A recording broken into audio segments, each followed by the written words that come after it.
Good morning, everyone. My name is Ellie Kelman, and I'm going to be chairing the session today. The topic of the panel is YIVO personalities, the Weinreichs and their legacy. And we'll be hearing some, I think, very interesting papers about the Weinreichs. First, we're going to hear from the Director General of this wonderful library, Martyno Mažvydo's National Library of Lithuania, and our honored guest is Aušrina, is that your? Ziliskenia, sorry. And she's going to speak a few words first, and then I will introduce the speakers.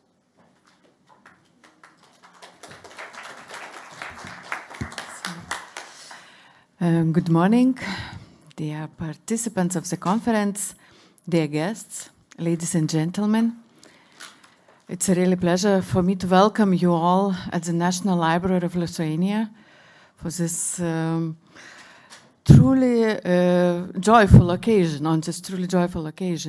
the centennial conference of YIVO. And today is the third and the last day of the conference. And it's actually also marks the end of series of the events dedicated to the centenary of YIVO for Institute of Jewish Research, which have been taking place in our library throughout the year. I would like to take a moment to reflect and rejoice in what we have accomplished together with our partners this year. The National Library of Lithuania holds an extensive archive of materials on Jewish research. Over the past decade, joint digitization projects implemented with YIVO Institute in New York, our partner of many years, have made it possible to study this valuable documentary heritage and make it accessible to the public. Since the establishment in 2017, the Judaica Research Center of the library has paid particular attention to researching the YIVO archives preserved in our library. The exhibition, YIVO Centennial Origins, Journey, Legacy, which will be on view here until the end of the year, is one of the remarkable outcomes of our experts' meticulous work. Another important initiative aims to familiarize the Lithuanian public with YIVO's activities in Vilnius during the first half of the 20th century, to enrich its history with newly discovered facts and to illustrate it through authentic archival documents. Drawing on YIVO archives housed at the National Library of Lithuania, we have conducted new documentary research and prepared an anthology of YIVO's correspondence in Vilnius between 1925 and 1941, published in both the Lithuanian and English. And this evening, we are proud to present the Lithuanian edition of a monograph by Cecile Esther Kuznets, an American researcher and historian who is one of the conference participants as well. This is the only comprehensive study of YIVO's activities in Lithuania, originally published in English in the United States in 2014, and until now little known to Lithuanian readers. Last week, together with the director of YIVO, we had the honor of presenting the inaugural award for advancing Lithuanian Jewish relations and understanding. This first ever award honored Antanas Ulpis, former director of the Lithuanian National Book Chamber, who received the distinction posthumously for his extraordinary courage and moral vision during the Soviet period. At great personal risk, Ulpis saved thousands of Jewish books and archival materials slated for destruction by Soviet authorities, safeguarding priceless records of Jewish scholarship, culture, and daily life. The saved documents formed the Judaica collection at the National Library of Lithuania, And therefore, with its strong team of experts, the National Library of Lithuania has become an important research partner for both domestic and international academic and memory institutions. The results of our diverse projects bring the rich heritage of Jewish culture closer to scholars and the wider public, thus contributing to the preservation and understanding of Jewish, but no less important of Lithuanians' historical memory. The brochure about Antanas Tulpis I saw on the table outside the room, so if you are interested in, please take it with you. Even as the YIVO centenary celebration comes to an end, we will continue our research into cultural heritage and the dissemination of its findings.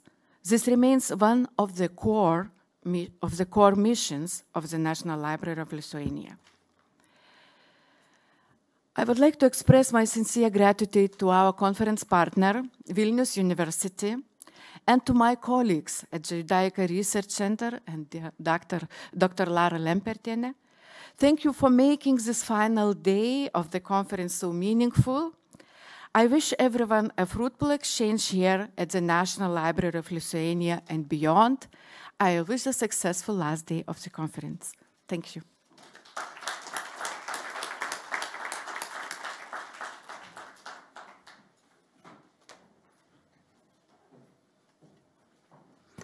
Thank you for your kind words. I'm going to introduce all three speakers before they start their presentations, and then afterwards we'll have time for questions. Our first speaker will be Jens Schwartz. His title is Max Weinreich in Copenhagen. Jen and I have known each other a long time. He's the author of Imagining Lives, Autobiographical Fiction of Yiddish Writers, Survivors and Exiles, Yiddish Culture After the Holocaust. And in recent years, he's been focusing on researching Yitzhak Bashevis Singer, and he has two forthcoming publications, an editorship of Singer's work, and then a special issue of Studies in American Jewish Literature about Singer's work. So I'm very eager to hear Jens' presentation on Max Weinreich in Copenhagen. Our second speaker will be Kalman Weiser. His topic is From Yiddish Scientific Institute to the YIVO Institute for Jewish Research, Max Weinreich and the Challenges of America.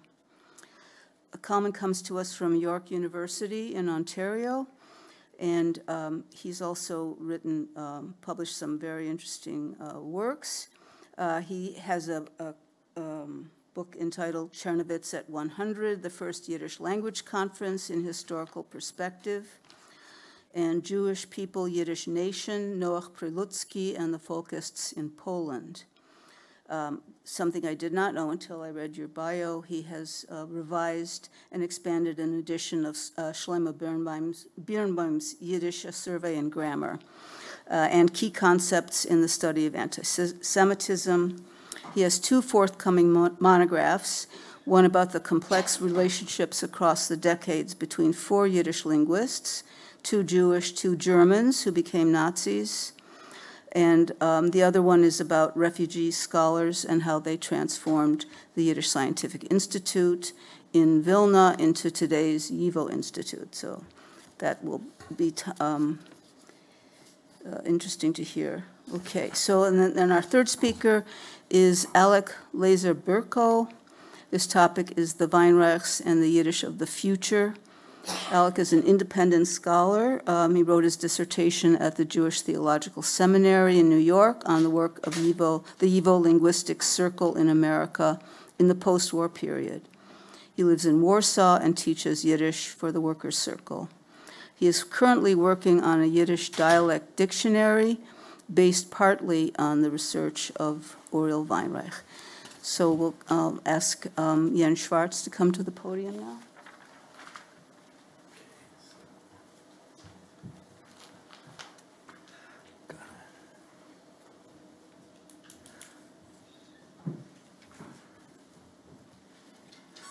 So, oh, okay. First of all, Shalom Aleichem, and I want to thank the organizers for inviting me to this conference. And I will just get started. We can get.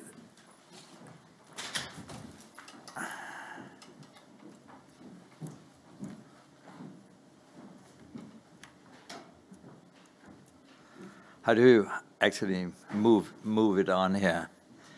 Can you help me? Yeah.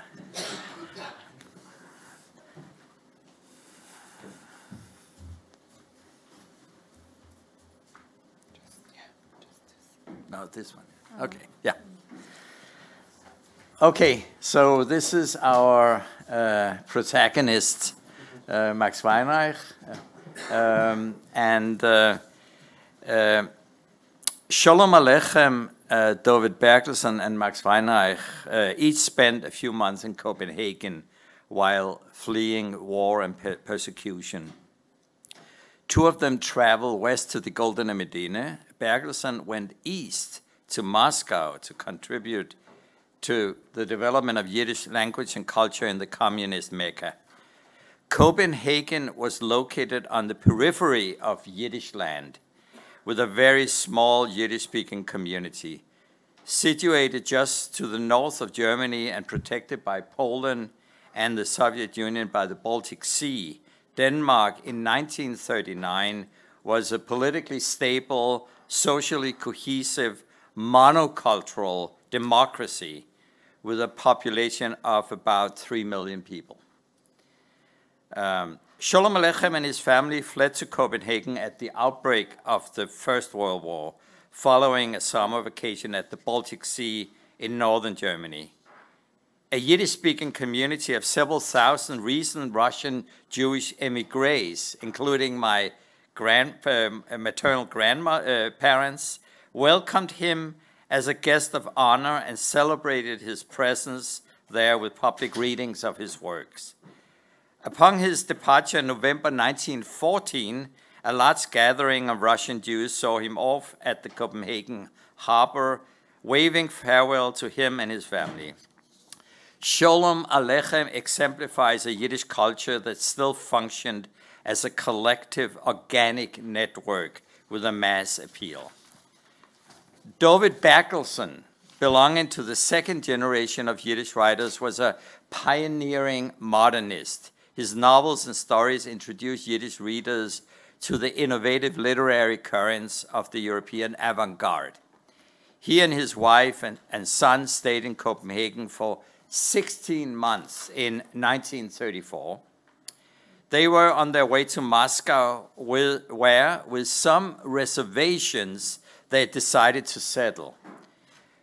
Bertelsen had already become a spokesperson for communist ideology in the mid-20s. At that time, it exerted a magnetic pull across the Yiddish cultural centers. And now to the protagonist here. Max Weinreich, his wife Regina, and their 13-year-old son Uriel arrived in Copenhagen in August 1939 on their way to a linguistic conference in Brussels.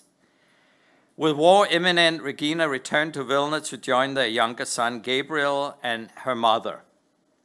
Max and Uriel were stranded in Copenhagen when Germany invaded Poland on September 1st.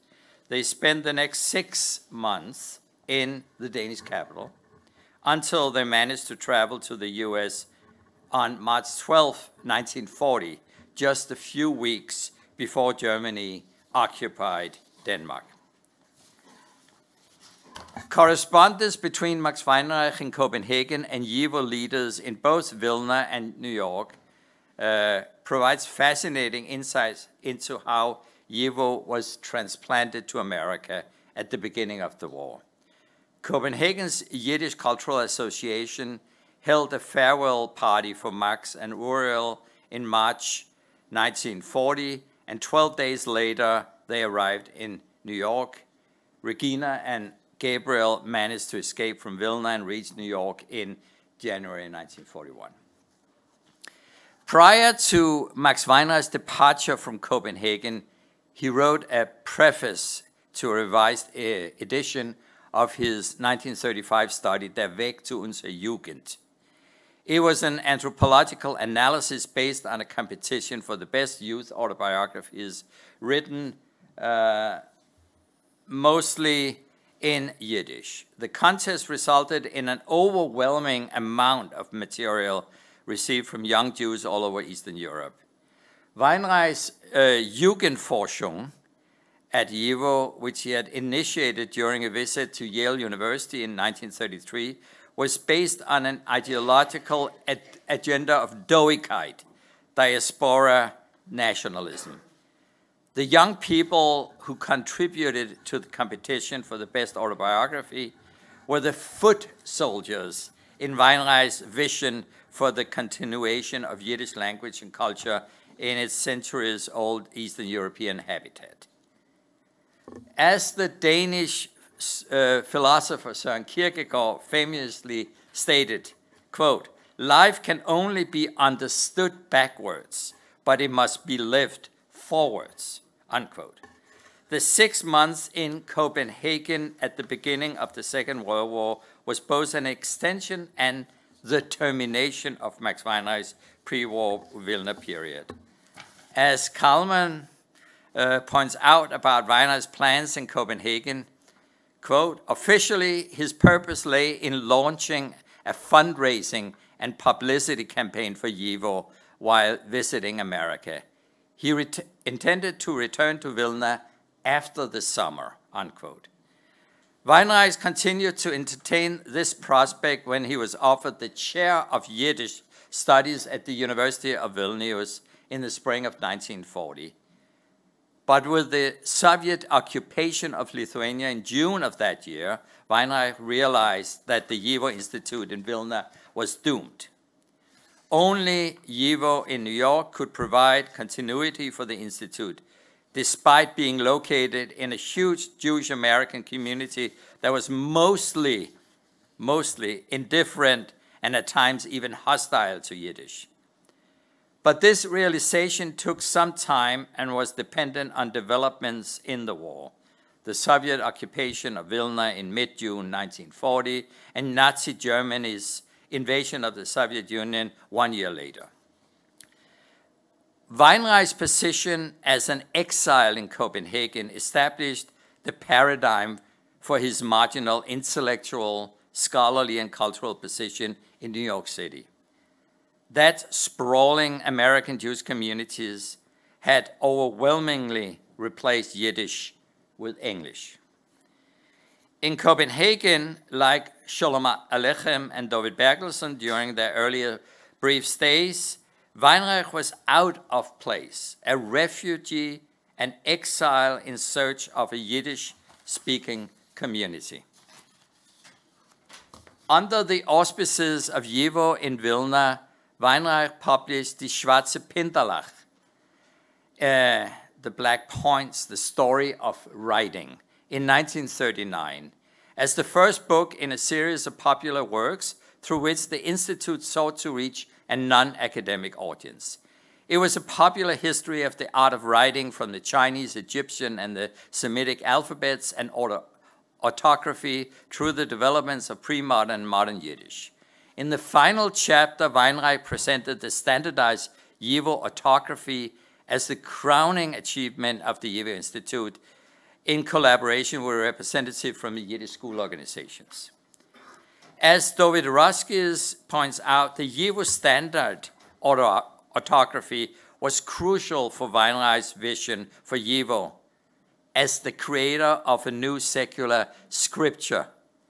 The first, quote, "The first publication in the YIVO's popular series, richly illustrated, beautifully designed, and written in a stylized folk Yiddish by Max Weinreich, was a new scripture which drew a direct line from scribal accuracy in ancient Egypt to the Vilna standard," unquote. One of the last Yiddish books to be published in Vilna before the war, Die Schwarze Pinterlach, had no successor in the YIVO's popular series. Like Weinreich's Jugendforschung, the popular series became a testimonial to a diaspora nationalism Yiddishist agenda. In Vilna, it had been addressed to a non-academic Yiddish mass readership. When Weinreich tried to implement the same ideas in America, he was only partially successful. In Copenhagen, at the cusp of World War II, Weinreich could still look forward to implementing his vision of a revival of Yiddish diaspora nationalism and a return to what he called his firstborn child, the YIVO Institute.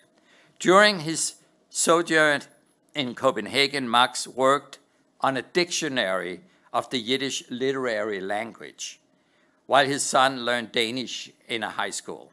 Embraced by Yiddish-speaking landslide from the Litvak regions, the Weinreichs experienced a relatively quiet stay in a free, democratic country, while the winds of war were gathering in the south and the east. But they were also stranded between two worlds, suspended in a kind of limbo, reminiscent of Leah and Chonen, the protagonist of Shin Ansky's play, The Dybbuk, or Between Two Worlds. In the final act of the play, Leah is possessed by the Dybbuk of her lover, Chonen, and dies during the exorcism. Max Weinreich was possessed by the Dybbuk of YIVO in Vilna that continued to haunt him for better and worse. Vilna remained an enormous source of inspiration and model for his continued work in reviving the Yiddish language in the US. He had several productive, prolific decades of research and YIVO institution building in New York, but at the same time, his Vilna Dybbuk weighed heavily upon him, reducing his resourcefulness and capacity. Trauma and rage against the Germans infused his study. Hitlers Professoren der Chilik von der Deutschen Wissenschaft in Deutschlands Verbrechens gegen jiddischen Volk, published by YIVO in Yiddish and in English as his first two books in America. Weinreich's ambitions towards making YIVO in America a Vilna on the Hudson turned out to be an uphill battle. Max Weinreich's only surviving son, Gabriel, who converted to oh, wait a minute. Yeah, I just want to, this is from Copenhagen. This is the hotel that the Weinreich stayed in not in a very nice part of town. It's kind of like the red district part of town. Halmtorvet is called. And there we have a photograph of Uriel surrounded by Lucy Davidovich and Roman Shvatava-Perkova, that was the wife of Roman Jacobson, the linguist. And this is actually a very nice picture of the school, the Yiddish school in Copenhagen. There's some prominent people in the middle here. Pinchas Wellner, who is remarkable because he's one of the, maybe the only one who is a bilingual Yiddish writer and a Danish writer, published in both Yiddish and Danish. And then there were some of the mainstays of the Yiddish Cultural Society in Copenhagen, M. Berezovsky and Krakowski and Balin. And they created this Yiddish school and also association that continued after World War II. So, and here we have Gabriel Weinreich. Max Weinreich's only surviving son, Gabriel, who converted to Christianity and became an Episcopal priest, describes the meaning of the year 1943 for his father, 18 years after his father had established the YIVO Institute in Vilna.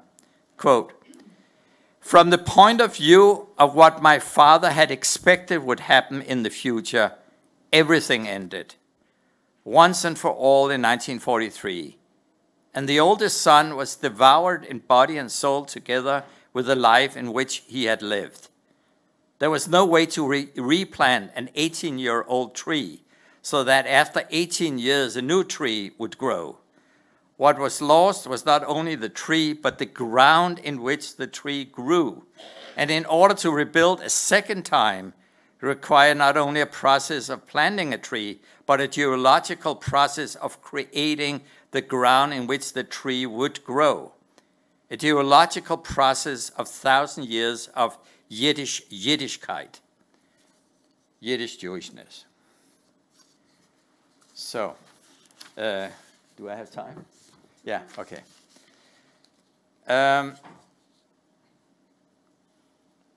I'm just gonna conclude here with the last here. Similar to the agenda of the, here we have this, Similar to the agenda of the journal YIVO Vilniuje from the 1930s, Weinreich summarized his manifesto for Yiddish culture and YIVO in 3 words. And this is a quote from prior to World War II. Tradition, momentum, and pioneering. But when a community possesses tradition and life force, it builds anew. And if not, it simply creates ruins. And a ruin remains. In Vilna, there remain no ruins because besides tradition, Vilna has a second virtue, momentum. It is a city of inventiveness, of pioneering, unquote. As long as he was waiting in Copenhagen, Weinreich could still entertain this vision of Vilna while discerning what could happen when YIVO was relocated to New York.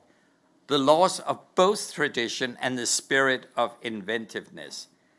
What would remain would be ruins, beautifully crafted and sustainable into the future as a testimonial to the glorious past of the Vilna YIVO. Simultaneously, the small Yiddish-speaking community in Copenhagen, which welcomed Uriel and him so warmly, also confirmed that Yiddish diaspora nationalism had always been transnational. It would be this worldwide network centered in New York that would remain a vital force after the destruction of YIVO Center in Vilna. Thank you.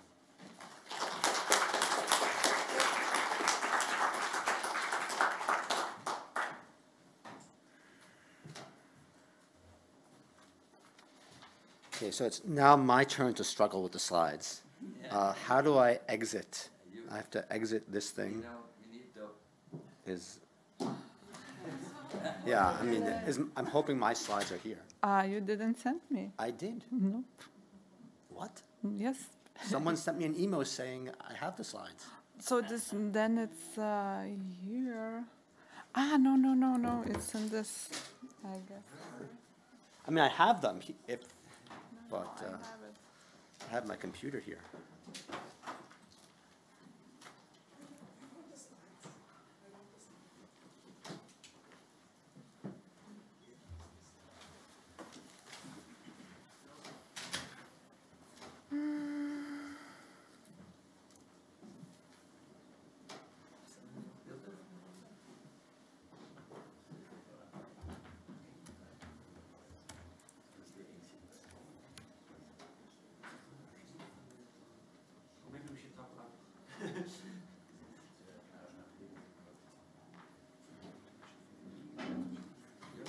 While we're looking for the slides, I'll tell you a little story about the Schwarze Pintelach that'll give you some insights into what kind of father Max Weinreich was.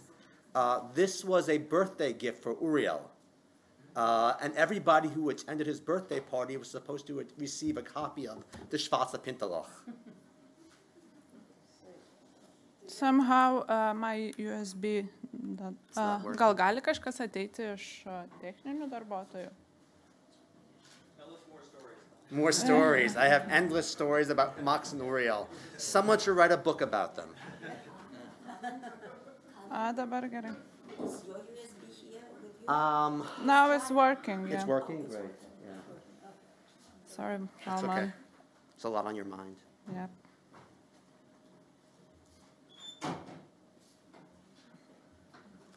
And I will transfer.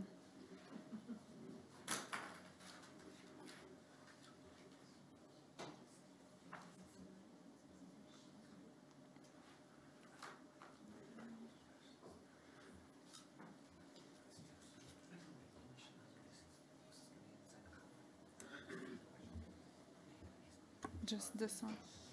Okay, thank you so much. Thank you. Okay, just make sure I know how to do this. Great. Okay. All right, thank you very much. Thank you, Jan. That, what I have to say, that's the perfect introduction. Okay, I'm going to be speaking about YIVO in America. What you're seeing here is the YIVO's second home in the United States. The original home was on the Lower East Side. I'm not going to show you a picture of that because it was 3 rooms in a building. Those in New York know the building. Those who aren't from New York, I won't show it to you now. But this was what you saw yesterday, the building on in Morningside Heights near Columbia University on Manhattan's Upper West Side. You'll see a photo of this again a little bit later. Notice the title, above the doors, Yiddish Scientific Institute, which is the original English name of YIVO in America. Now, some of these other photos you've also seen. There's a lot of repetition. Some of them I think you haven't seen yet. Max Weinreich needs no introduction, but of course I'll have to say something about him anyway. In March 1940, Max Weinreich arrived in New York Harbor together with his son Uriel. He immediately set to work, devoting himself with characteristic energy to expanding the activities of YIVO's American division, the Amoptel, beyond fundraising, collecting material about American Yiddish culture to send to Vilna, and publishing his own scholarly yearbook. He also carefully monitored political and military events in Europe as best as he could, and attempted to coordinate activities as long as possible with colleagues in Vilna and YIVO branches worldwide. As the war dragged on and contact with Vilna was interrupted, Weinreich publicly proclaimed YIVO's commitment to a Jewish future in Europe. At the same time, he affirmed the decision to make New York the world center, at least for the duration of the war, and possibly indefinitely, of a global organization dedicated to the study of contemporary Jewish life. The 1940s were a time of staggering productivity for YIVO associates in New York City, many of them refugees from Hitler's Europe, motivated by an urgent sense of purpose in desperate times.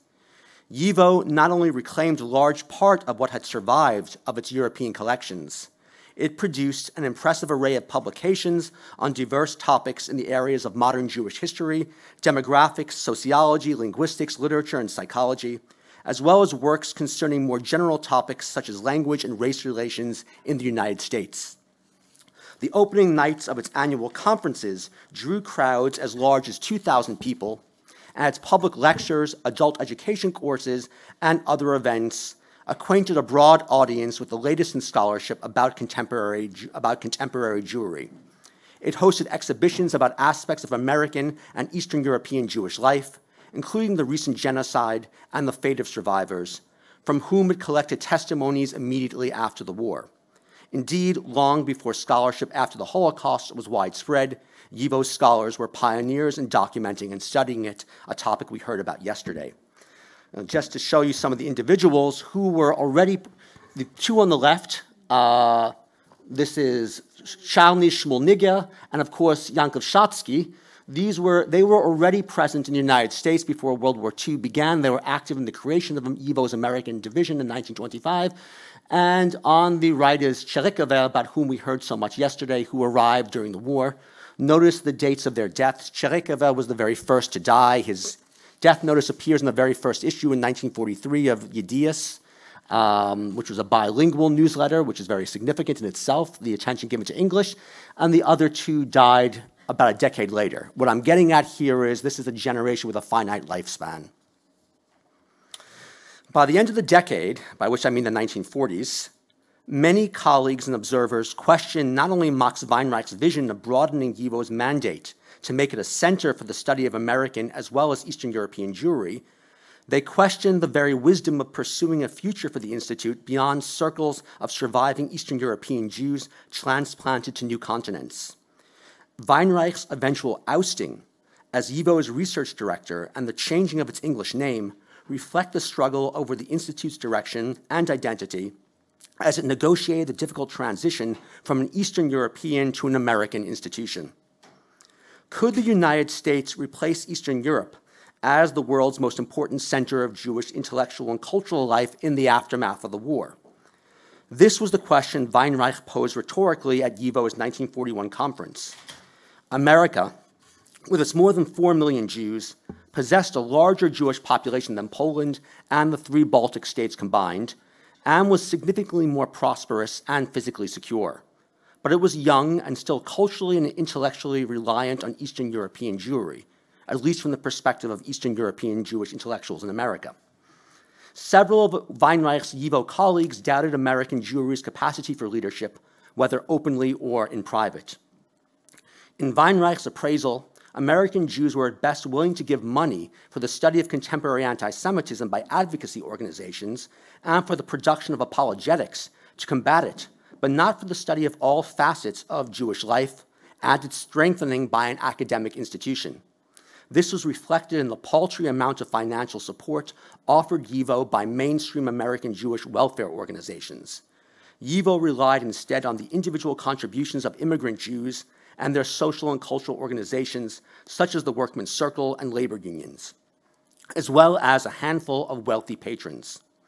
Of course, financial instability was hardly new to YIVO as an organization, but whereas YIVO's American division had previously supported Vilna and other branches thanks to the strength of the American dollar, the American YIVO faced mounting debt as its operating costs routinely exceeded income by tens of thousands of dollars into the mid-1950s. Most of YIVO's 24 or so associates worked full-time positions outside the Institute to support themselves. Many of its most ambitious projects had to be scrapped or put on hold for lack of funding and staff. But while others despaired, Weinreich saw an opportunity for YIVO to shape and guide American Jewry, especially its youth. True, he noted, American Jewish youth lacked Jewish knowledge and were often ashamed of their Jewishness, particularly of Yiddish. It was a language that most knew at best poorly and which they associated with old world poverty and ignorance. But Jewish youth here showed great academic potential. They possessed more secular knowledge than their Eastern European Jewish counterparts, whose access to schooling was limited by poverty and discrimination.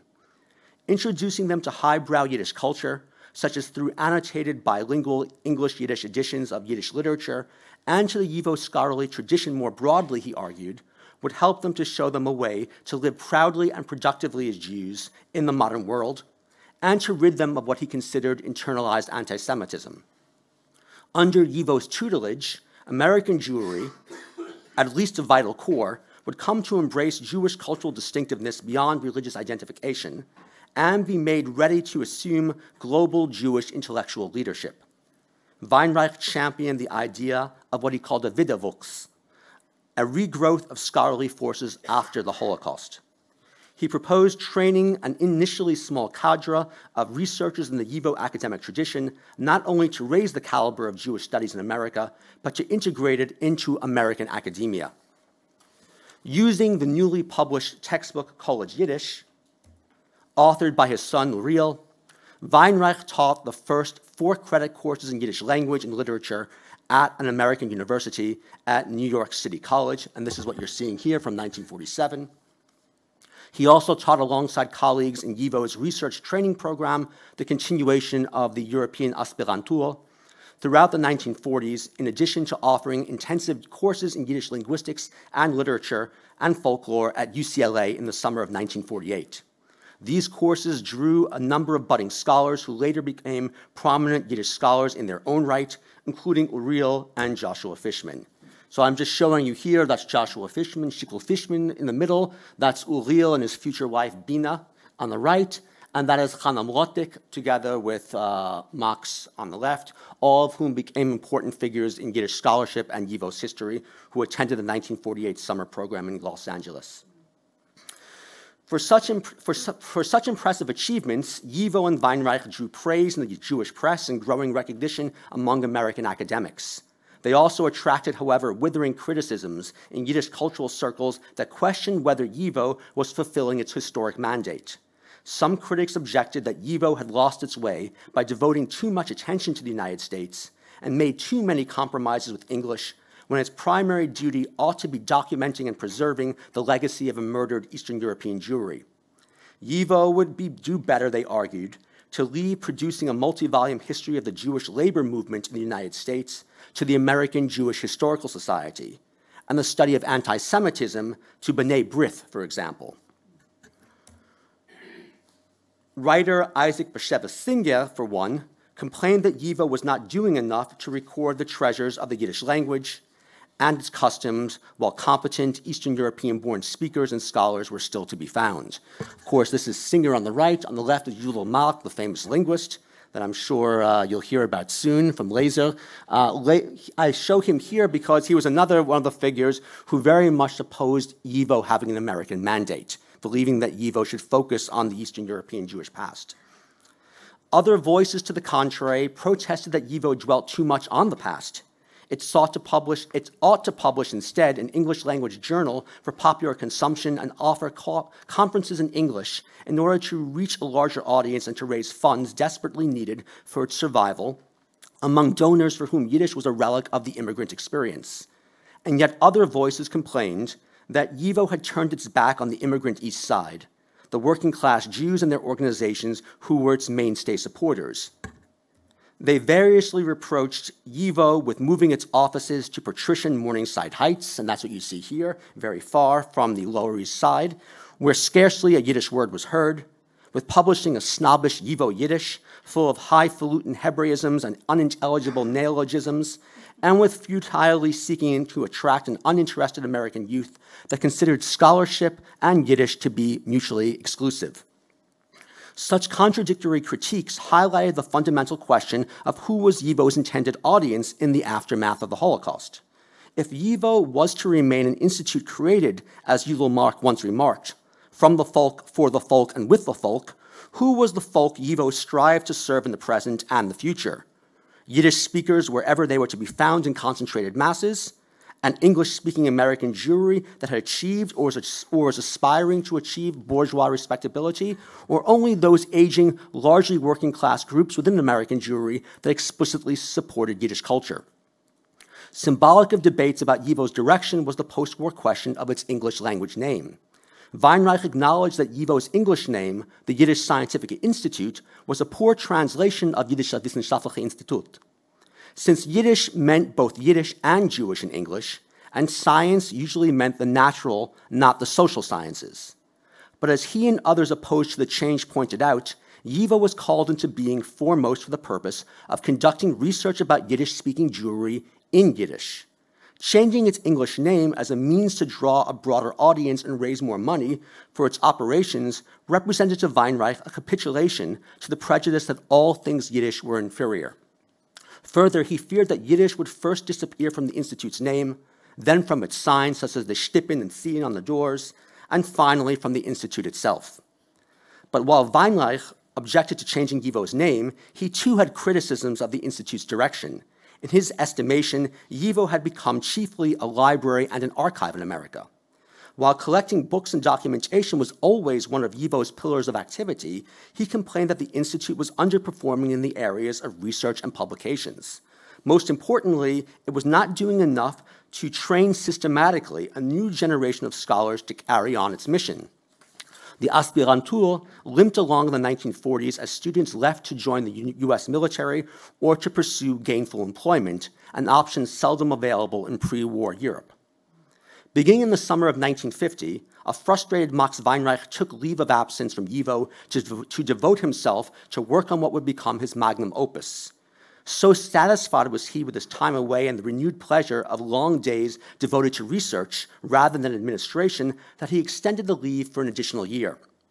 During his absence from formal duties, opposition hardened to his return as research director. Despite near universal admiration for Weinreich as a brilliant scholar, many in the Institute in fact objected to what they considered his micromanaging of virtually all aspects of the Institute's functioning. His critics described him as intellectually arrogant and inflexible. After considering the results of a self-study commission, YIVO's administration voted in 1952 for the Institute's reorganization. Weinreich had resolutely objected to changing YIVO's name or diminishing YIVO's commitment to Yiddish. He called for upholding YIVO as a world organization now centered in America, as well as pushed for the creation of an independent degree-granting graduate school. He found himself outvoted by a majority seeking to take the Institute in a direction that embraced more activities aimed at a popular audience rather than an elite audience, for greater use of English in publications and conferences, and for democratizing YIVO's leadership. Feeling outmaneuvered, Weinreich resigned as research director. His position was replaced with a 9-member committee on research that would choose projects and conduct research under the guidance of a coordinator serving limited hours. Moreover, YIVO changed its name in 1955, briefly to the Jewish Scientific Institute, and then more permanently to the YIVO Institute for Jewish Research. A dejected Weinreich, who had previously had a hand in almost all YIVO matters, felt ousted from the very institute whose first offices were in his Vilna apartment. He kept at a distance from YIVO's day-to-day administrative functions for roughly the next decade. Lacking an authoritative presence to oversee daily operations, YIVO was, in the words of one of its associates, a ship without a rudder.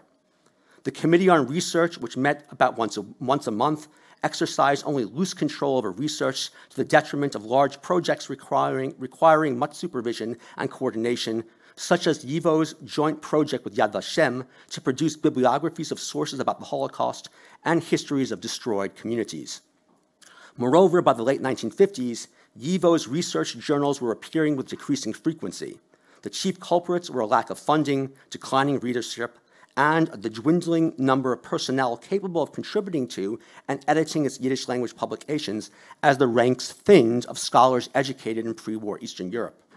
Nonetheless, YIVO's staff remained very active, cataloging its ever-expanding collections and with a myriad of other endeavors, including non-serial publications and projects, particularly about the Holocaust and the Yiddish language.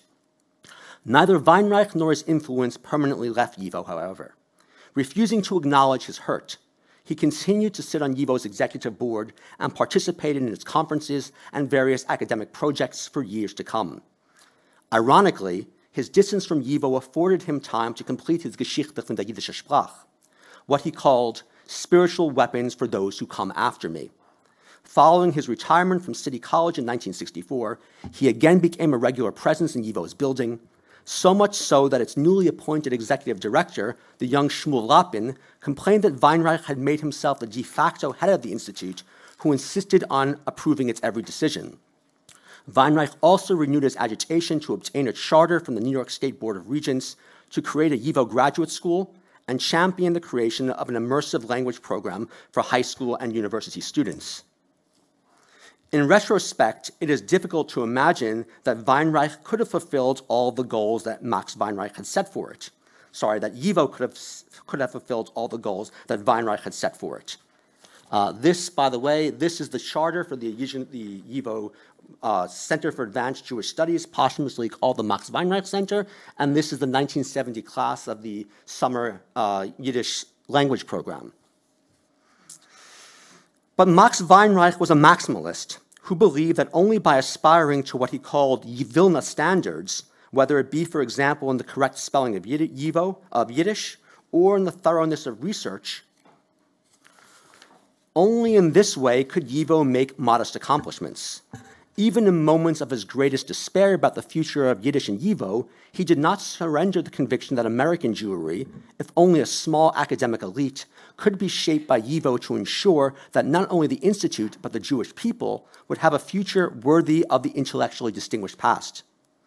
Weinreich's goal of continuing YIVO's mission as a truly global institution rooted in the culture of Eastern Europe was impossible to fulfill wholly in the post-war conditions. By the late 1960s, most YIVO societies subordinate to New York had already closed for lack of funding and interest among the children of immigrants, while YIVO's Argentinian branch functioned independently.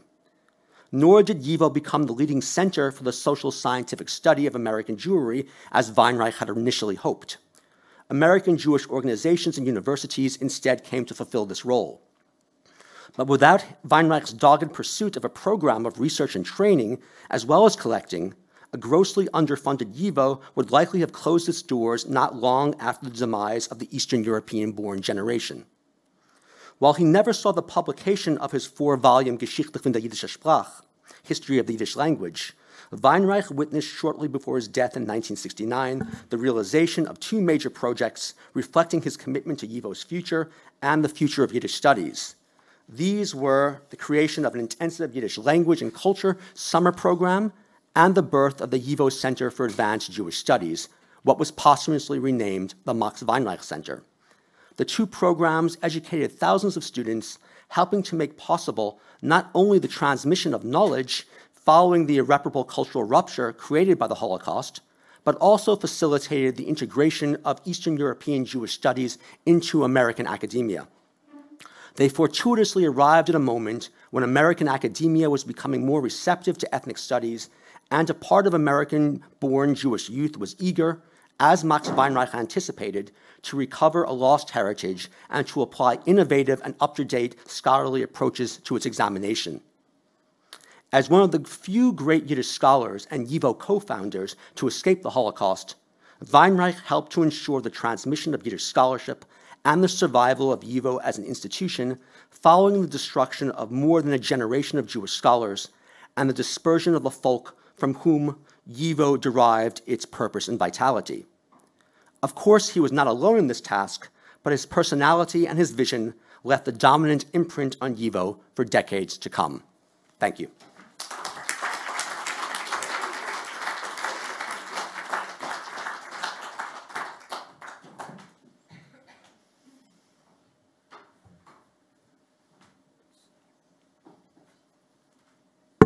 I think I'll have to balance this here somehow. Maybe there's no way. All right. Let's see. Okay, let me see if my it's on the desktop.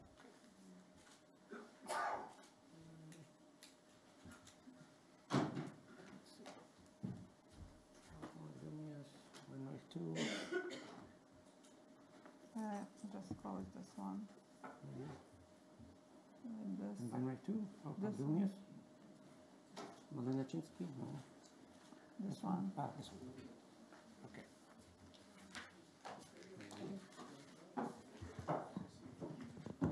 No? Maybe a play?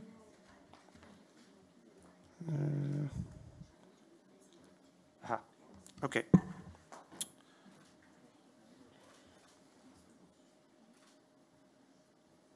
Okay. Some of this you've already heard, because you've heard a lot about Weinreich. Gabi Weinreich wrote that his father, Max Weinreich, had 3 children. Gabi himself, his older brother, Uriel, and the YIVO Institute. All 3 were born in Vilna during roughly the same period. YIVO in 1925, Uriel in 1926, and Gabi in 1928.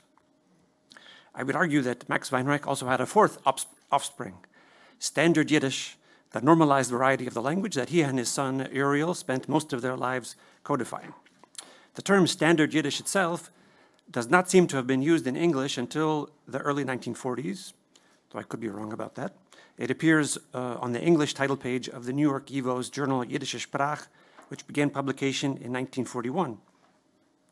But an organized effort to create a written and a spoken standard went back at least to the Czernowitz Language Conference of 1908.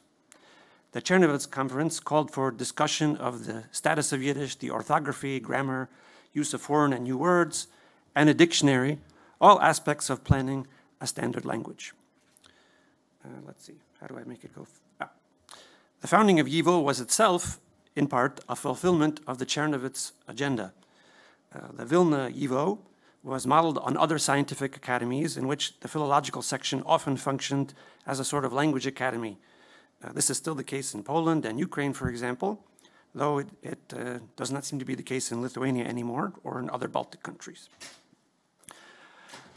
Although other members of YIVO and some members of the general public participated in YIVO's language planning discussions, the main architects of the standard were Max and Uriel Weinreich, because Max was, I think, the most systematic thinker of the philological section and the only member with a doctorate, and the others tended to defer to him. Here's another picture of Uriel Weinreich as a young man and as an adult. Max designed most of the YIVO's spelling rules, which the philological section adopted in 1936 with some modifications and contributions from others. The standard grammar was codified in Uriel Weinreich's textbook, College Yiddish, which the New York YIVO published in 1949. The lexicon was standardized through the Thesaurus of the Yiddish language and the modern Yiddish-English English-Yiddish dictionary, which YIVO published in 1950 and 1968, respectively. Here, the Weinreichs ruled which words were colloquial, which were of doubtful admissibility, and which were inadmissible in the standard language. Later textbooks and reference works have followed closely in their footsteps, so that standard Yiddish has remained the norm in the classroom for almost 80 years. Max Weinreich considered the development of a literary standard as one of the great accomplishments of modern Yiddish culture, by which he meant not just his own codification, but the general development of a fairly unified literary language since the mid-19th century. It is remarkable that a standard language, or a more or less standardized language, developed in the absence of the infrastructure of a state or a unified school system for a diasporic community living in many different countries around the world. Although the Weinreichs constructed standard Yiddish in the spirit of Vilna, let's say, it does not represent the Vilna dialect necessarily, except with regard to the pronunciation, the phonology. As early as 1913, the Yiddishist Ber Borochov stated that the Vilna dialect should be the norm for the literary pronunciation, and by the interwar period, a Lithuanian type of pronunciation was the norm in many secular Yiddish schools, both in Europe and in America, and elsewhere, South America. Standard Yiddish grammar was based on the literary language used in much of Yiddish literature since the late 19th century, rooted mainly in the southern dialect spoken in Poland and Ukraine. Because a combination of a Lithuanian phonology and a southern grammar did not occur naturally, there have never been many native speakers of standard Yiddish. Perhaps Uriel Weinreich can be regarded as the first native speaker, since he grew up in Vilna and spoke a literary sort of Yiddish with his father, at least. Max Weinreich's first language was German, as you've heard, but he learned to speak Yiddish while he was still a teenager, probably a literary sort of Yiddish, and not the dialect of his native region in Latvia. As Hanam Lotek remembered, one of Max Weinreich's major goals was to make Yiddish a language of prestige, a language that you could hear in the first-class section of a ship and not just in the third-class section, as was his experience in reality. A first-class language needed to be uniform, grammatically correct, up to date with terms for modern life and the sciences. Both Weinreichs were skilled neologizers, inventors of new words which they put to use in their writings and in their works of lexicography. Vilna was a fitting location for the construction of standard Yiddish, just as it was for the construction of YIVO, because of the favorable social constellation of the language. Unlike Warsaw, where the Jewish middle class and upper classes spoke mainly Polish, and higher education was almost entirely in Polish in the interwar period. In Vilna, Jews of all classes spoke Yiddish, even the doctors and lawyers. In Vilna, Yiddish could function in all areas of modern life. It was the language of instruction in secondary schools, technical schools, in a Yiddish teacher seminary, where almost all courses were taught in Yiddish: biology, chemistry, engineering, etc. Many of the terms used in such courses ended up in the Weinreich's dictionaries. In Vilna, standard Yiddish had a social foundation and a potential reality that was usually lacking elsewhere. After the Holocaust, there were very few communities where Yiddish could function as a full language of modern life, as it had in Vilna. The displaced persons camps in occupied Germany and Austria were a brief exception. But the spirit of Vilna, so to speak, continued to animate the Weinreichs to continue work to make Yiddish a language of the future. In some ways, standard Yiddish itself became a sort of monument to Vilna Jewry, which could not be altered out of respect for the dead. For example, the Weinreichs refused to countenance any changes to the spelling rules, in part because they symbolized the continuity of the Yiddish cultural language through the Holocaust and beyond. Before his premature death in 1967, Uriel Weinreich came to realize, or at least to accept the possibility, that the Yiddish of the future would not in fact be the standard Yiddish that he and his father had constructed, but actually another variety. In the course of his major research project on Yiddish dialects, the Language and Culture Atlas of Ashkenazic Jewry, Uriel gave special attention to uncharted areas of the Yiddish dialect map, in particular the Transcarpathian region, Hungary, Slovakia, northern Romania, and southwestern Ukraine. These areas were once part of the Kingdom of Hungary, as it existed until World War I, so that Transcarpathian Jews were often labeled as Hungarian. Uriel Weinreich was able to make some significant discoveries because the Transcarpathian dialects were hardly researched at all before World War II. The map of Atlas interviews, this is part of the map of Atlas interviews, shows that Uriel conducted many of the interviews with Transcarpathian informants himself, rather than delegating the work to the other linguists on his team, as he did for other regions. You can see, I guess the little blue triangles, those represent Uriel Weinreich's interviews, which he did himself, and the other colors represent other interviewers. He had quite a large team of people doing the work. His interviews with informants from 26 different locations in Transcarpathian informants sometimes exhibit a clash of cultures between the young secular Litvak professor and the older religious Hungarian informants. Some of them questioned his faith in God and the value of linguistic research in general. Uriel was aware that some of his informants were representatives of the founding generation of today's ultra-Orthodox communities, which were still quite small at that time. It was mainly survivors from the Transcarpathian region who established the yeshivas and schools where Yiddish was successfully transmitted to the younger generation. Secular Yiddish schools were much less effective in transmission, during the post-war period at least, as Uriel knew from personal experience.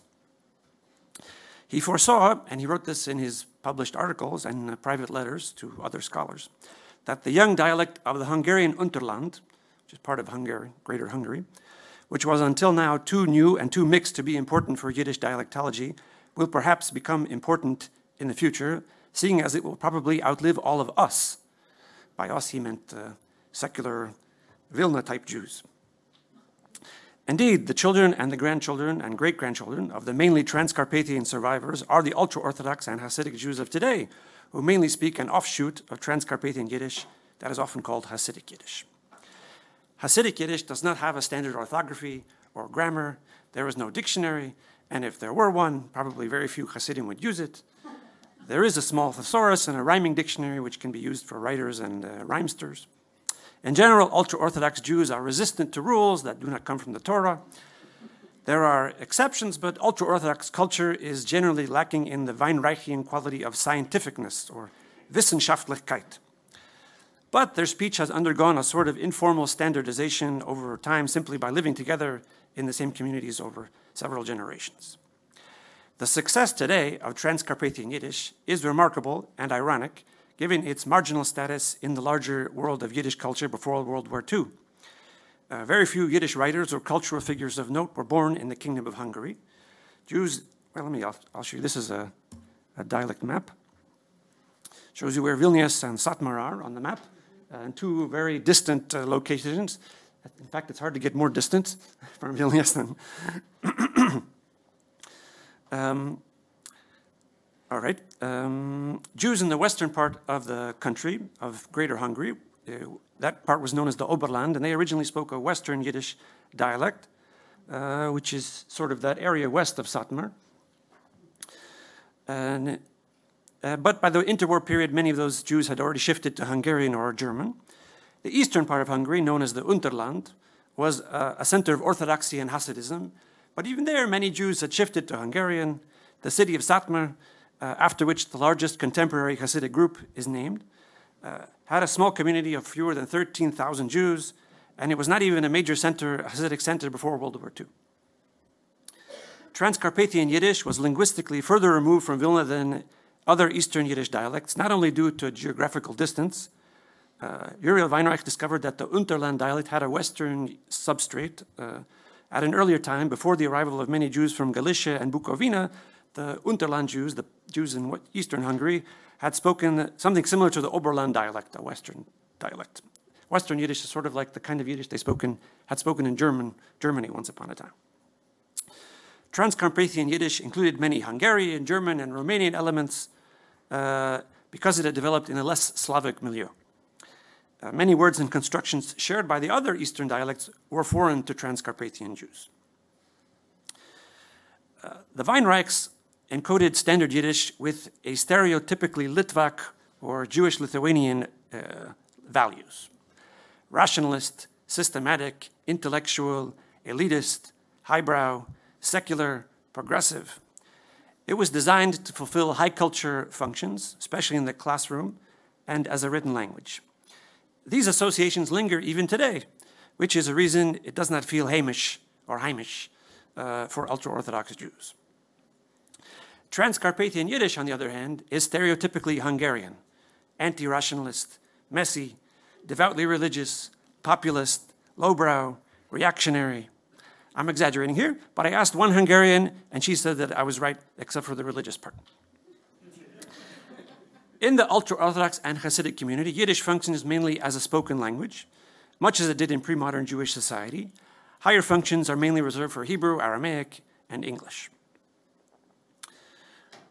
Once Vilna was the Jerusalem of Lithuania, today that is Jerusalem itself, now the main center of Lithuanian Yiddish. The Chalmers, as the Litvak Jerusalemites are called, are partly the descendants of followers of the Gaon of Vilna, who settled in the land of Israel in the early 19th century. They are a prestigious group within ultra-Orthodox society, but they are far outnumbered by the Hungarians and other groups who dominate Yiddish cultural production.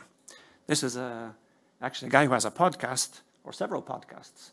He's a Chalmer from, you can find him on YouTube. Der Yerushalmer. And he still speaks Lithuanian type of Yiddish, though there are many influences from Hungarian Yiddish on the Litvak Yiddish of Jerusalem today. Okay, in conclusion, perhaps a reconciliation is possible between Litvak rationalism and Hungarian faith. Perhaps a new synthesis can emerge between Vilna and Satmar. The ultra-Orthodox do accept some aspects of scientific rationalism, modern medicine and technology, including the internet, at least for business purposes. The Hasidic press and publishers employ professional proofreaders called Magiyim, who maintain some norms of the old literary language in their current publications. There is a general awareness about the inadequacies of Hasidic education and language, and some efforts at improvement. On December 22nd, 2022, a conference of Hasidic writers, editors, and proofreaders met in a synagogue in Monsey, New York, in order to discuss the standardization of spelling and grammar in Hasidic publications. The invitation to this Hasidic Chernovitz called for discussion about everything related to Heimish Yiddish, from spelling and new words to grammar and rules. Wait, are there rules? That's exactly what needs to be discussed. An article in the Satmar newspaper Der Blatt noted that inconsistent spelling of different publications disturbs the average reader and throws a dark blanket over the whole world of Yiddish reading material. Every step taken to raise and build up the Yiddish market, including building a consensus about newspapers, between newspapers, and a unified grammar and spelling is welcome and clearly a step in the positive direction of fighting the influence of the outside street and limiting the intrusion of English material.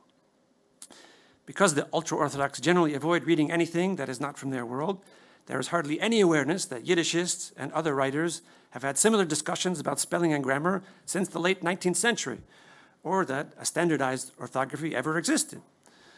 Much of the discussion of language questions on Hasidic forums online, as far as I have seen, is nonsensical. It rarely occurs to anyone to check in a book or even to Google the answer.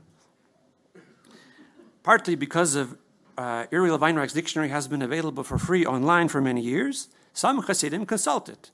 One writes, "For me, Uriel Weinreich is the final arbiter, the Poisek Achran, except when Hasidic writers have clearly decided differently." Another acknowledges Weinreich was an unbeliever and a heretic. How can you recommend his writings? But perhaps the importance of knowing Yiddish is above everything. Otherwise, we will sadly remain backwards, and our children will not understand us. So there is hope that perhaps a Hasidic Weinreich will emerge to bring order to the language. Perhaps somebody like the linguist Chaya Novi, who's born a Satmar.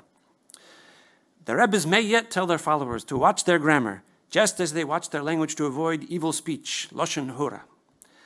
Then the Litvak Weinreichs will look down from Gan Eden and know that their work was not in vain. Thank you.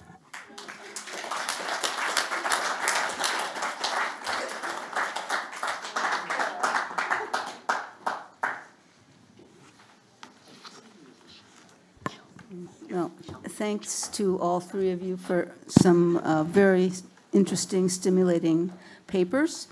We now have 12 minutes for questions and answers.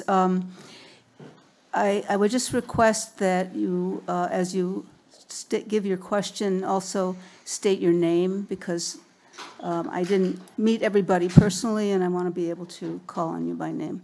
So, questions for the three panelists? Yes, in the back. Is that Josh? Yes. Okay. Please wait for the mic.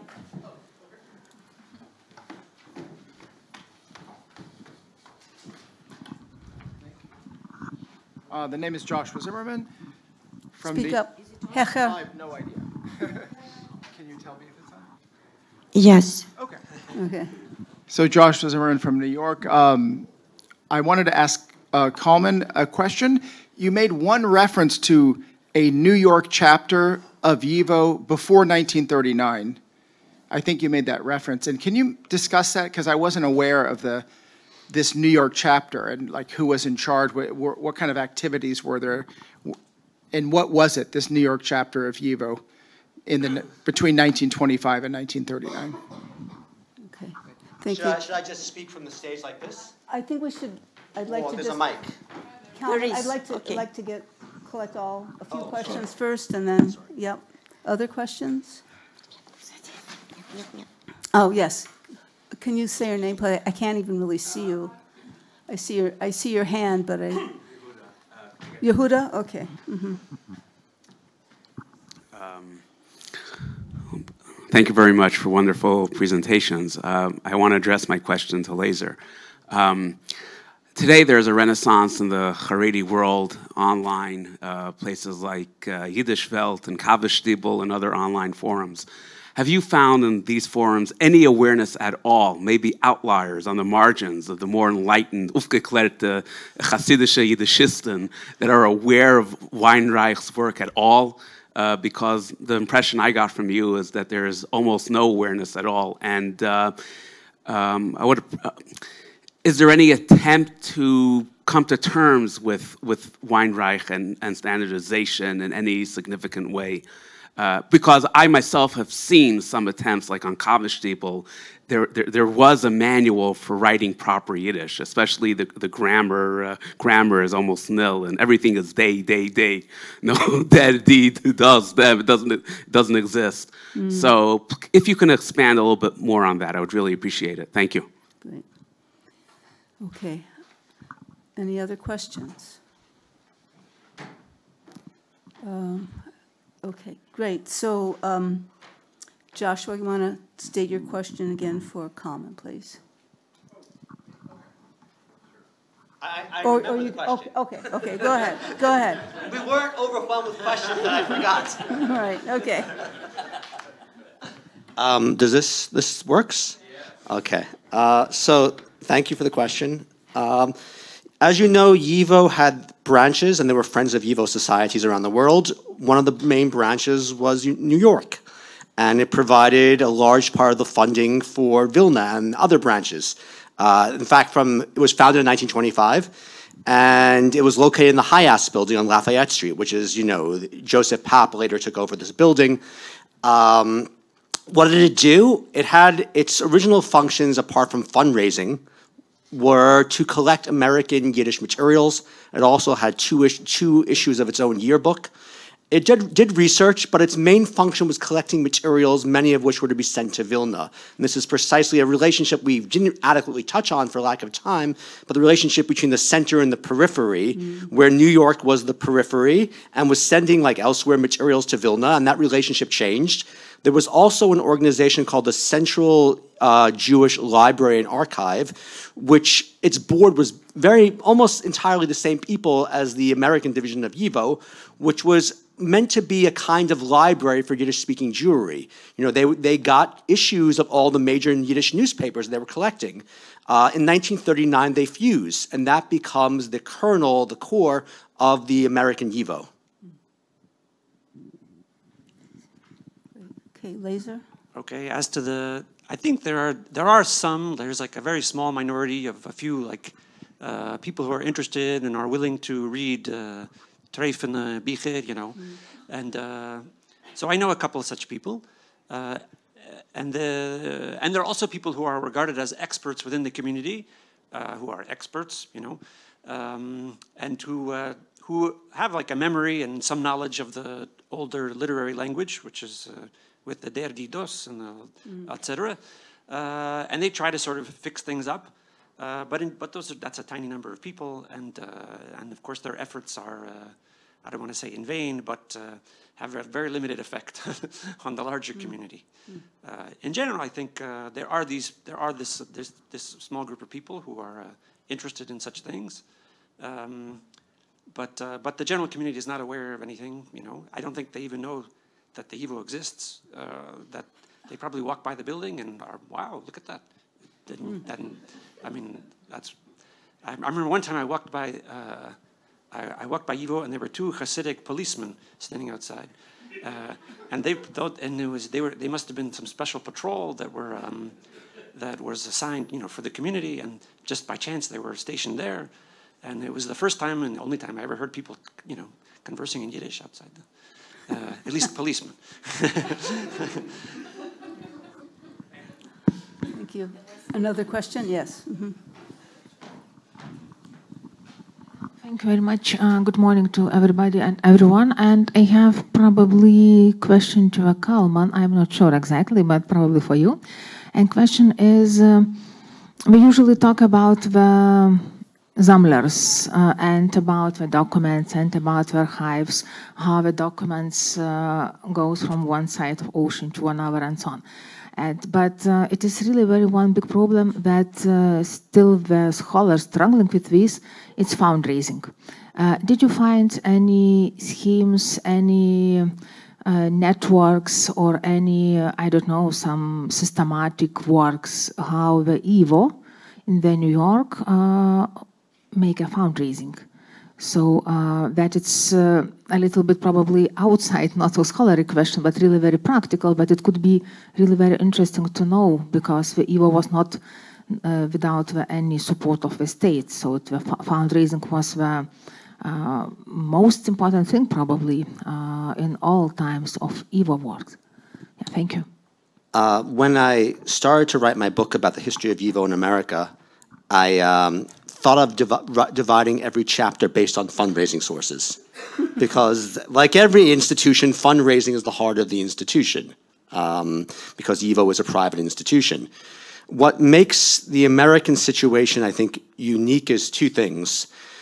First of all, whereas New York funded most of YIVO's operations prior to the war, or at least a large part of YIVO's operations, when New York becomes the center, there's no one sending money to New York.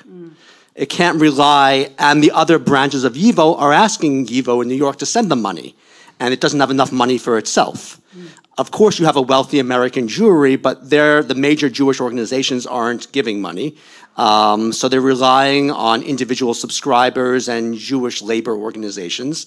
What's significant in America beyond this is the American government is benevolent with regard, in many ways, including funding. The American government helps to bring YIVO materials to New York after World War II and gives money. YIVO does get money in the 1950s from Germany, from the Claims Commission, which is an extremely controversial issue. But it funds YIVO's operations largely for about a decade. And then YIVO gets some money from the National Endowment for the Humanities, which I know in this room is a subject to, given contemporary politics, it's almost, who knows whether in a few generations people will even be able to conceive that once upon a time the American government was giving with a broad hand to cultural organizations such as YIVO. But YIVO got a lot of money from the National Endowment for the Humanities. It also got from the National Science Foundation. A lot of the work that Laser was describing was able to be explained to the American government as having military value in the Cold War. Yiddish was a language spoken in the Soviet Union, and there was a reason to do Yiddish research to understand the Soviet Union. And of course, not the course, but the final chapter, perhaps, in the funding story is YIVO learns American fundraising techniques. And I think Jonathan perhaps is the best person to talk about this in the room, is how do you get money from major American Jewish foundations and very wealthy American individuals. And by the late 20th century, YIVO begins to make those inroads. So there's a very significant changes decade by decade of who's funding YIVO, or at least who's providing the bulk of the funding. Can I say something? I'm just going to say something that is maybe not directly related to the funding issue, but I started a Yiddish program in Sweden. And what's remarkable about Sweden is that Yiddish is actually an official minority language in Sweden, one of 5.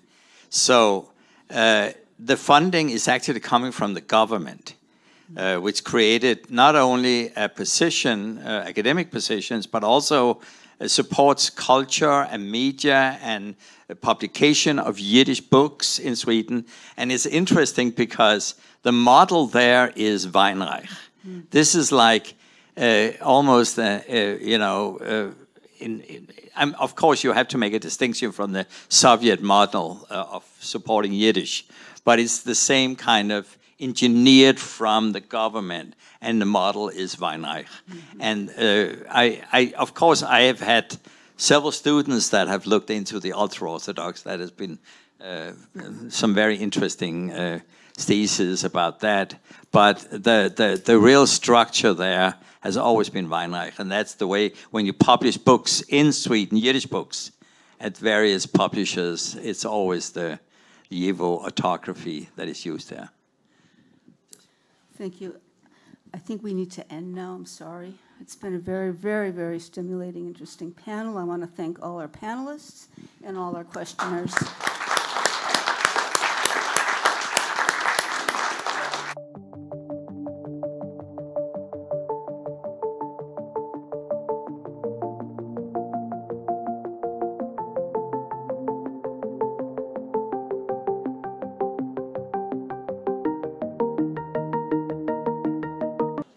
So welcome back to our second session of this day. And I'm Lara Lampertenia, and I represent this library and its Judaica Research Center. And let me tell you before we begin what an immense pleasure and an honor to welcome all of you in our beautiful home, because our library is indeed a home for us, and we are very happy to collaborate with the Vilnius University, where we spent last day and a half at the conference, and to continue and finalize our proceedings and other activities here. And in this session, we have 2 presentations, 2 papers, which I don't think maybe they are the same longitude as others, but they are so grave. I think we will have a conversation around them. And let me present our speakers. First, it's Daniela Ozatsky-Stern, who will make a presentation. Her topic is From YIVO to the Estonian Camps, Re-examining the Legacy of Zelik Kalmanovich. Daniela represents Western Galilee College from Israel, and Dr. Ozatsky-Stern is a scholar of Jewish resistance during the Holocaust and World War II. She's a lecturer in the Holocaust Studies program at Western Galilee College. And she earned her PhD in Jewish history at the University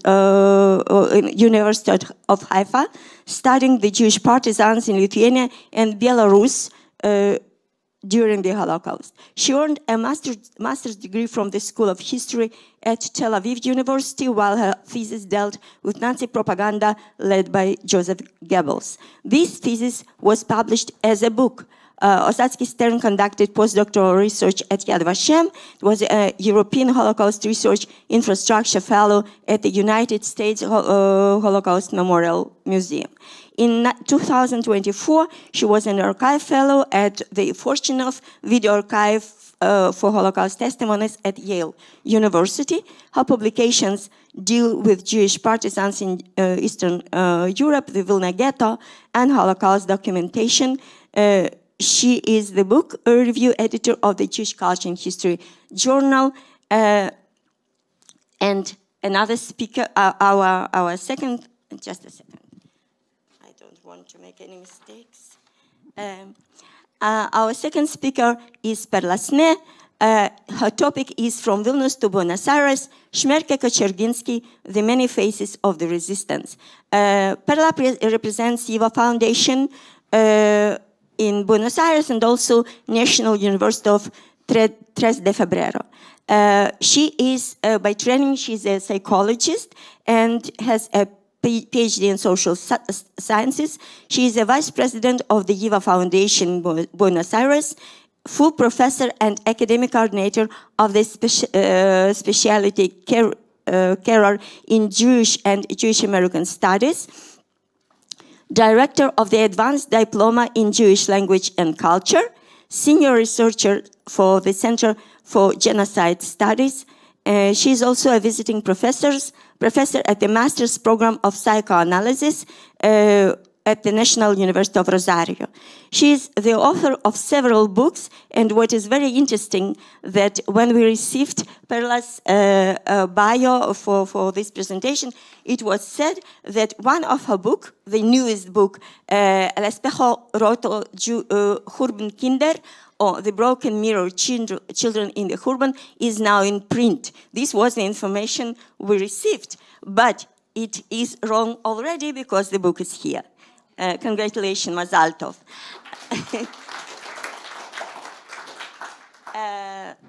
So, Daniela, without further ado, the floor is yours. Okay, thank you so much. Can you hear me? Or not so much? Can you hear me now? Okay.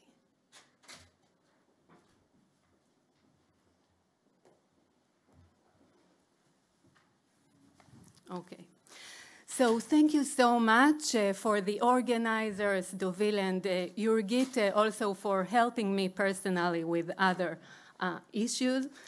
And I'm so happy to be here to see so many friends and colleagues. Zelig Kalmanovich was the intellectual heart of YIVO.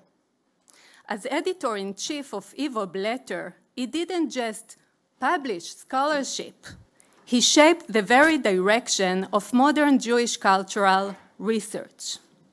His colleagues called him the Institute's guiding spirit, and for good reason.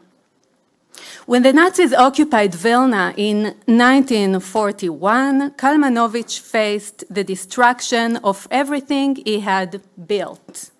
Yet even in the ghetto, he remained what he had always been, a scholar who believed in the power of Jewish intellectual tradition. His wartime diary reveals a man wrestling with history itself, trying to understand the present catastrophe through the lens of Jewish experience. Today, I will examine how his vision helped define YIVO's mission and how his intellectual legacy continued to influence Jewish scholarship even after his death in an Estonian labor camp in 1944. Zelig Hirsch Kalmanovich was born to an impoverished Jewish family. His father was a small peddler, and his mother worked in a needle factory to supplement their meager income. Despite these humble beginnings, Kalmanovich's intellectual gifts were evident early on. After receiving a traditional Jewish education, he turned to secular studies, eventually earning a PhD from St. Petersburg in 1918 with a dissertation on sailing dilemmas and the journey by ship in the Talmud.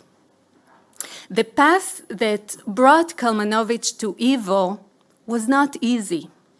He wandered across Eastern Europe throughout the 1920s, seeking employment to support his family, his wife Rivka, whom he adored, and his son Shalom, who was sent to Eretz Israel in 1938.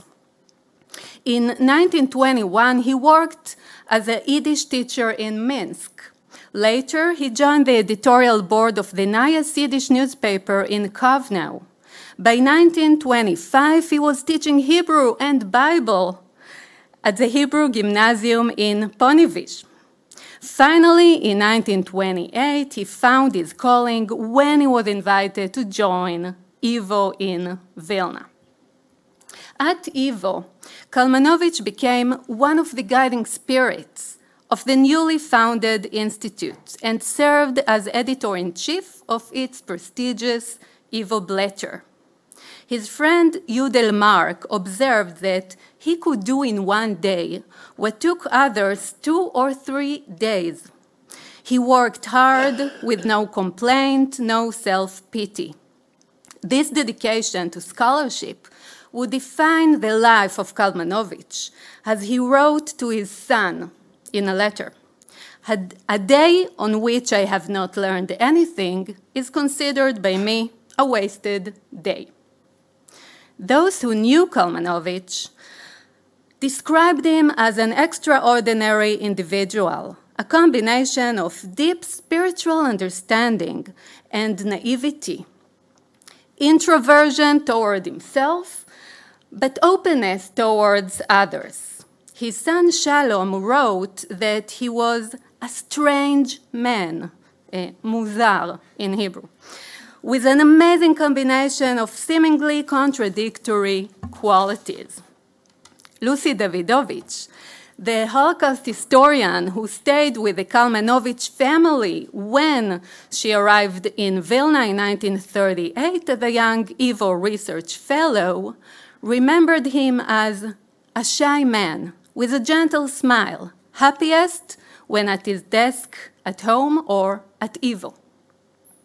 Max Weinreich dedicated the first post-war issue of YIVO Blätter to murdered YIVO scholars. The portrait of Kalmanovich appeared first on this tragic list.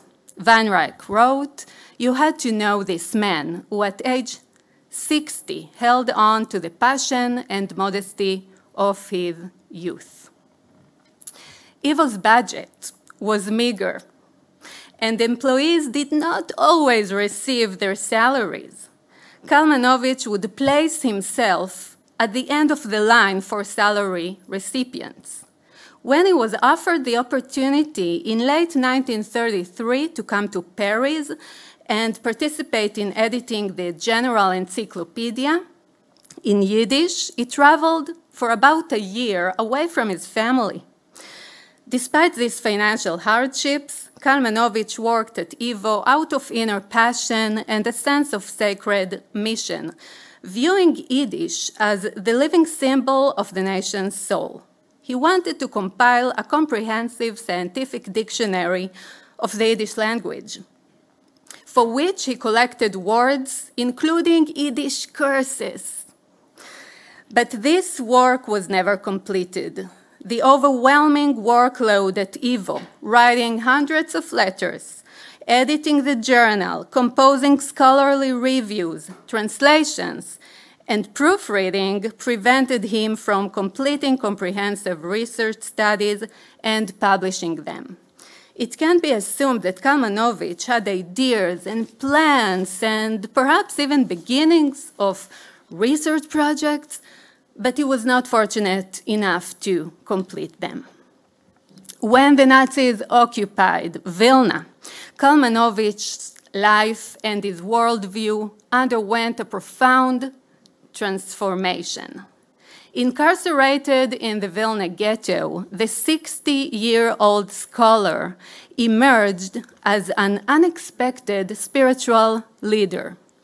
Despite holding no official position in the ghetto, he became known throughout the ghetto as Der Navi, the prophet. This transformation was not merely circumstantial, but deeply philosophical. The secular Jew, who had once supported socialist movements and devoted his life to Yiddish culture, underwent what can only be described as a spiritual awakening. He became religious in the ghetto. In his ghetto diary, he wrote extensively about rediscovering his Jewish roots and expressed public regret for the years he had wasted ignoring what he now saw as essential Jewish truth. This change was perhaps most dramatically illustrated in his attitude toward his life's work. At a literary gathering in the ghetto, when someone referred to him as the guardian of YIVO, Kalmanovich reacted angrily, claiming he was not a guardian, but an undertaker.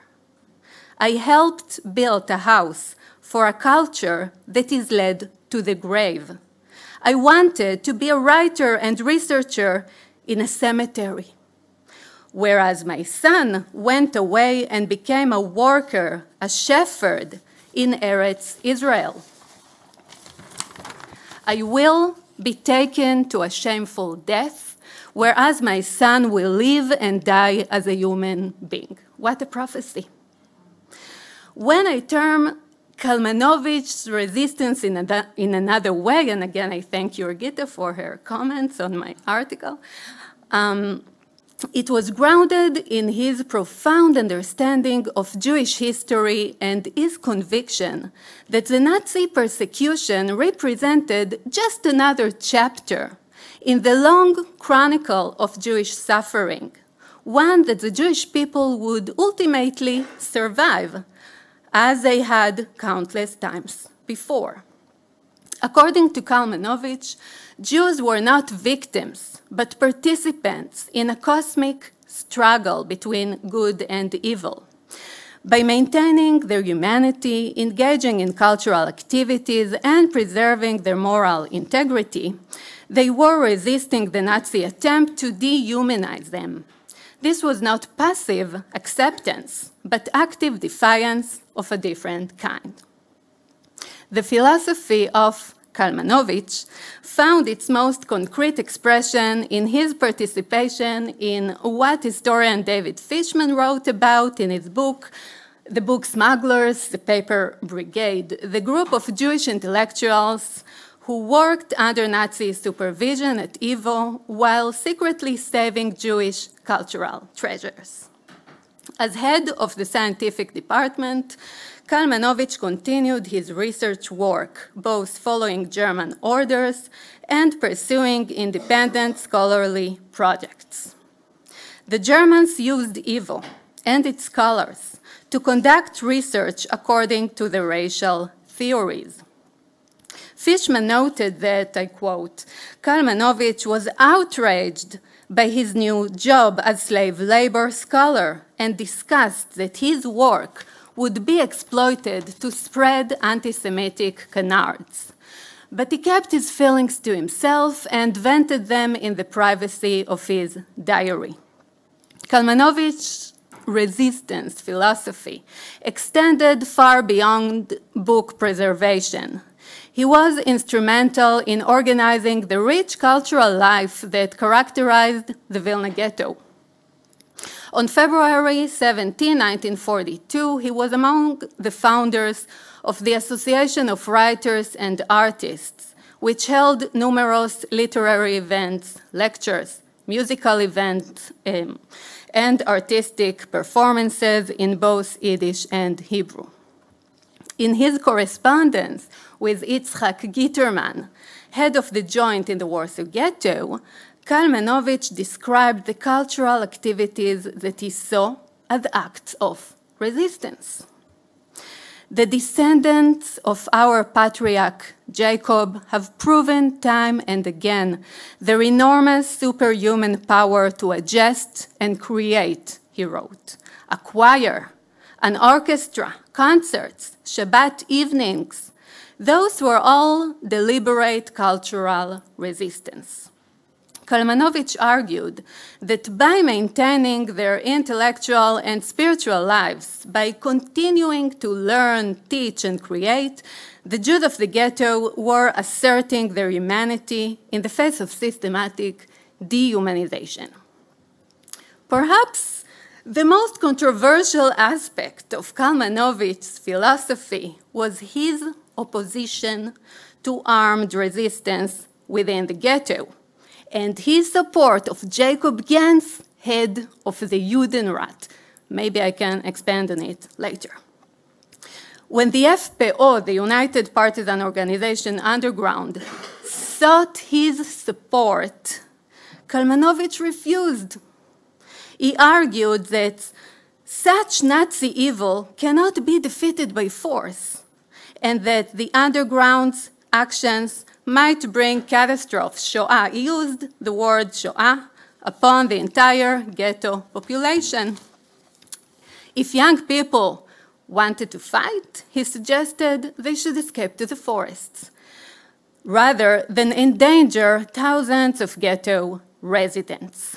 Kalmanovich's opposition to armed resistance drew severe criticism after the war. He believed that the Jewish people's strengths lay not in military prowess, but in their ability to outlast their oppressors through cultural and spiritual persistence. History, he argued, would vindicate this approach. In September 1943, as the Vilna ghetto faced liquidation, the 60-year-old Kalmanovich was deported to the Estonian labor camps. The conditions in the camps were brutal. Kalmanovich, the distinguished scholar, was forced, to clean the camp's lavatories, the toilets. Despite humiliation and physical hardship, hunger and beatings, he continued to embody his philosophy of resistance. He maintained his role as a spiritual leader and educator, even in the Estonian camp. In Hanukkah, he gave a lecture to fellow inmates on the meaning of the holiday, lit a candle, and tried to give them some hope that they would outlive their enemies. He gave lectures to 300 men in the men's barrack. Zeli Kalmanovich died of hunger and disease in early 1944. Fellow inmates, including Hirsch Glick, the poet who wrote the famous partisan hymn, witnessed his body being cremated as if bearing witness to a moment of historical significance. We have testimonies, not from Glick, who also perished, but from other witnesses. The survival of Kalmanovich's diary. Written in Hebrew with some Yiddish passages between June 1942 and August 1943, the diary documented daily life in the ghetto while articulating his philosophy of cultural and spiritual resistance. When Kalmanovich was deported to Estonia, his friend and colleague Herman Kruk found the diary in his lodging and hid it, among other papers, in the ghetto library. After the war, Abraham Sutzkever discovered the diary and sent it to YIVO in New York. The diary was first published in Yiddish in 1951, then in English in 1953, and finally in its original Hebrew only in 1977. And now I see that it was published again in English. Maybe we can talk about it later. I'm about to finish. The editor of YIVO's annual publication wrote that Kalmanovich's diary is one of the most remarkable and most poignant human documents to have come out of this tragic era of the Holocaust. Despite the diary's significance, I argue that Kalmanovich remained largely unknown in the decades following the war, except for the people in this room, of course, due to his philosophy of non-violent resistance, which contradicted the prevailing Israeli narrative that glorified the partisans, the ghetto fighters. In the young Israeli states, like I said, the ghetto fighters and partisans, they were celebrated, while figures like Kalmanovich were overlooked. And I just want to say that standing here in Vilna today, the city where YIVO was born, where Kalmanovich lived, we can see how his vision came full circle. The man who once served as YIVO's guiding spirit ultimately embodied in the most extreme circumstances the very mission he had helped define, the preservation of Jewish intellectual life against all odds. Perhaps most importantly, Kalmanovich's story challenges us to think more broadly about the nature of heroism and resistance. The prophet of the Vilna Ghetto did not live to see the victory he predicted, but his diary and his vision survived. In studying the story of Kalmanovich, we honor not only his memory, but the broader truth he represented, that culture, learning, and human dignity are themselves forms of resistance and Jewish survival. Thank you so much.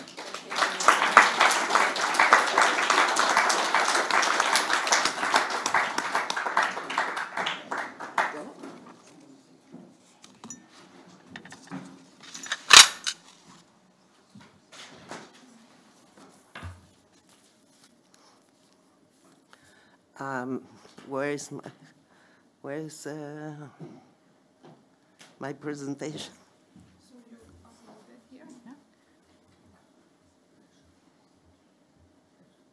Okay.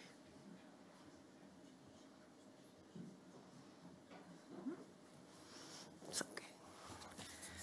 I am honored and thrilled to be here with you, and we'll start by listening to something. Stiller, Mechaber Kaczergiński, Musik Wołkowiski, gesungen durch Mechaber. Stiller, lass mir schweigen, Quorim wachsen dort. Schoben sie verpflanzt die Sonne, grünen sie zum Blau. Vieren Wegen zu Panar zu, führt kein Weg zurück. Ist der Tate wo verschwunden und mit ihm das Glück. Stiller Kind, mein Zwein, Täters hilft nicht kein Gewein. Unser Unglück wär uns an ihm sei wie nicht verstehen. Schoben Breges heuer die Jamen, schoben heuer die Trisses zusammen. Nur zu unser Pein kein bissl Schein. If we begin by listening to this song, it is because this is not a mere academic gathering, but a way of reclaiming a legacy, a way of making resonate in his Vilniuje the voice of one of the most combative, captivating, and tragic figures in our history. Szmerke Kaczergiński, poet, Sammler, and fighter, both in battle and in life. His life and work comprise one of the most intense and fruitful chapters of 20th century Yiddish culture. Author of defiant, militant poetry, deeply rooted in the tragedies and hopes of his time, he embodies at once cultural resistance, armed struggle, and the tireless effort to preserve the memory of a decimated people.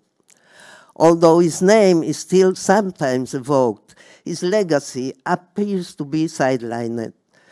Yet both his literary creation and his work collecting the songs and stories of the Churban have left an indelible mark on Jewish cultural history.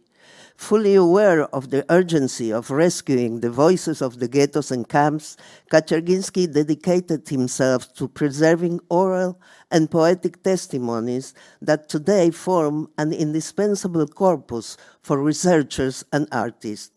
He was born on October 28 in Vilniuje. Orphaned at an early age, he and his younger brother were raised by their grandfather. He studied at the Talmud Torah and later attended night school while working by day in a print shop. His early militancy for the Communist Party drew him into political writing. At just 15, he published Barricades, also known as Tates Mames Kinderlach, that quickly became a widely sung socialist anthem. His first articles on class struggle and workers' condition brought him several sentences in prison, where he organized theater groups, already revealing his gift for transforming adversity into artistic expression. Together with Avram Sutzkever and Chaim Grade, he later co-founded Young Vilniuje, a pioneering Yiddish avant-garde group. His revolutionary poetry gained wide popularity throughout Poland in the 30s, while his stories and essays appeared in the leftist Yiddish press both in Poland and New York. With the Nazi invasion, Kaczerginski was confined to the Vilna ghetto. After first attempting to survive in the Aryan side, disguised as a deaf mute. In the ghetto, he wrote to sustain prisoners' morale.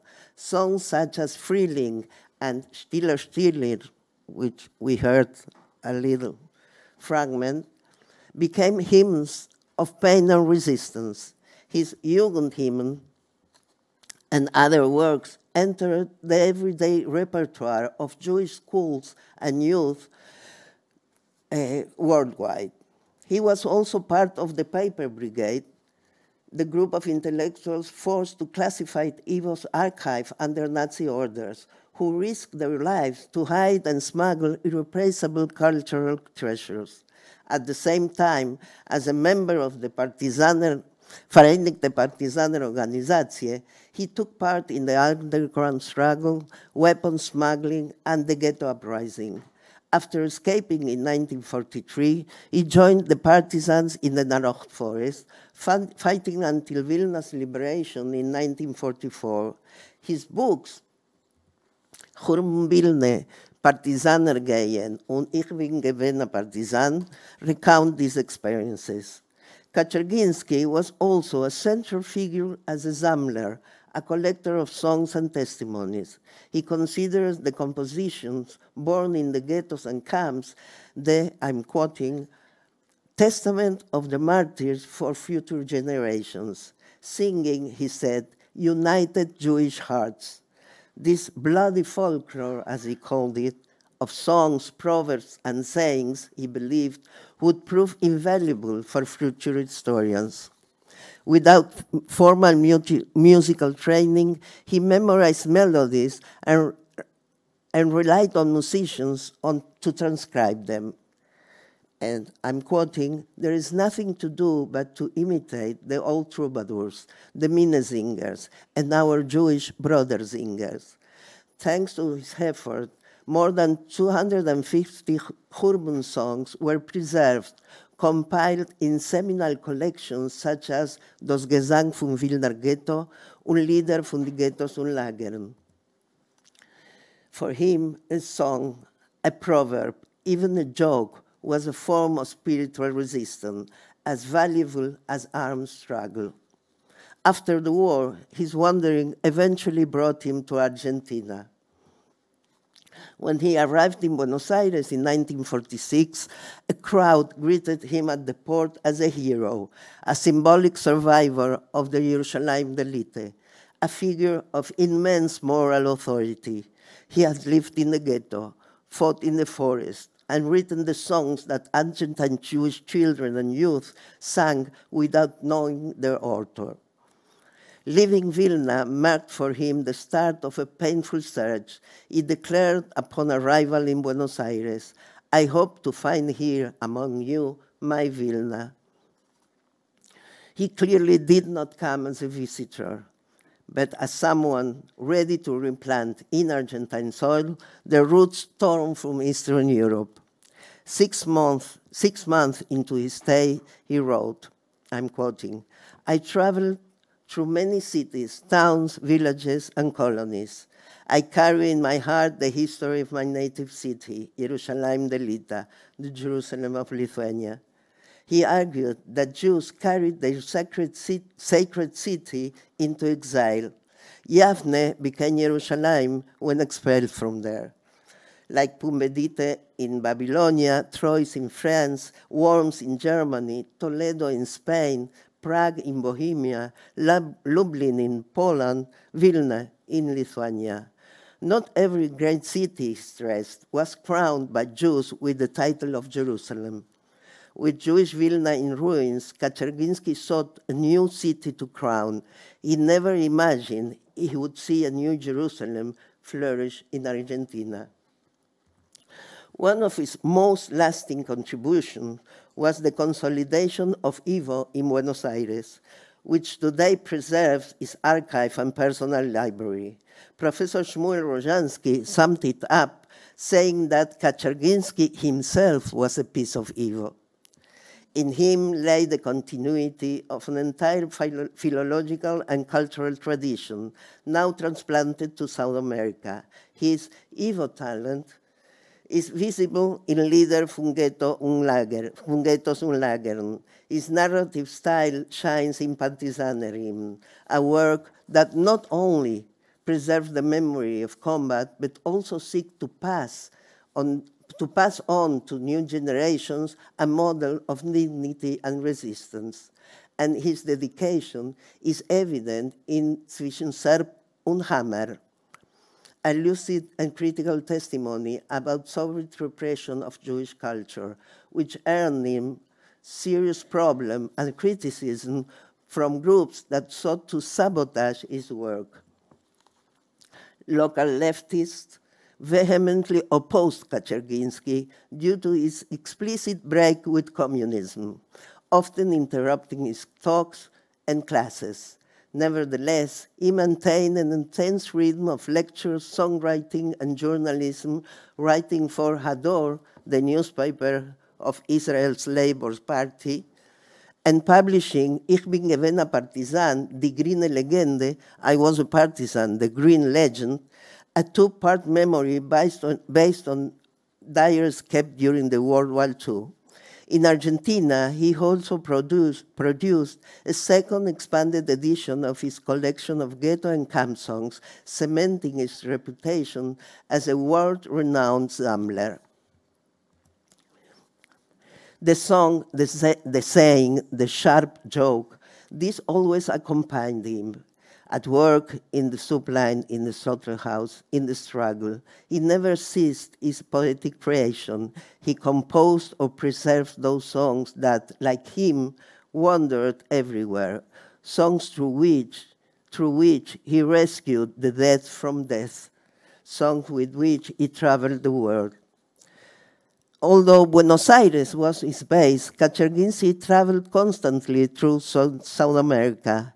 He lectured in Jewish colonies in Entre Rios, that's a province in Argentina, in communities in Uruguay, Chile, and Brazil, and in cultural centers across the region.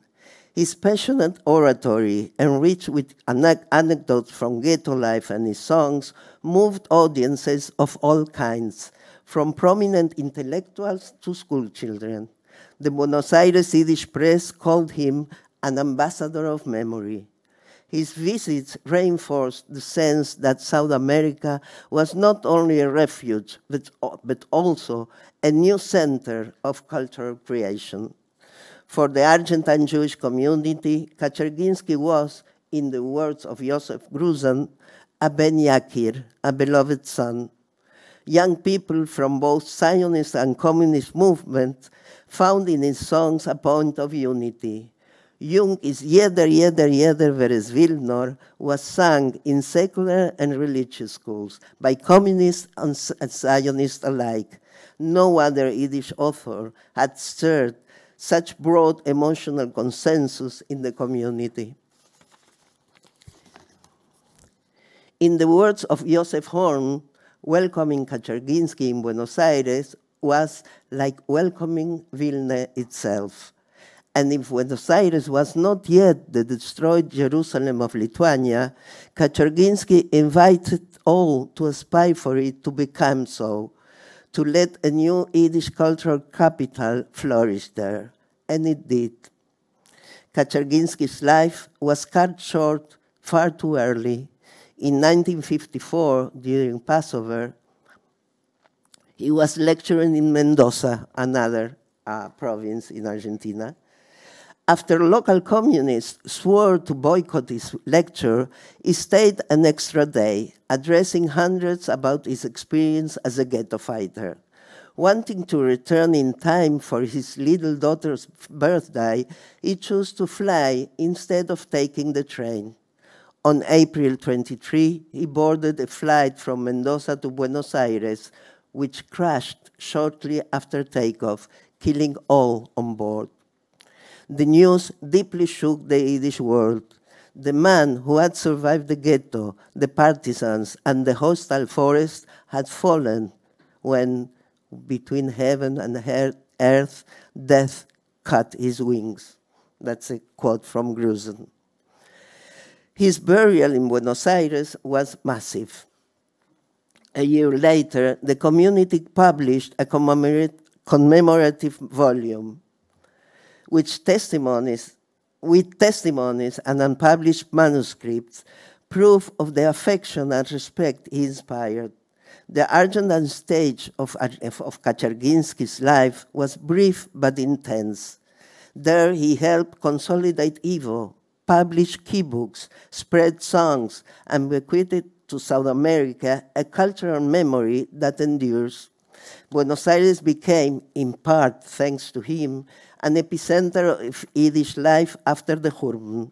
For his part, he found in Argentina not only refuge, but also the possibility of projecting into the future what he had sought to rescue from the past. His figure, and above all, his many endeavors, are not only a symbol of continuity, but also of resistance. Kaczerginski embodies the union of political militancy, cultural resistance, and artistic creation. He was a poet and a fighter, but also a bridge between the destruction of European Jewry and the reconstruction of cultural life in exile. Szmerke Kaczerginski found in Argentina the momentum of a new Jerusalem, a space where he could continue to work, the work interrupted in Vilniuje.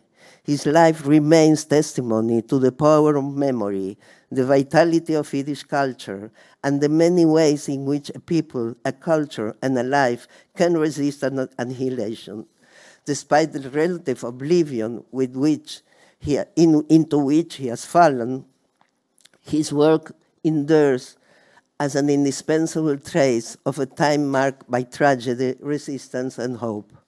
In the word of Chaos Klieger, Argentine Yiddish poet, in his poem, Der Meshulach vom Fire, The Messenger of Fire, dedicated to Kaczerginski, Der Meshulach vom Fire, Chaos Klieger.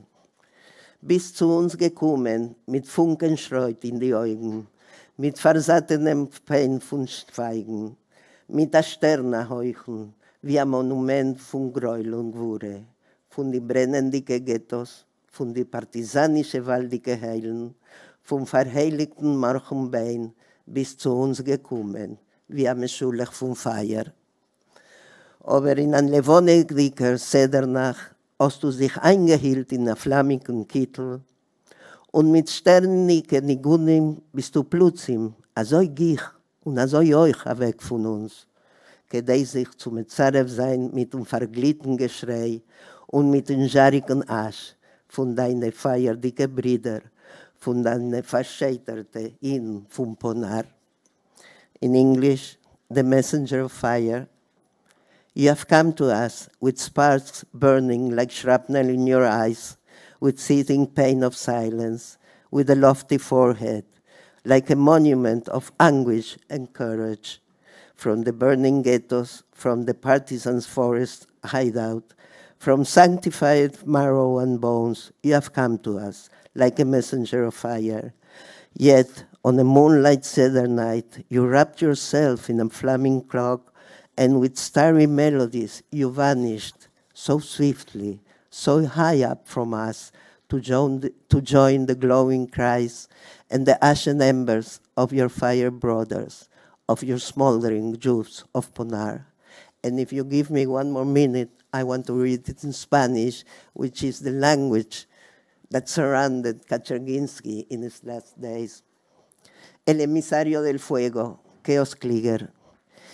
Viniste a nosotros con chispas ardientes como metralla en los ojos, con el hirviente dolor del silencio, con la frente alta, cual monumento de angustia y coraje, desde los guetos en llamas, de los escondites de los partisanos del bosque, de la médula y los huesos santificados, viniste a nosotros, cual mensajero del fuego. Pero en la noche de luna del ceder te envolviste en un manto llameante y con melodías estrelladas desapareciste, de golpe, tan rápido, tan alto te fuiste de nosotros para unirte al grito incandescente y a las brasas cenicientas de tus hermanos de fuego, de tus judíos abrazados de Ponar. Thank you very much.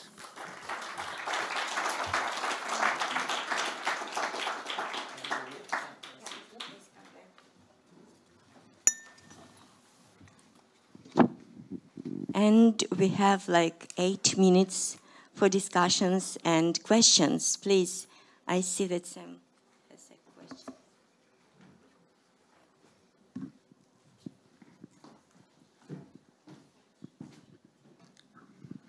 Okay, I have questions for both speakers. First, Daniela, by the way, I knew someone very well in the town where I live in the United States who was with Kalmanovich in Estonia, and said wonderful things about him. But I have 2 questions about Kalmanovich. One, I read somewhere that his last words were "Ich hab euch indrelt, ich hab a Sohn in Eretz Yisrael."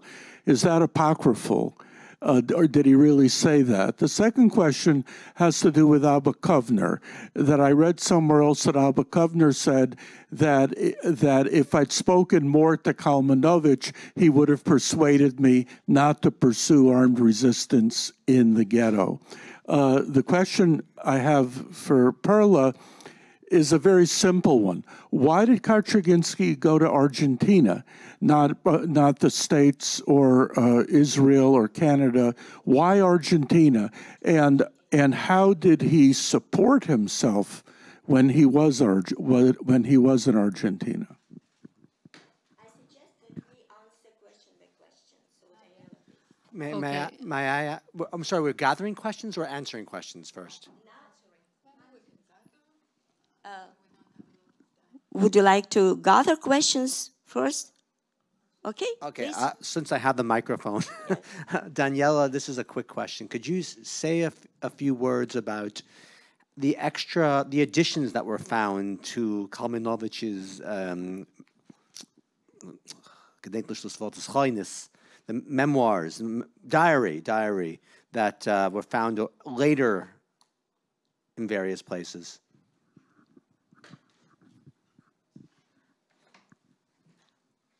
We take one more question. After that, we answer, and we'll see what happens.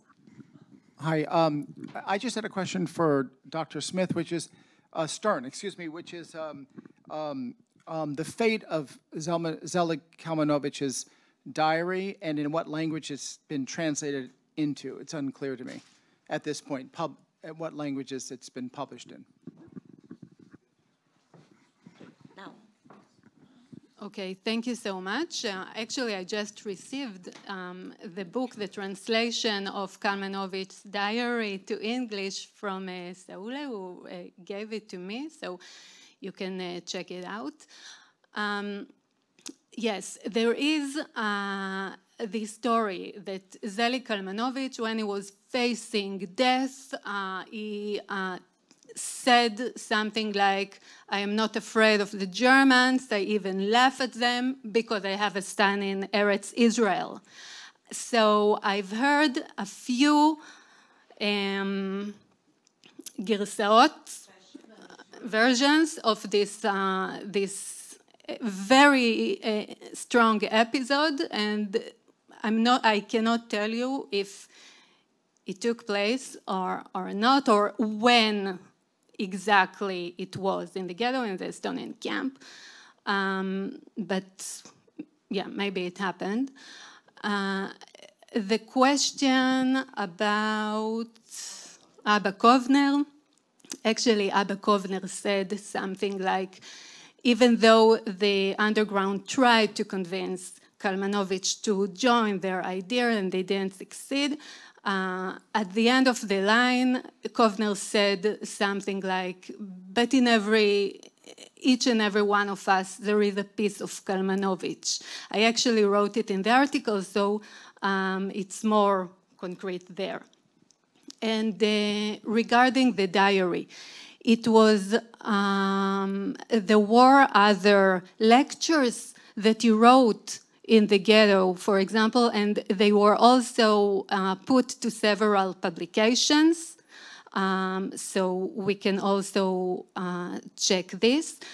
The supplements to the diary, something interesting regarding the diary, which was translated to, like I said, to Yiddish, to English, and it was translated to Hebrew only later in 1977, and I think that it's because of what I argued on stage, actually, because it was overlooked for a bit of a time. Maybe someone can have other ideas. Last thing I wanted to say about the diary, please pay attention. He started to write the diary a year after the war started. It took him a while to sit down and write the diary. Okay, thank you. So before Perla answers her question, we have here a translator of Kalmanovich's diary. Translator. Sorry, the editor, the editor of Kalmanovich's diary, which is we are very proud to have made in Vilnius, Saulė Valiūnaitė, Dr. Saulė Valiūnaitė, and she has a remark. Yeah, I want to answer the question about different parts. So Sutskever found actually just one notebook of the diary, and he sent it to YIVO in New York. But another notebook of the diary was left here in Vilna, and Kačerginski actually found it, and he translated few entries of, I think, 5 days, and he sent his translation into YIVO, which was added into, I think, the Hebrew publication, but the rest of the document remained unknown until Lithuania regained independence, and the local scholars found that notebook in Lithuanian Central State Archives, and after that made a copy and sent another copy, the full Vilna notebook to YIVO in New York. So this publication that you have now is the only full publication of the diary with the first entry that he wrote after he wrote the first sort of essay to mark the beginning of the 1 year after the beginning of the war, and after that he was began to write the diary. Thank you, Saula.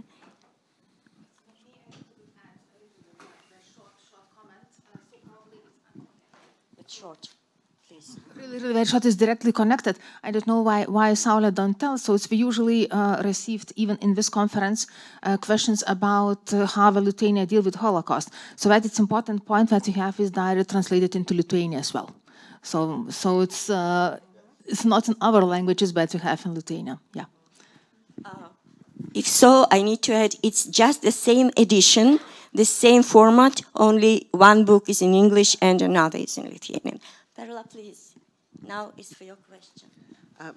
First, I want to add something about Abba Kovner. In the he couldn't listen to.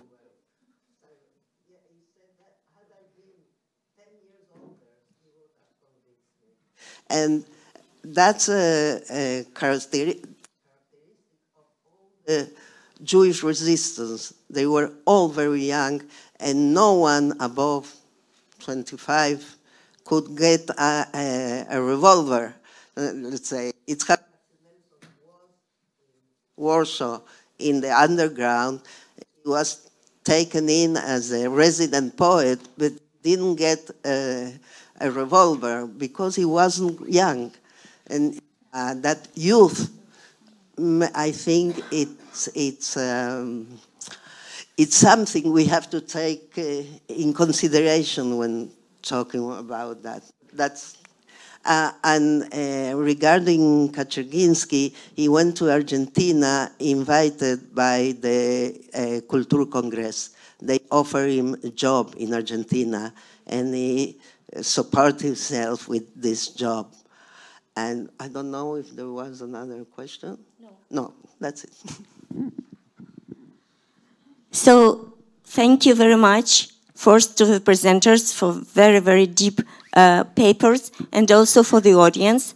And before we part for lunch, I have a small announcement to make. Many of you admired the big screen with the emblem of the conference, so it was a suggestion to make a photo near that screen. The photographer is here. He will guide you to the place of the document, of the emblem and the photograph. After that, we have lunch till 1 o'clock, and we convene here at the same audience, same room. After that. Thank you so much.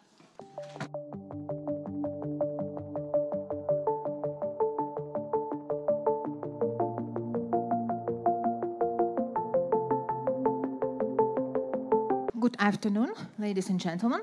It's usually quite difficult to start after the lunch, but time is going, and we start the last, but of course not least, session in this conference, and after that we will move to the other activities, the book presentation, the exhibition, guided tour, and so on.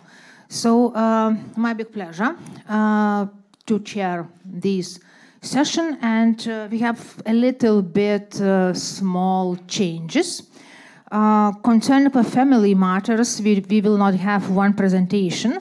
Professor Eva Koźmińska-Freilak will not present it today for us, so we have probably a little bit shorter session, or a longer time to the questions.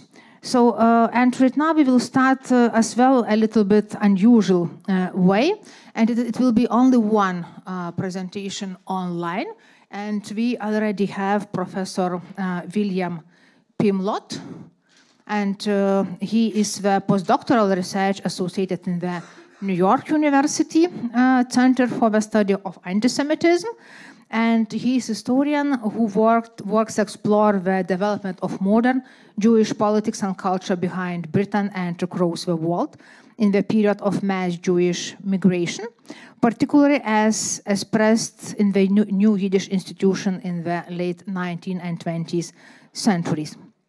So Dr. Pimlott will also be the Dina Abramovich Emerging Scholar Postdoctoral Fellow at the YIVO Institute in New York, and here he developed own research in the Yiddish politics and Yiddish culture. So, dear William, please floor is yours. And today we have a presentation. The topic you can see in the screen is the science of network at Yiddish land, YIVO foreign branches, 1925-1994. So, William, please. Hello, thank you so much for that introduction. Good morning, everyone from New York. It's 6 a.m. here. Thank you so much for including me in the conference. And thank you also to my fiance, who's in the next room and has a big day of work today. And I'm hoping I'm not waking her up. I wish I could be there with all of you in person. It looks like an amazing conference. But unfortunately, there was a bad clash with a conference we're holding at the Center for the Study of Anti-Semitism here in New York. But I'm so grateful that you've been able to include me by video stream. And I'm also grateful that my face is only to the side of the slides and isn't on the whole screen, which I'm glad that isn't looming down on all of you. So with no further ado, I'll read my paper. And thank you again for including me. We do not perhaps associate Yiddish and its culture with Palmytfontein Airport, south of Johannesburg, nor even with the aeroplane. Nor do we think of Yiddish culture, even in its global dimensions, as something which possessed ambassadors who used the technologies of the jet age to spread its mission. And yet, after the devastation of the Holocaust, an event which led to the murder of millions of Yiddish speakers, understood by some as a linguicide of Yiddish, it was activists such as Jacob Schatzky, celebrated Polish Jewish historian on the left in this photo, who had migrated from Warsaw to New York in 1922 and would go on to become co-founder of the American branch of YIVO in 1925. And on the right, Isa Goldberg, a Bundist and Yiddish culture activist who emigrated to the United States in 1941 and played a leading role in the creation of the Yiddish encyclopedia, the Allgemeine Encyclopedia, who would be the ambassadors. These two overdressed explorers were global ambassadors of Yiddish culture, sent from New York to raise support from Yiddish-speaking communities around the world. And the local Yiddish press had sent a photographer to capture the first steps of their mission. These images of YIVO in Lithuania are all from the work of YIVO around the world. From the publications of societies in Cuba, Miami, and Mexico, respectively. They are evidence for the nostalgia for Vilna's Jewish heyday, evoked internationally for the mystique of Vilna, as historian Cecile Kuznets has put it. And I think you're about to all have the book launch, which I wish I could be there for. I'd love to know how you translate mystique of Vilna into Lithuanian. For this legend of Vilna and its YIVO headquarters is an interwar summit of modern Jewish culture. But they are also testament to how YIVO inspired new global futures, how there was never one YIVO but multiple, all, as with these images, reflecting and refracting Vilna and its original mission. Sustaining a worldwide network bolstered YIVO and Vilnius' sense of its own importance as an institution that could speak for Jews everywhere across the world. These global YIVO societies, however, did not simply aspire to preserve the history of YIVO in Lithuania, but they adapted its methods to global settings to try and tell their stories. The result was something unique, a national organization whose territorial dispersion meant that every Yiddish story it told was also imbued by local national settings. Yiddish science, like the photos of YIVO and Vilna, thus became a multifaceted, refractory global phenomenon. In the hallway of the headquarters of YIVO and Vilna before the Second World War, there stood a giant map of the world with the YIVO branches marked on them. This was also a map of Yiddish land, of territories defined not by their governments or nations, but instead by their Yiddish speakers. Yiddish-speaking communities developed their own YIVO branches both in solidarity with the mission of YIVO in Vilna, to study the Jewish people and thereby elevate it, but also because they saw the use for Yiddish scholarship in their local communities.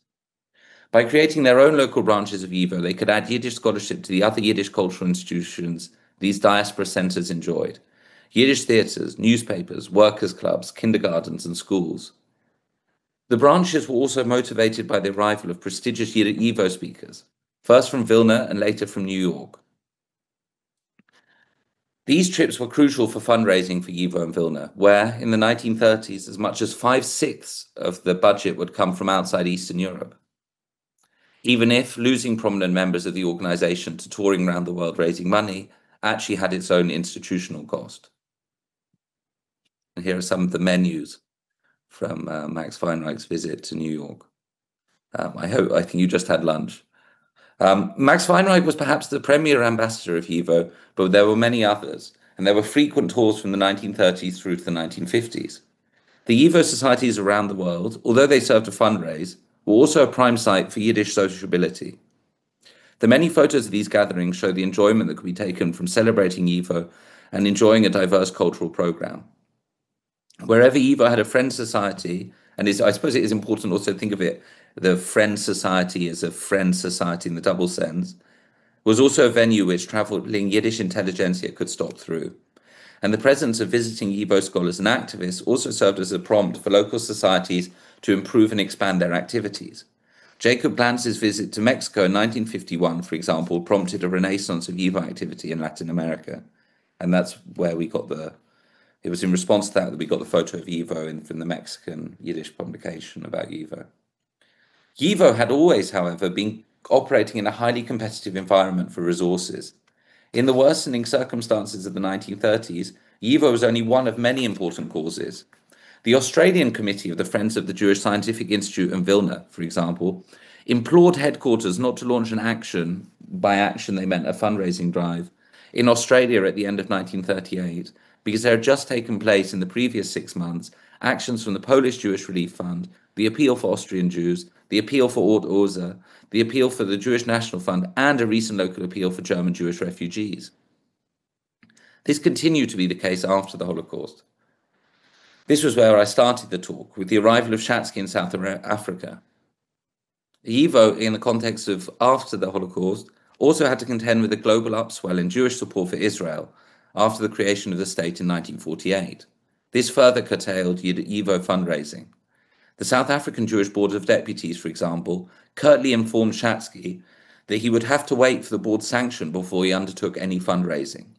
As the United Israel campaign was in full swing, Shatsky was only begrudgingly given permission to go ahead with his fundraising tour, on the understanding that there is to be no large-scale campaign in the ordinary sense, and that it is a drive for membership, and the drive for membership is underlined, that is planned.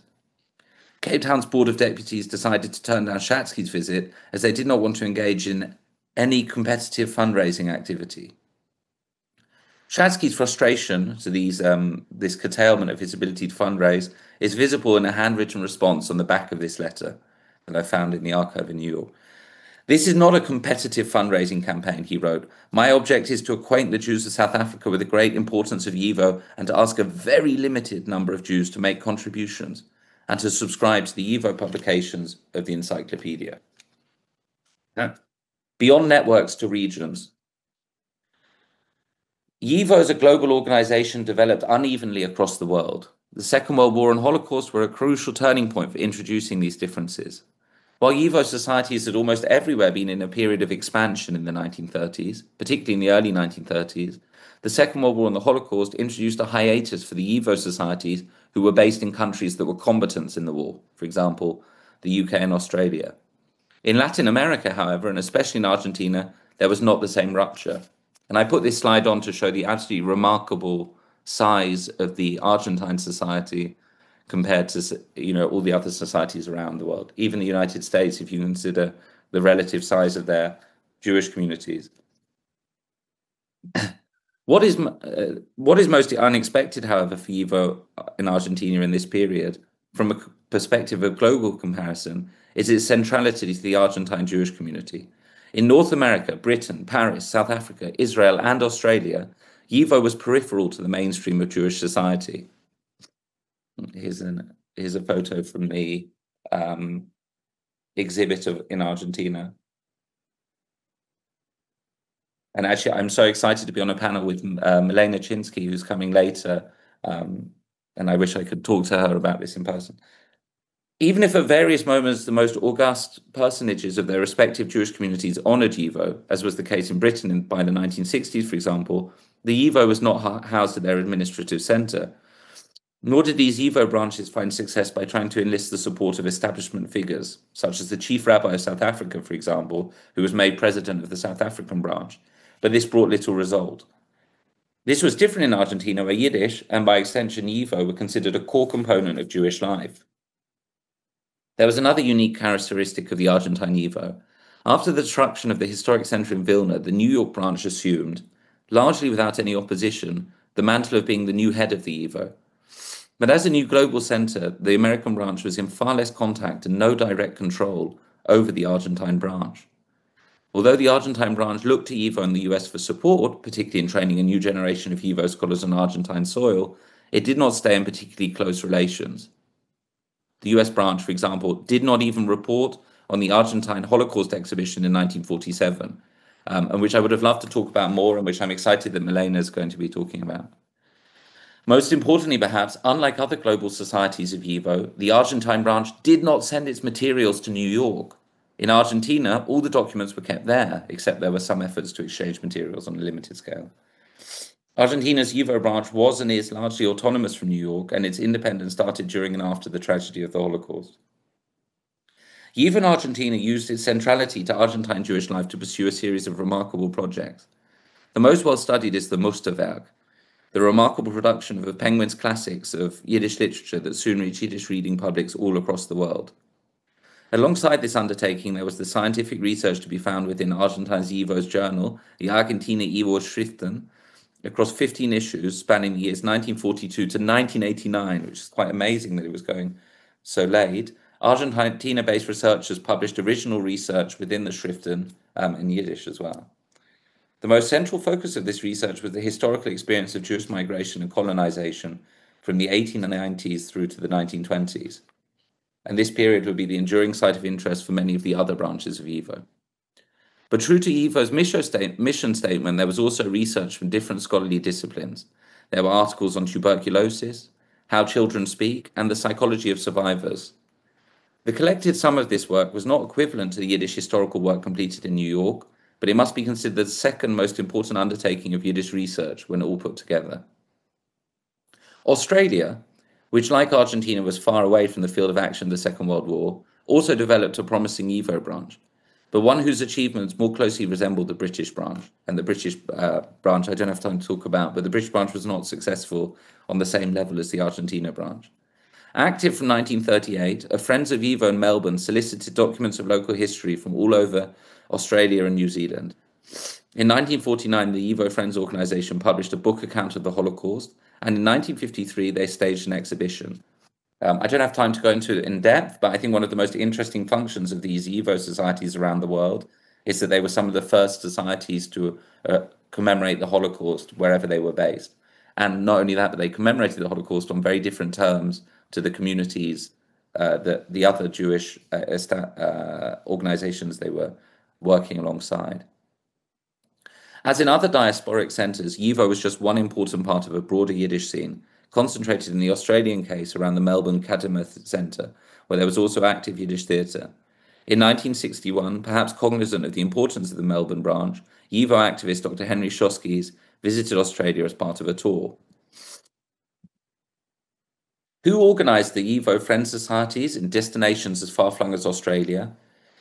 Many of the activists involved were literary or journalist men and women who had left Eastern Europe in the 1920s and 1930s, and in the 1940s and 1950s, after lifelong careers in Yiddish culture, began to turn towards its preservation and commemorization. Others were communal activists, often of socialist politics. Joachim Heim Rubinstein, a YIVO activist in Melbourne, is but one example of the paths that could lead to a YIVO activism outside of Eastern Europe. A first-generation immigrant to Australia from a distinguished rabbinic family, Rubinstein led the consolidation of different English and Yiddish language newspapers and helped build Yiddish print culture in Australia. In Poland, he had run a successful contractor business. His presidency of the Melbourne YIVO Society was one part of his broader Yiddish cultural undertakings. And unbelievably, I was at a party on Friday night, and I met Rubinstein's great-granddaughter, who started by telling me, my great-grandfather was involved in the Yiddish press in Australia, and then I was able to show her all these materials I'd gathered about him, which is an incredible moment. And she's working as a journalist for a magazine called Phenomenal World in New York. Perhaps the most intriguing YIVO branch was the Friends Society in Palestine, and then in the new state of Israel. After all, the Hebrew state would seem to have been a poor place for the mission of Yiddish science. But the large number of Yiddish-speaking intellectuals living in Mandate Palestine and then the State of Israel meant that the existence of a robust society should not be surprising.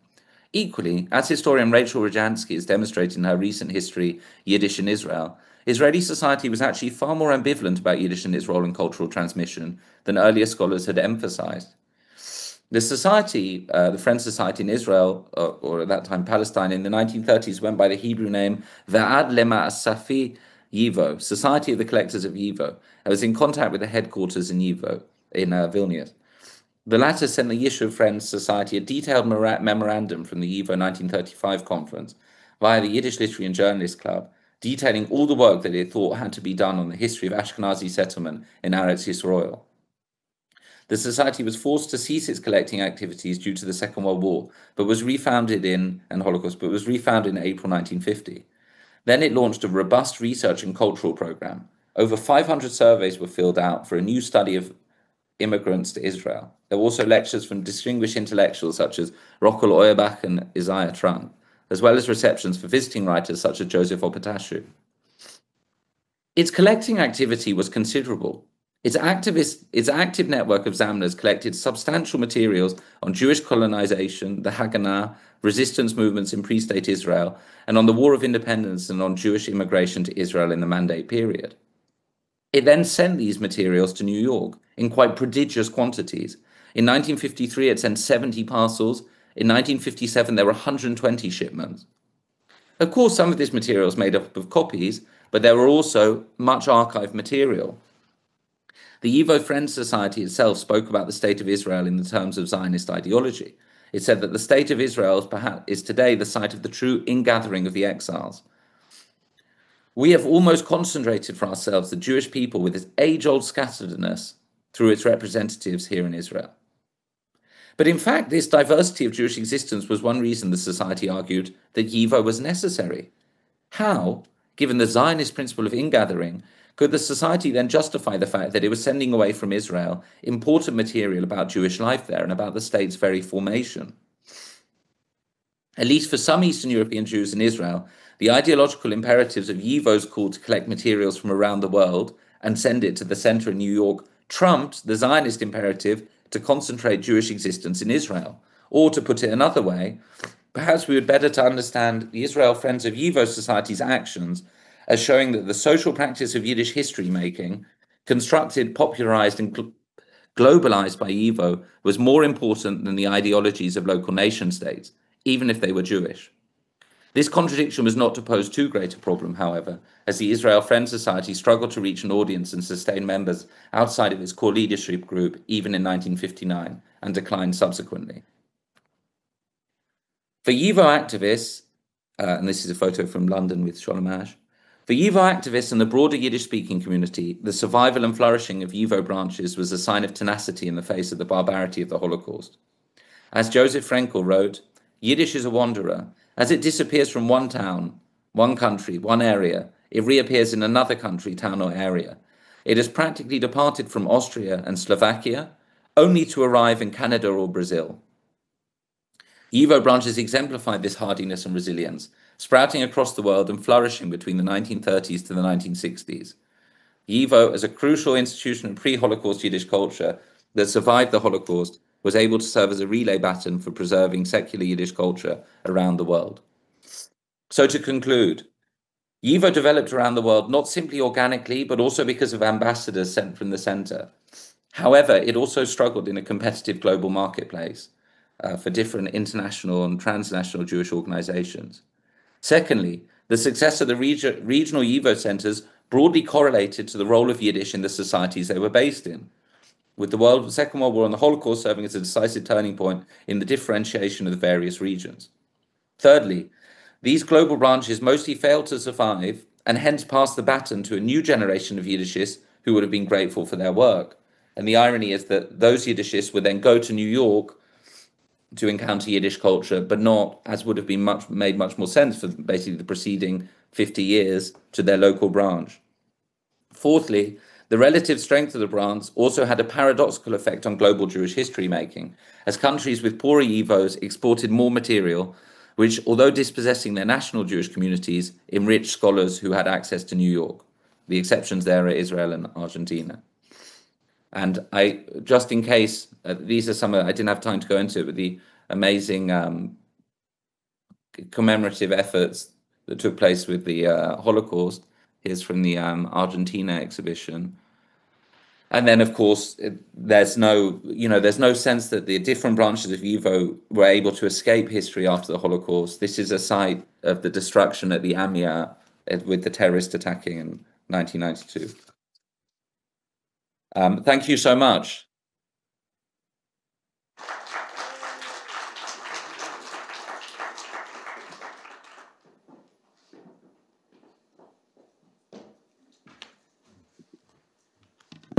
Thank you, William. Please stay with us, and later on, after all three presentations that we have right now in that panel, we will go to the answers and questions side. And my pleasure right now is introduce and to invite Dr. Nick Underwood with the presentations Becoming Friends in Paris, YIVO and City of Lights. Nick is Assistant Professor of History and the Nielsen Birch Chair of Judaic Studies at the College of Idaho. He has published widely on the topics related to the Yiddish culture in 20th century France, including his first book, Yiddish Paris, Striking Nations and Community in Interwar France, which was published in 2022 by Indiana University Press and later named a finalist for the National Jewish Book Awards. Recently, he published with the co-editor Meredith Scott the edited volume on the Jewish ideas of France, migration, diaspora, and empires, and it's Routledge and this year. So, yeah, and he also serves as project manager in the Digital Yiddish Theater project. So, Nick, floor is yours.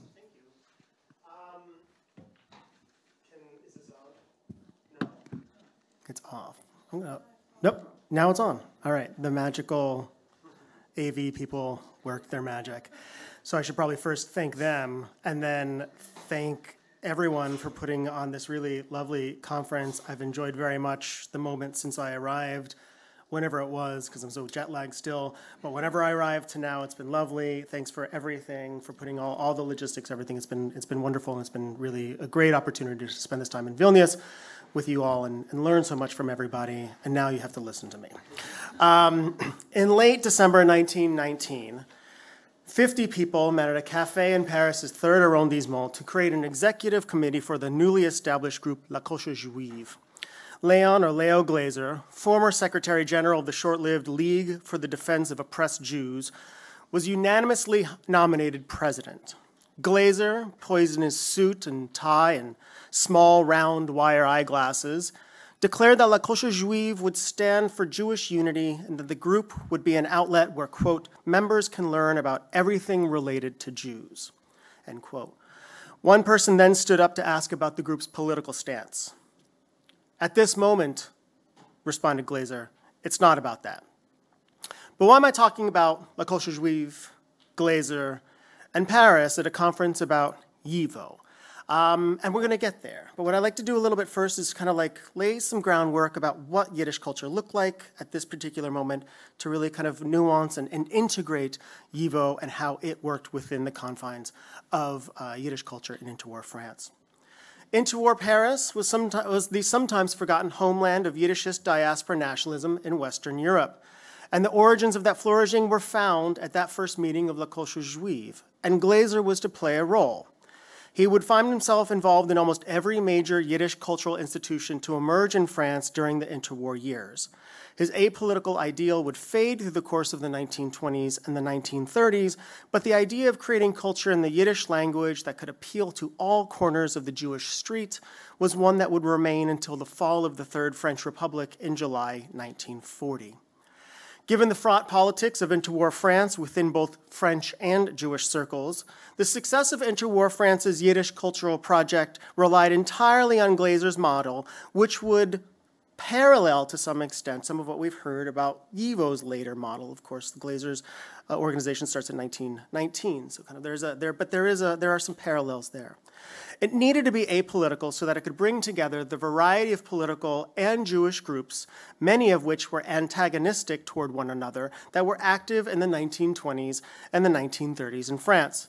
For example, by the 1930s, there were active Bundist, communist, and Zionist groups. Although Yiddish culture was often produced by partisans of these political ideologies, there would ultimately be unity within parts of the Yiddish-speaking community in France. Glaser was part of a transnational circle of friends that included the writers Sholem Asch, the painters Marc Chagall and Manet Katz, and the sculptor Nachum Aronson, as well as some Italian anti-fascists. After La Culture Juive disbanded in 1921, Glaser would become active in the Kulturliga Paris, and later the Kulturligas from Frankreich, the Medam Farband. As a delegate at the 1937 First International Yiddish Culture Congress, which took place in September 1937 in Paris, he would help found the Paris branch of the Yiddische Kulturverband, or YIKUV. He also served in a few roles with, you guessed it, YIVO in Paris. After the occupation of France, he and others would set up the group, the resistance group La Rue Emalot, whose archives are found at YIVO. Many foreigners found residence somewhere in Paris. Among the Russians, Romanians, Poles, Italians, Belgians, and Spaniards in Paris by the mid-1930s, there were Yiddish-speaking Jewish immigrants from across Eastern Europe, a community that had grown immensely in the interwar years. In 1919, there were approximately 80,000 Eastern European Jewish immigrants in Paris. This number jumped to approximately 150,000 by the mid-1930s, doubling the French Jewish population. Successive waves of Eastern European Jews fled to France in 1905, 18, 20, 22, and 33. Each wave left their homeland for various reasons, but they were all pulled to France by its reputation as a land of economic, social, political, or national opportunity, and it therefore provided fertile ground in the interwar years for the development of a Yiddishist diaspora nationalism, which was certainly a malleable national ideal. The organizations that Yiddish cultural activists created would help establish Paris as a Western European hub of Yiddish culture. Recognizing the need for familiarity in a new home, immigrant Jews in interwar Paris adopted their Eastern European diaspora nationalism to fit their new cultural, political, social, and Republican context. They did this by founding a wide variety of Yiddish cultural and scholarly institutions, staging theatric performances, and organizing theater troupes, creating Yiddish language courses and French courses, developing an International Yiddish Culture Congress, and participating in the 1937 World's Fair. Parisian Yiddish language newspapers were also a major component that tied these efforts together. In the 1920s and 1930s, there were both dailies and weeklies, and it is estimated there were about 130 Yiddish periodicals that appeared between 1918 and 1939. They didn't all run concurrently. Some of them lasted for a week, and some of them lasted for years. The major newspapers were the Pariser Heint and the Neue Presse. Pariser Heint was a Parisian outpost of the Warsaw-based Zionist-leaning Heint. It began in publication in 1926 and ran until 1940. The Neue Presse was a daily published originally under the auspices of the French Communist Party, the PCF. It ran from 1934 to 1939 before going underground, and it would publish again after the war from 1944 to 1993. City-Light is also somewhat unique, especially for Western Europe, in terms of the outlets and forms of Yiddish culture it produced. Significantly, it claimed branches of the Kulturliga, YIVO, the Arbeiterring, and the Linke Polition's Arbeiterheim, as well as homegrown institutions like La Culture Juive. Paris, during these years, also, as I mentioned, hosted its own Yiddish theater troupes and also invited a number of international stars. What I'd like to spend the rest of my time with today, however, is talking about YIVO Paris, because of how the story of YIVO in Paris really speaks to the transnational and cooperative imperative that supported the development of this interwar Yiddish community. It should be noted that the research for this was done primarily through YIVO's Elias Cherakova archive, specifically RG82, an important archive that has helped me reconstruct this history of YIVO. It's also a tremendous resource, as Christoph has noted, for scholars working on the history of anti-Jewish violence. There's so much in there that we still need to be working with. YIVO arrived in Paris not as the result of a planned westward expansion like some of the other groups I've mentioned, most importantly the Kulturliga, but its long-term presence and cultural international connections would help keep a fractured community together. Unlike the aforementioned groups, however, the events that led YIVO's presence in France were much more violent. On May 25th, 1926, Sholem Schwarzbard, the Russian-born Jew who settled in Paris in 1910, approached Simon Petliura in the street. Petliura, head of the government in exile of the Ukrainian People's Republic, had been living in Paris since 1924. Schwarzbard first called Petluria's name. Petliura turned around. Then right there, in Paris's Latin Quarter, in the middle of the afternoon, Schwarzbard shot and killed Petliura. Schwarzbard, who had lost his family in the 1919 pogroms in Ukraine, did not view Petliura as simply some other nationalist leader, but as a 20th century Cossack. The aftermath of his assassination served to legitimize YIVO's historical efforts, as Cecile Kuznets and others have shown, from very early on. This was because Elias Cherikover, one of YIVO's founders, would assist Schwarzbard's defense, which his trial began in October of 1927, by presenting documents from YIVO's archive as evidence of the pogroms in which the man had lost his family. Schwarzbard would win that case. YIVO in Paris moved around the city, not settling into a final space until 1938. The first location was in the 19th arrondissement at then Secretary A. Ekman's flat. During the organization's 13-year existence in Paris, however, meetings took place in cafes around the city, most notably in locations on the Place de la République and in the Latin Quarter of the Left Bank. After the Cherikovers officially moved to Paris in 1933, their apartment in the 15th arrondissement had become a hotbed of activity. Lisa Leff has called it a, quote, salon for Yiddish-speaking Jewish elite. The Paris office played an important role in both the development of what was becoming an international institution and the formalization of Paris as a true hub of Yiddish culture. It was not only the formal formal Western European presence for YIVO, but it was the strongest. Compared to the Brussels Society of Friends for YIVO, the Paris branch would be considered, including by some in Vilnius, as a section of YIVO. It took some time to get there. YIVO's agenda in France was manifold. Its tasks included fundraising for the institution as a whole, and its arrival in the 1920s financially was not a terrible decision. It was the years when Prime Minister Poincaré actually stabilized the French franc, so there was some economic potential there. They also collected materials related to the history of Jews in France, producing volumes based on these materials, and circulating YIVO publications to France and other locations in Western Europe, again, most notably Brussels. Another important part of YIVO's work in Paris was producing local events which served to increase visibility within the city, helping the organization to become known as the premier institution in Paris, tying together scholarship, diaspora nationalism, and Parisian Yiddish culture. Unlike other Yiddish organizations in interwar Paris, YIVO actively sought to cultivate relationships with traditionally Franco-Jewish organizations such as the Alliance Israélite Universelle, an international educational professional development organization in Paris that dates to 1860, the Jewish Colonization Association, a group founded in 1891 to facilitate the emigration of Jews from Russia and other Eastern European countries to agricultural colonies, and the Federation of Jewish Societies in France, sometimes simply known as the Fédération, which was a federation of Landsmannschaften founded in 1923 to aid and welcome Jewish migrants from Eastern Europe to France. Because of YIVO's overall mission to collect as much information as possible about Jewish history, broadly speaking, YIVO was able to make a connection and work with groups that were otherwise precluded by the Kulturliga and the Medemfarband's explicitly Yiddishist ideologies. Among the original founders and leaders of YIVO was Elias Cherikover and Israel Yefroikin, who was also active in the Kulturliga in the 1920s in France, who had the closest connection with Paris. Yefroikin lived in Paris during the entirety of the interwar years, and Cherikover was in Paris from 1926 to 1927, regular visiting the city while staying in Berlin from 1927 to 1930, after which he moved back to the City of Light. YIVO Paris's first meeting took place on January 28, 1927. Elias Cherikover, Leo Glazer, Charles Rappaport, and Yud Greenberg discussed directions for the group, including YIVO's stance on Yiddishism. Cherykova addressed this issue, assuring Greenberg, who was concerned that YIVO was interested in materials only produced in Yiddish, that YIVO's scope was wide and that the Institute was interested in many materials related to the quote-unquote Jewish masses.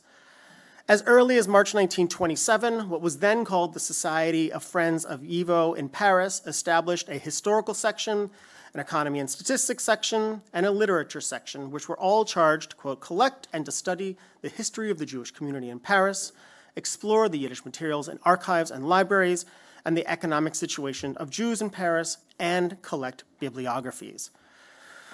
The Society of Friends in YIVO in Paris was focused on community building and garnering support for YIVO, no surprise. At the organization's fourth meeting on March 4, 1928, records indicate that the Medemfarband was also eager to help with YIVO's Parisian efforts. The society also sought to create an artist section, perhaps to capitalize on the presence of a substantial number of Jewish artists in Paris, which we've heard of, many of whom made up the École de Paris. During the early 1930s, the Society of Friends of YIVO in Paris continued to grow, and it was then that Leo Glaser took on a formal role as vice chairperson, which would prove instrumental for YIVO when it later began the process to attain legal status in France. Glaser was also an attorney. Correspondence from the period reveals that Cherykova, who often traveled between Berlin and Paris, was specifically interested in the activities of the historical section as well as donor development. At a May 1930 meeting, during which the topic of legal registration first emerged, Ilya Dijour gave an institutional status update and announced that YIVO was looking for a new office space, which he hoped would be at 83 Avenue de la Grande Armée in the 16th arrondissement. The meeting reports also reveal the types of materials the historical sections were pursuing. For example, in June 1930, the historical section reported that it had completed their summaries of some Jewish historical French journals. By the end of 1930, YIVO in Paris had around 100 members contributing to these tasks. The participation of Dijour, who served as secretary from 1930 to 1938, proved especially helpful to YIVO's initiatives in Paris. Dijour was a regular source of communication between YIVO's Berlin and Vilna offices and initiated many of YIVO Paris's activities. He lived in the 16th arrondissement and kept a steady stream of documents flowing toward the main office. When Cherykova was in Berlin, it was Dijour, in his role as secretary again, who maintained correspondence with him. Dijour also stayed in touch with the Vilna office, regularly letting them know when the local press covered YIVO events in Paris. He developed programming for the organization as well. In March 1930, he delivered a talk to approximately 150 people for the group, the Galicianerheim, on the topic of, quote, modern Jewish scholarship and YIVO. In addition to administrators like Dijour, YIVO also benefited from the work of its Mitglieders and volunteers, among whom were notables of Yiddish Paris, such as Julius Brutkus, who we heard about yesterday, Zosha Jakowski, or Shaicha Friedman, who we also heard about yesterday, Aaron Beckerman, Aaron Alperin, who is the editor of the Pariser Heinz, Sholem Schwarzbard, and Mane Katz. It was Glaser who reviewed applications for membership, thus demonstrating once again his important role in drawing together Yiddish-speaking Parisian Jews. Those involved with the YIVO project in Paris were seemingly in a continual state of migration. This is particularly true for Cherykova, whose letters demonstrate a high level of commitment to YIVO and evangelizing the project. In June 1930, Cherykova was in Leipzig and Hamburg. In November of that year, he sent a private letter to Dijour to let him know that he'd planned to travel to Warsaw and Paris at the end of December, despite the fact that Dijour wrote him repeatedly that it would be better to come in late November or earlier December because of scheduling reasons. There were so many letters about those particular dates. In July 1931, he wrote to Dijour from Brussels. All the while, Cherykova peppered his letters with requests for updates on, for example, the status of the artist section and whether or not the Alliance had responded positively to development solicitations. In March 1931, YIVO settled in its second location, but first formal Parisian space on the Avenue de la Grande Armée. The Dijour's aforementioned search was successful. Here, YIVO continued its growth and distribution of YIVO publications. Although the organization now had larger meeting space, its sections and McLeaders continued to hold some meetings at cafes around the city. It was Paris, so who could blame them? YIVO remained active in Paris into the late 1930s, continuing both its scholarly activities and public programming, as well as its penchant for relocation. Notably, in late 1938, YIVO announced that it had moved its office to 13 Rue des Petits Champs. The symbolic importance of the location was noted by YIVO Paris and the press. A YIVO report observed that the new office is, quote, across the street from the French National Library. And I should mention, if anyone's familiar with the Bibliothèque Nationale in France, it's not the Mitterrand location that they're talking about. This is the Richelieu location, which was the original ban. The Bundesunterstimme, in its coverage of the new location grand opening, described the announcement of new work being done under the guidance of YIVO, namely the forthcoming publication, Eden in Frankreich, the first collection of scholarship by YIVO Paris. This formal and geographic connection to France's institution of national collecting was made clear in that the group was now calling themselves YIVO in France. Their programming continued to be successful too. For example, a series of lectures on Jewish history had recently drawn around 250 attendees. A YIVO report proudly stated, quote, "It was the first time that such a large crowd came to support an evening of serious lectures about Jewish history in Paris," end quote. Cherikover, Glazer, Dijour, and Jakovsky maintain a high level of activity for the group. Their meeting notes show that in December of 1938, they were still fundraising, running seminars, and developing exhibits, one of which would be on 150 years of the Jewish press in France.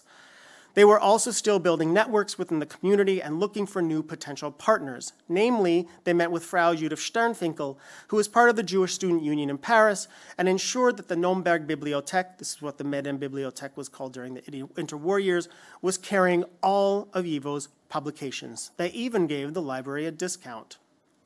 During these years in the 1930s, however, there was still some questions on how to refer to YIVO's Parisian presence. For example, in December 1938, they called themselves YIVO in Paris. 3 months later, in February 1939, letterhead would read YIVO French section. In June of 1939, they went back to calling themselves the Society of Friends of YIVO. However, the scholarly outlook and cultural agenda was never out of focus. The group also tried to offer programming that sought to deliver scholarly content to all corners of Yiddish Paris.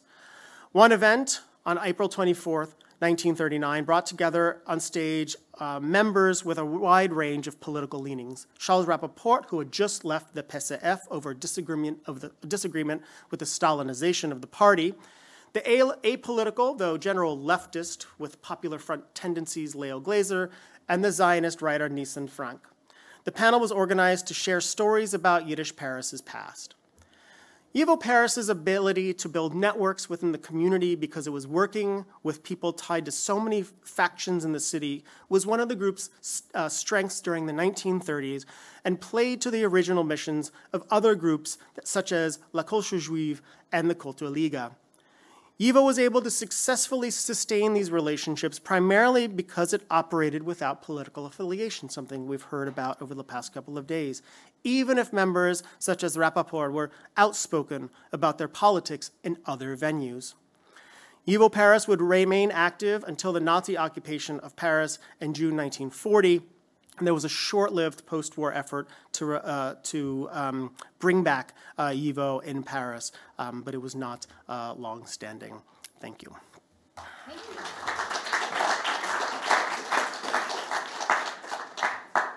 Yeah, and as I talked, as I mentioned before, we will make question-answer session after all 3 presentations. And my pleasure invite to last but not least presenter, Dr. Malena Hinsky. And right now I will show my poor French knowledge. So it's in the introduction of the Malena, so many sorry for that in advance. So Malena Hinsky is PhD in social sciences. She completed a postdoctoral stay in France at, just a moment, at the École des Hautes Etudes and Sciences Sociales with support from the Foundation pour le Moire de la Shoah. Memoir de la Shoah. Her current research addresses the reconstruction of Yiddish culture in the Paris in the intermediate post-period and the interest of surviving Yiddish writers and scholars from the Eastern Europe. She is a Yiddish instructor at YIVO Institute of Jewish Research and Maison de la Culture Yiddish in Paris. She is affiliated to the Instituto de Desarrollo Económico y Sociale in Buenos Aires. And Malena's presentation today is titled Displaying and Memorializing the Urban in YIVO Exhibits, Buenos Aires, 1947-1953. Malena, floor is yours. Thank you very much. You're one of the only persons who pronounced well my last name. So it's funny because nobody pronounced my last name correctly, so I'm still expecting. So thank you so much for having me here, and it's so nice to meet so many friends and also to meet new colleagues. I am honored to take part in this important conference and to be able to present today the Argentina YIVO's approach to the urban in the early post-war years. For my doctoral research a while ago, I have studied different aspects of collective memorial works within the framework of the Buenos Aires Jewish community. I am now intending to enlarge this picture by exploring the activities of the Argentine YIVO. How did the YIVO participate in such collective memorial activities, and what do we learn about the Argentine YIVO itself by focusing on its approach to the urban? So I will begin my presentation with an outline of the early history of the Argentine YIVO.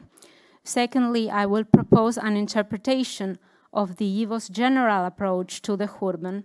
And thirdly, I will introduce my initial findings regarding the post-war YIVO exhibits related to the urban.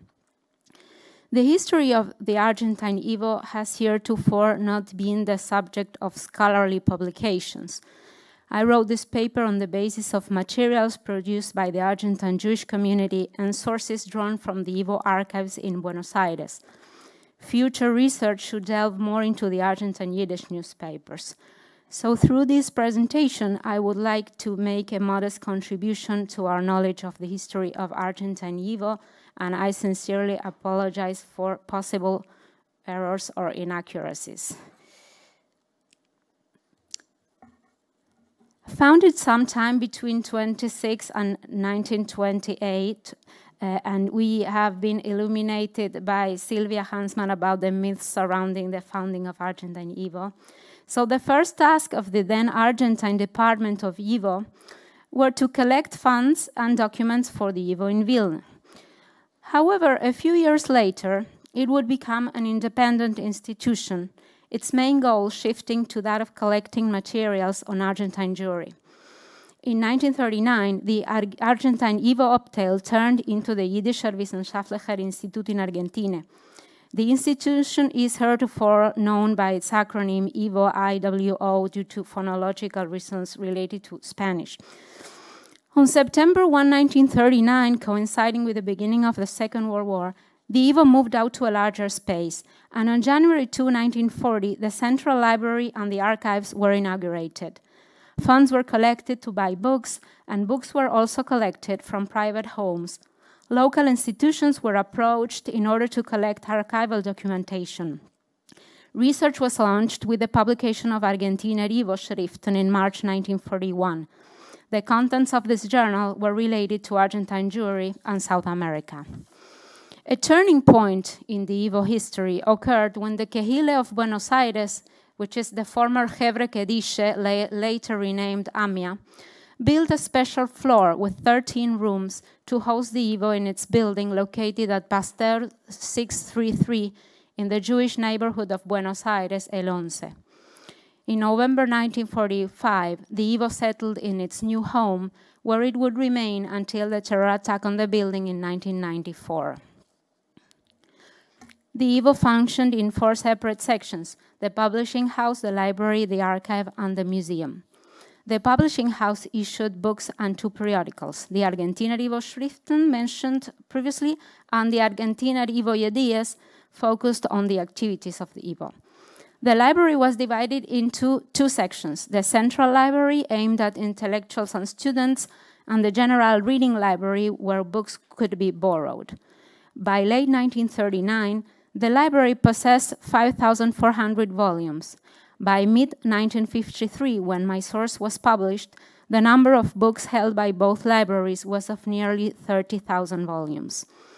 The archive stocked materials about Argentina and the Alte Heim and had collected 310,000 documents by 1953, including institutional and private archives. The Museum of the YIVO meant to be a national museum of Argentine Jewry. A call to collect material was issued in 1940 to be they objects concerning Argentine Jewry particularly, or objects of general Jewish interest. The museum was given the name of the Polish Jewish artist Maurice Minkowski, who died in a car accident in Buenos Aires in 1930. The museum opened in 1946. In parallel, the YIVO featured cultural evenings and adult courses. During the period of study of this paper, and I hope this is correct, the director of Argentine YIVO was Lamet Zhitnitsky, a journalist from the Kiev region who had immigrated to Argentina in 1928, and this is the first person signing the meeting records in the years I looked at, so this is why my deduction that he was the director. And also because Niborski told me that he was the director. In addition to his work at YIVO, he played an important role in the Argentine Yiddish dailies, the Jiddische Zeitung and the Presse. He's more known as the director of the Presse, Zhitnitsky. Other well-known personalities participating in the administrative commission meetings that you know were Mark Turkov and Shmuel Rozhansky. Through this overview, an important difference emerges between the Argentine YIVO and the New York YIVO. While the development of the latter was the result of the transfer of the homonymous institution and its director from Vilna to New York after Nazi invasion, the war and the Khurban were not at the origin of the development of the Argentine YIVO, which became independent before the war already. Moreover, I would like to propose as a hypothesis that the nature and the inner logics of the Argentine YIVO did not change significantly as a result of the Khurban. The Khurban was quickly incorporated into the cultural production and programs, just like any other relevant episode in Jewish history. Let us, for example, look at the list of publications that the YIVO undertook as of 1953.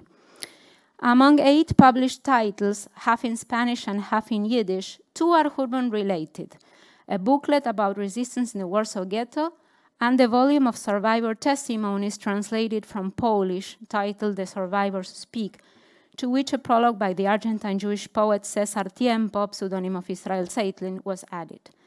As we see, these 2 books make part of a small catalog of heterogeneous topics, such as Yiddish journalism in Argentina, Michlakoy and Sinai, and the Jewish agricultural colony of Mosesville, and do not make part of a separate collection. The narrative regarding the history of the Argentine YIVO, included in the Pinkes von der Kehille, published in 1953, that I consulted, can help us better grasp the approach to the Khurban within the overall arc of YIVO sections and developments.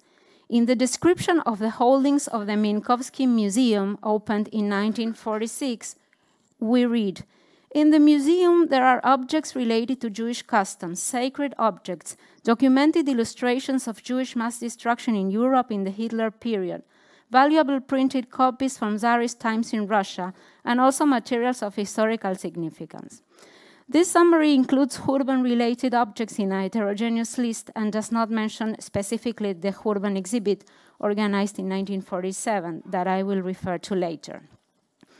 On the list of cultural events organized as of 1953, we find one devoted to the martyred city of Warsaw in June 1943. This was followed by an evening devoted to a pioneer of Jewish colonization and a concert of Tunisian Jewish folk songs. In a list of evening lectures that took place in 1952-1953, one on urban literature by the refugee writer Josef Okrutny was preceded by a lecture by an engineer about water-related problems in Israel, and followed by a lecture on Spinoza and another one on Yiddish education in Argentina. The feature of intellectual refugees in the cultural program deserves a separate comment. Among the speakers, we find a few of the refugee writers and artists arrived in Argentina in the early 50s, marked in red on the slide. First one being Szmerke Kaczerginski, who arrived in June 1950, and the rest is the group of the refugees of 1952. These are included just as are other cultural figures, and their identity as survivors is not highlighted. This recalls my previous research about these refugees as perceived as new creative energies for Buenos Aires, and not as survivors specifically. From the Buenos Aires perspective, their arrival contributed to the enrichment of the local Jewish cultural scene. While Buenos Aires Jews were directly and, of course, negatively affected by the Holocaust, as it has been said, institutional Jewish life was becoming richer in many domains. Last example. The list of events of the year 1953 opens with the inauguration of an art exhibit in honor of the 10th anniversary of the Warsaw Ghetto Uprising. The pattern that emerges while looking at this list is that urban-related events were featured in relation to a specific date.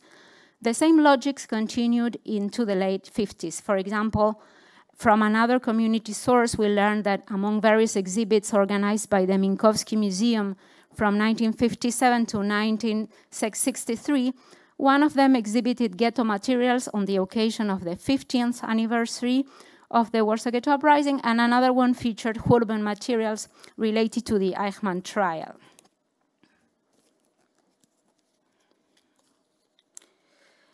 I have been able to identify so far 4 distinct urban-related exhibits displayed at the Argentine YIVO in the first post-war decade, not including art exhibits by one individual artist here. So first, Urban Widerstand und Wiederaufbau, Destruction, Resistance, and Reconstruction, was displayed in December 1947, and subsequently traveled to the Argentine province of Córdoba early 1948.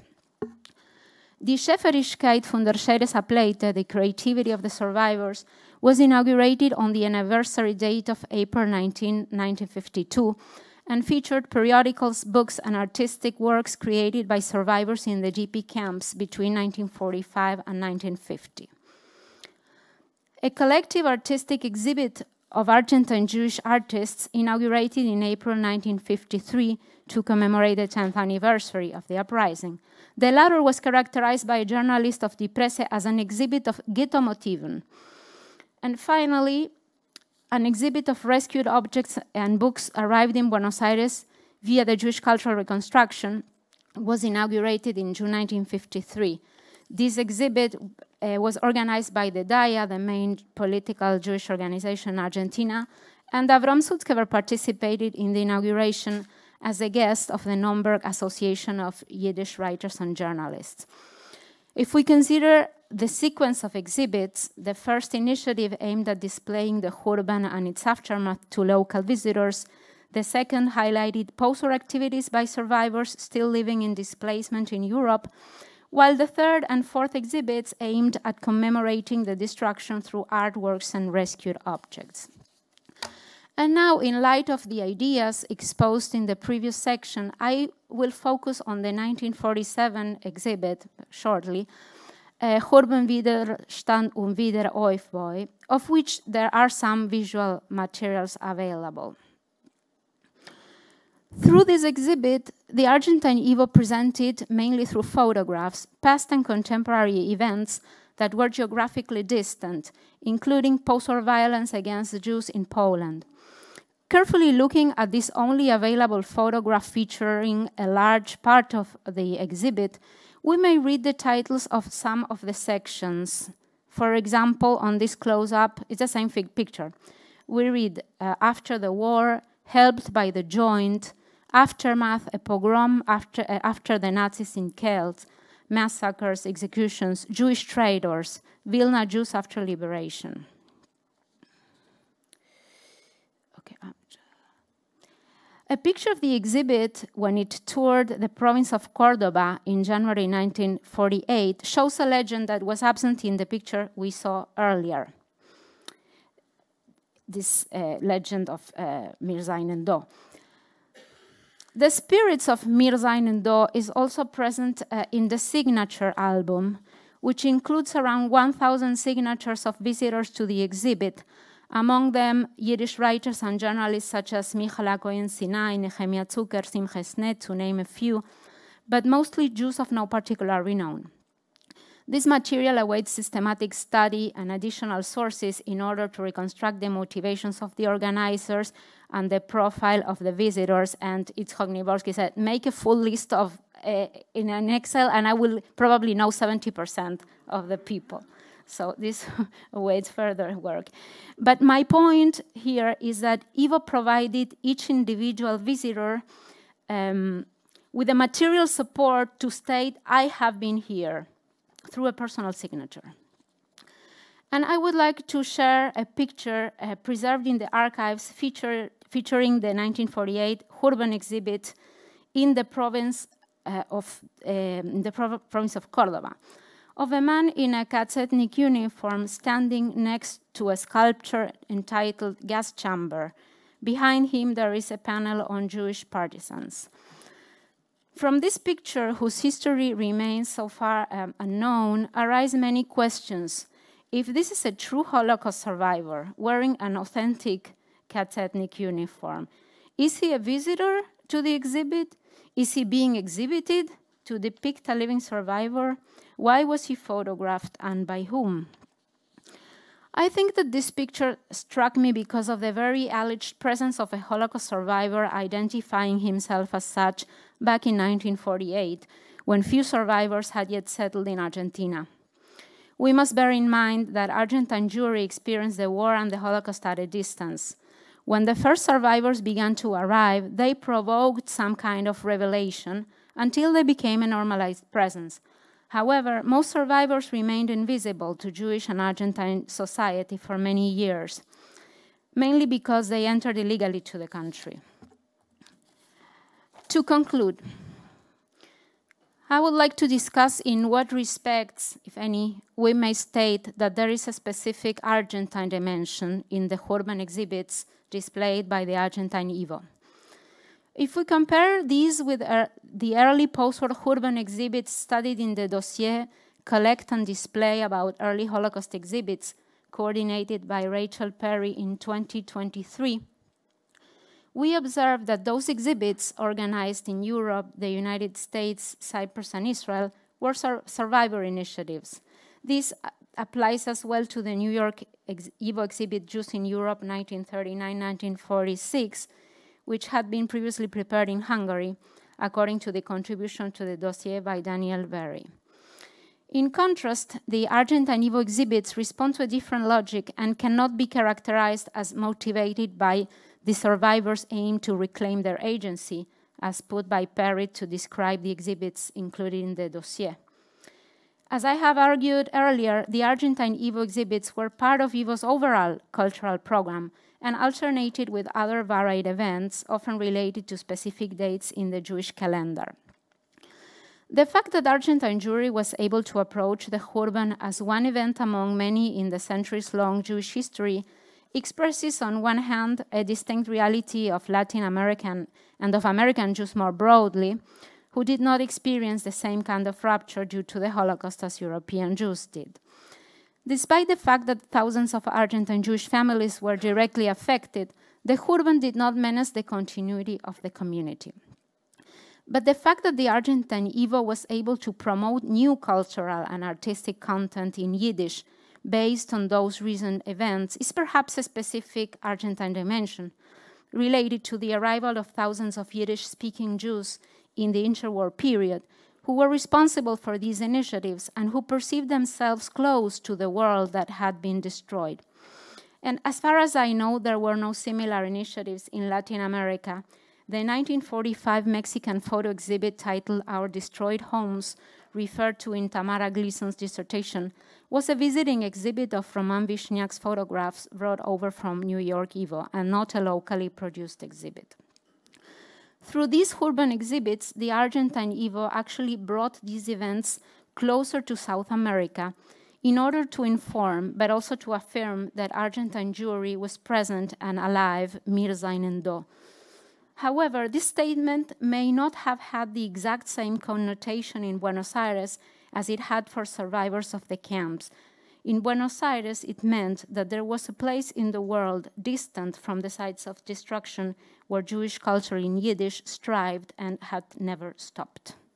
Thank you very much.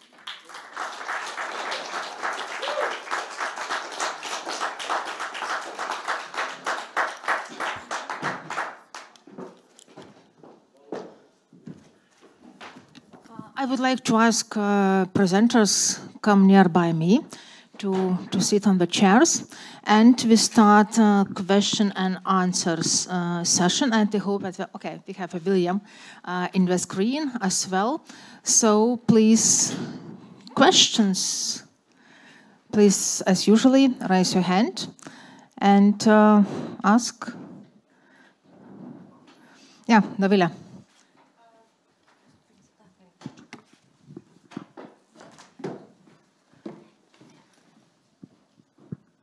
Thank you very much for your presentations. I have a short question for Nick. What about Brodskos? Any more information? Thank you. Yeah, please answer. I have a question for my co-panelists. Okay, so it's no, we don't collect questions. We have a little bit of time, so we ask and answer, so it will be more dynamic. Okay? Sure. Yeah. Please take in detail. Okay. Got it. Okay. Got to listen to IT, AV. They make all this work. So I have probably a little bit to share. Maybe we could talk a little bit later. So he does actually have, he has at least one. I can't remember if there's a one in volume 2, but he has an article in Jeden in Frankreich. He is involved with the historical section. He writes a lot in some of the, he publishes a handful of articles in Naya Pressa. We could probably talk a little bit more, but he did have some presence there. He was pretty active. His name is in a lot of the meeting records, and really involved very much so in the historical section, which I think kind of feeds into some of the stuff that you were talking about yesterday. But yeah, he was present. He was there, pretty active, and there's a lot of remnants. And he left a record both in the archival and also in the press. And we could probably chat more. But yeah. Okay, thank you. I'm so glad that I heard about these other YIVO societies. And we were talking about this with Sylvia yesterday, like how little we know. We still know, especially about the Latin American branches of YIVO. And I was wondering if my co-panelist would have an idea about, I mean, the fact that Jefroikin was a refugee in Uruguay during the war, if this may have had an impact, an effect in the development of the YIVO branch in Uruguay. And we have found randomly like some issues of the Uruguayer YIVO Jidiš in the archives. And it seems that this was a very active branch, but I would be curious to know more about it. Yeah, so colleagues, please help. So do you have any ideas? Yeah, William. All I've been able to find from Uruguay is the same Uruguayer YIVO Jidiš as you have, Milena, I think. So that's all I took out the few lines I wrote about it on because of time constraints. But yeah, that's all I have on Uruguay so far.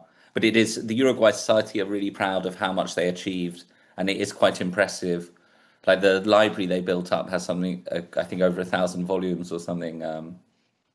But yes, it's interesting. Of course, Brazil also had a very impressive YIVO society. I think it might even have had 2. But it's an ongoing project to try and get to grips with every single center. But Latin America was viewed as the future of YIVO, and there was the great hope. But as I tried to show in my presentation, the conditions in Latin America meant that although it had a much longer Yiddish life in a way, it didn't necessarily mean that in other centers they could draw on that hope. Okay, so it's So it's. Did you have any comments? I was going to say, I mean, And then connected to Jonathan. Montevideo specifically. No, Rasa, please come to Jonathan. Yeah. I think that part of the process is going to be finding some of these things. In the Cherikover archives that I looked through, there was a moment when I was confused as I was going through letterhead, because there's letterhead from the Uruguay office in some of those records too. I was confused because it was like in the pile of a bunch of other Parisian stuff. But I think part of the process is going to be finding some of these things and talking about them, because I think there's probably connections in ways. I think there's the connections that Milena is talking about, I think are absolutely there, and I think we probably should be thinking about them systematically as William is talking to. I was basically sharing a story. I have copies of letterhead from the Montevideo office because they were in folders related to Cherikover's Paris archives about the Paris office. So there's lots of overlaps in kind of how this is all working together, I think. All right, it's interesting. And right now, Jonathan, have a question or remarks? So, yes, I want to preface my question by saying I apologize for not being here for everyone's full presentation. And perhaps you answered this question already. But one of the things that has puzzled us at YIVO in New York City is the relationship between YIVO Argentina and YIVO New York. And what the historical evolution of that was, if any, over time.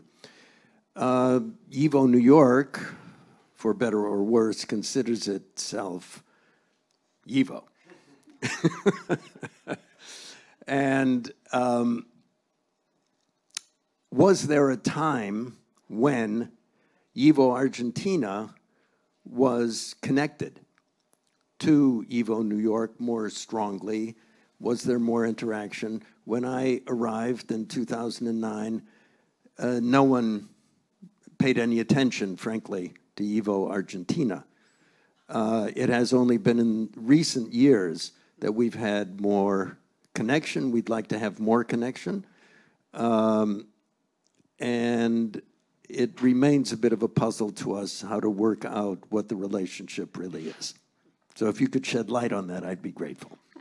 Personally, I don't work at YIVO, and I think this is more a question for my two colleagues who came from Argentina and who are directly related to YIVO to talk about this, because I am speaking about the 40s and 50s.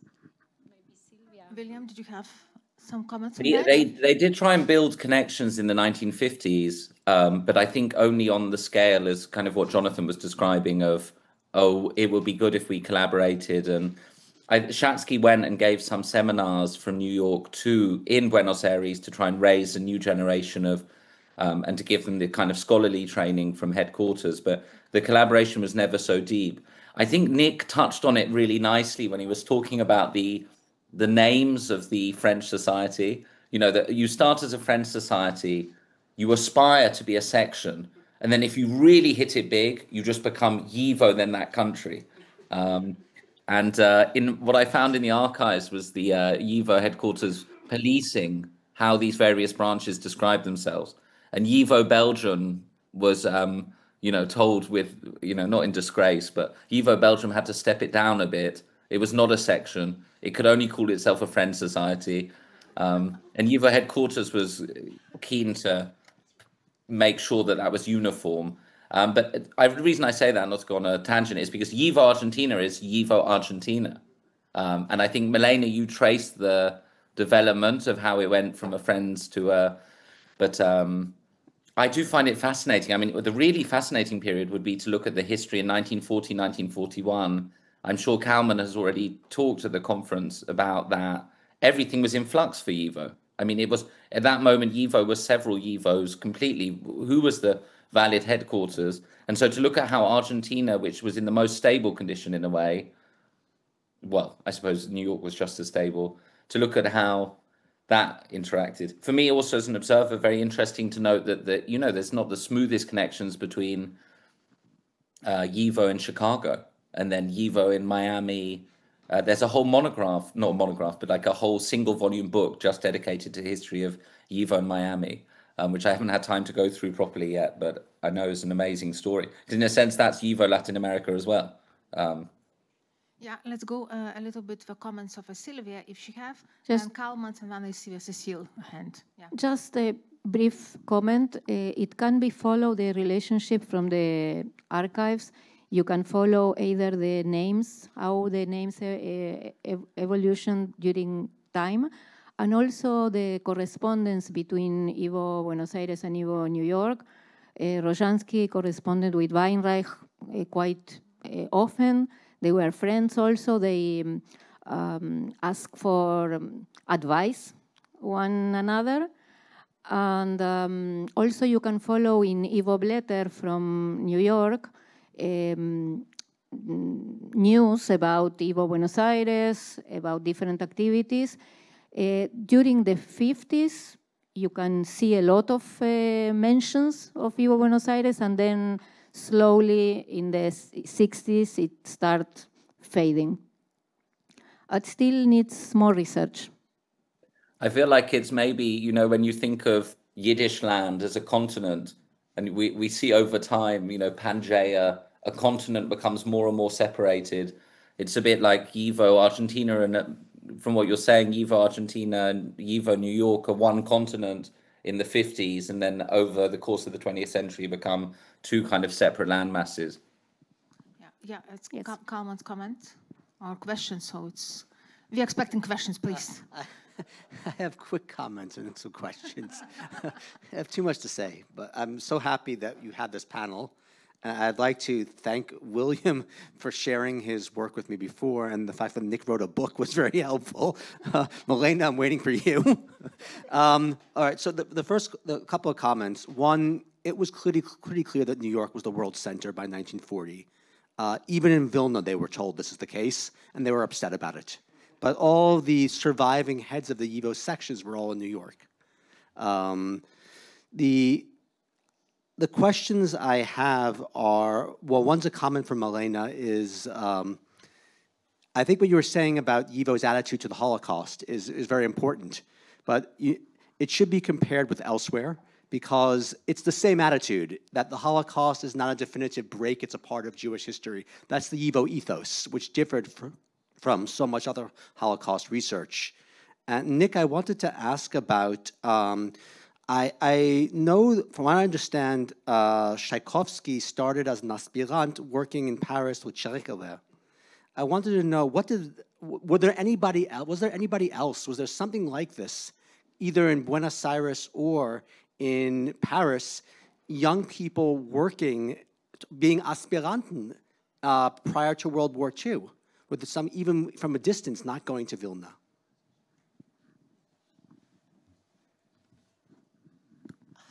So I only have any indication that it was really Tchaikovsky. I don't have anyone else who seemingly had a similar relationship with Cherikele in that particular way, in terms of like the scholarship and how he was kind of pursuing that before the war in France. So it's possible it's unique to him. I haven't found any other records related to anyone else who was trying to work in this similar capacity. So I don't know if I have a very good answer to you, Kalman, there. One other thing I will note, too, is this whole idea of kind of YIVO in flux, especially in 1940, and seemingly the kind of like the trajectory towards New York. In 1939, the Paris office is writing to a bunch of others, bring the archives here, let's make the Paris YIVO Europe. But that idea is short-lived. Yes, I see your point. I was also reflecting about this last night, and maybe a way to refine a little bit this idea. I was recalling the first panel, the first day that one of you said that YIVO had become a pioneering institution in Holocaust research, but later years this kind of faded down, and other institutions took the advance with this. And in contrast with this, I don't find in YIVO, in Argentine YIVO, a special, say, initiative to, for example, delve into kind of urban Forschung initiatives, or, for example, collecting testimonies from arriving survivors. This wasn't done. The only person who interviewed an early arrived survivor was Mark Turkov, and this would be the first volume of the collection, the Spalio that was published first in the press in 1945 and then as a book 1946. And then he launched the collection, and then he didn't go to interview somebody else of those newly arrived. This seemed to be like symbolically representative, and then the focus was put somewhere else. And if we look at the 1952 exhibit, the Schäferigkeit of the Scheidesapleite, this is about like survivors in Europe. And in 1952, there are already thousands of local survivors, but if like the YIVO does not think of like going toward them and collecting any kind of object or documentation or testimonies related to the war. And I think this is there is a difference here. There will be Mordge Bernstein's work that he started in Germany. He finished in Argentina and published with the YIVO, like the work he did with the destroyed Jewish communities in Germany, but this was a work he developed in Germany. Yeah, thank you. And Cecile, question or comments? Yes, thank you to all the presenters. This was a very, very interesting panel. So I have a few quick questions and comments. I will try to be brief.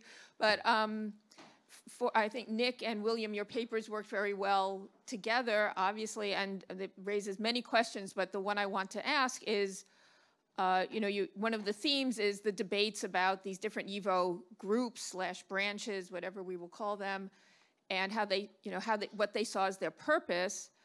And tying in also to Malena's presentation, the theme came up as Argentina as a kind of future area of growth, right, for Yiddish culture. So I'm just wondering if, for any of you, if you see a difference between the activities in places that were seen as kind of permanent centers that were likely to continue and to grow in the future, perhaps in North and South America, as opposed to some places within Europe, like Nick, you talked about how France was really a large emigre center, and in many cases it was a transit point, right? Or in England, many East European Jews came to England as a kind of temporary stopover before, emigrating further, although maybe by this point that large wave was over, William, by the period you're focusing. So I'm just wondering if you could make a distinction between centers of YIVO activity that were seen as, kind of stable and perhaps places for growth versus others that were, that were temporary refuge. So, one of the reasons the work in Berlin never really flourished is because people kept leaving. People came, but then they left for other places. And then, I would echo Kalman's comment. The early Holocaust exhibits do remind me of the ones at YIVO in New York, in ways that Kalman already mentioned. So as a question, I'll just tying it back to some of the themes raised in Daniela Stern's presentation this morning. I'm curious if whether the themes of resistance, armed resistance, cultural resistance, just sort of daily life in the ghettos, if you could say anything, Milena, about the themes that were emphasized in these Holocaust exhibits, because of course YIVO was known for its emphasis on researching just daily life and not just, dramatic acts of heroism, right? And there was this, of course, this debate about the role of something like the Warsaw Ghetto Uprising, as a kind of famous culmination of armed resistance versus just, the daily struggles of ordinary Jews to survive in the ghettos and elsewhere. So if those kinds of debates about, were reflected in these early exhibits. Milena? Okay, I will try to address some of these points. Well, regarding Argentina, I think definitely Argentine YIVO, but in Buenos Aires, Jewish community in general, they perceive themselves as a permanent center, definitely, these years. And this explains also why they could enable themselves to bring over a group of intellectual refugees who would become active in the press. There was already a large, broad network of institutions where these Yiddish-speaking refugees could be incorporated into, and so a salary could be assured for these people as a condition to bring them over, and so they were school teachers, journalists, especially. And then we had 3 daily Yiddish dailies in Buenos Aires. So in that respect, yes, I would say it perceived itself as a permanent center. It didn't even envision that what would happen with Yiddish in the future. They didn't secure in a certain way a transmission. And then regarding the resistance, I mean, indirectly, I can say the resistance was central just because everything was organized around the anniversary of the Warsaw Ghetto Uprising. Most of cultural events that not only the YIVO exhibits, but other events in commemoration in general in Buenos Aires was organized around this date. Then about the exhibit itself is beyond these subtitles, titles of sections that I saw. It's hard for me to tell because I don't have enough sources. This doesn't mean that they don't exist, but YIVO did not keep any press clippings of the exhibit. So, I mean, just for the Cordoba exhibit, and they're very short, and they tell that it's a visiting exhibit, but there's no description of it. So I wouldn't be able to say much about the content itself, unfortunately. William, did you have to... Just a moment. It's a wonderful question, Cecile. I think me and Nick have talked about it in the past, that there's this interesting seesawing where, for a while, the Yiddish community in Britain has a much bigger and broader culture, and then, for example, even in the Yiddish press, they'll have like a Paris supplement because they're intending to sell their newspapers also in Paris. And then in the interwar period, which Nick's beautiful book explains so well, with the flourishing of the Popular Front, various other factors, Paris becomes this incredible center. And there's YIVO did an autobiography competition in Britain, and one of the entries by a Yiddish writer called Orjitzer talks about how Yiddish culture in Britain is so ossified and ancient compared to Paris and Warsaw, which is where he'd been before. So to integrate that into the answer to your question, Cecile, the basic point is that Yiddish in the post-war period becomes a kind of mourning of the loss of Yiddish in Britain and the loss of what that meant. In one hand, that's the loss of a working class identity. On the other, it's the loss of kind of utopian projects of reform of the British Jewish community, more democracy. There's the complete loss of the conception of the Jewish worker. Also the phrase, the Jewish masses. All these things are completely lost in the post-war period. And so Yiddish, I think, which is probably, in a sense, this whole conference is about YIVO, but it's also about Yiddish and what becomes entangled within Yiddish. It's this complete concept of loss. And in Britain, the Yiddish activists, they don't really believe they're going to bring Yiddish back. They don't have a hope of that. But what they hope at least is that they'll preserve the memory of Yiddish in Britain. And what they call the Yishuv, this settlement or the Yiddish-speaking settlement within Britain. But of course, actually, they almost totally fail because nearly all of their archive is sent to New York, so no one locally can consult it. And the one volume they author is in Yiddish, so no one can read it. So whereas Argentina, Argentina, the YIVO society manages to pass on the baton of modern Jewish culture in a Yiddish tam, or in the Yiddish tongue. In Britain, the baton is not passed on. So it's kind of a complete rupture. And then people who have the same concerns, who are interested in working class Jewish history, who want to reclaim ordinary life, folk life, they set up institutions, but they're completely disconnected from Yiddish, the YIVO society. So in North America and South America, the story of YIVO, although also a story of pain in a sense because of the Holocaust, is not also interwoven with the pain of becoming disconnected from future generations who won't be able to access your material. But in Paris, it's different, obviously. Yeah, thank you, William. Okay.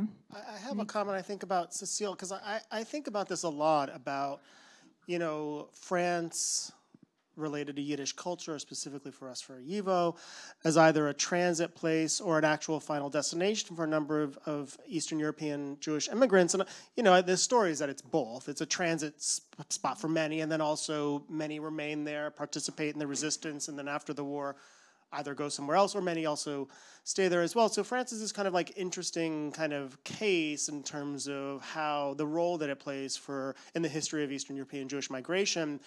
I would, you know, I still think that I think that the Parisian activists that were involved in YIVO probably still thought that there was a future there, right? I mean, like it was also a space for them to really broaden how they were collecting related to Jewish history. A lot of the spaces that we're talking about related to kind of like Yiddish Jewish or Yiddish-speaking Jewish history. But in France, you know, they sent letters to the Louvre, and they would ask the director, like, can you give us a list of all the paintings that you have? Because we want to index how many Jewish artists the Louvre has collected over the past 2 centuries, right? They did the same thing for Musée d'Orsay and others. And they were also cataloging like 18th and 19th century French Jewish, like, so Israelite, like journals, right? So I think that they saw it as a space that had potential and a future to really allow them to capture the broad scope of Jewish history, and perhaps other spaces that it didn't allow them to, right? There's a lot of work too that they did on France in revolutionary periods.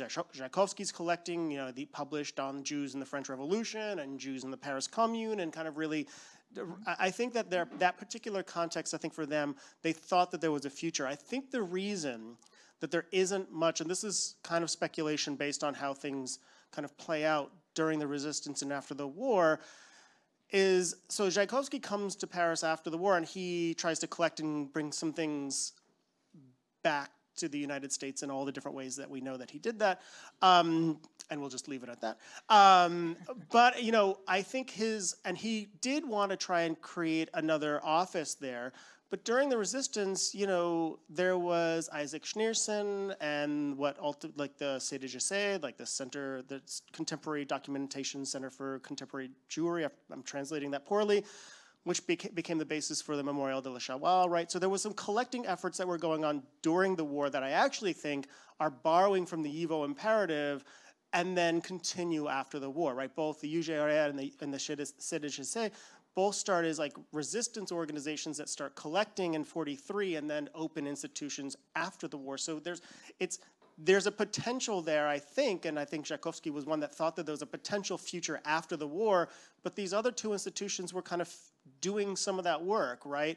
I think it's probably telling too, you know, Chaim Slovacy has archives at MEDEM and at YIVO, right? Because there's like this kind of idea that some of this may belong to post-war France, and maybe this also, like, you know, YIVO is an institution. So I think the French, I mean, I think the French case is interesting to think. I think that some thought that there was no future, and I thought many think that there was a collecting future there still after the war that was really built into some of their and to some extent post-war initiatives. Yeah, thank you. And comments of Sylvia? Yes. Just brief reflection on the future of YIVO and Yiddish language. They saw the future, and in fact, up to the 70s, many Jewish organizations keep taking notes and acts in Yiddish in Argentina. So YIVO was part of this ecosystem of many other organizations. You can see it in the records. Only in the late 70s, 4 major schools stopped teaching Yiddish.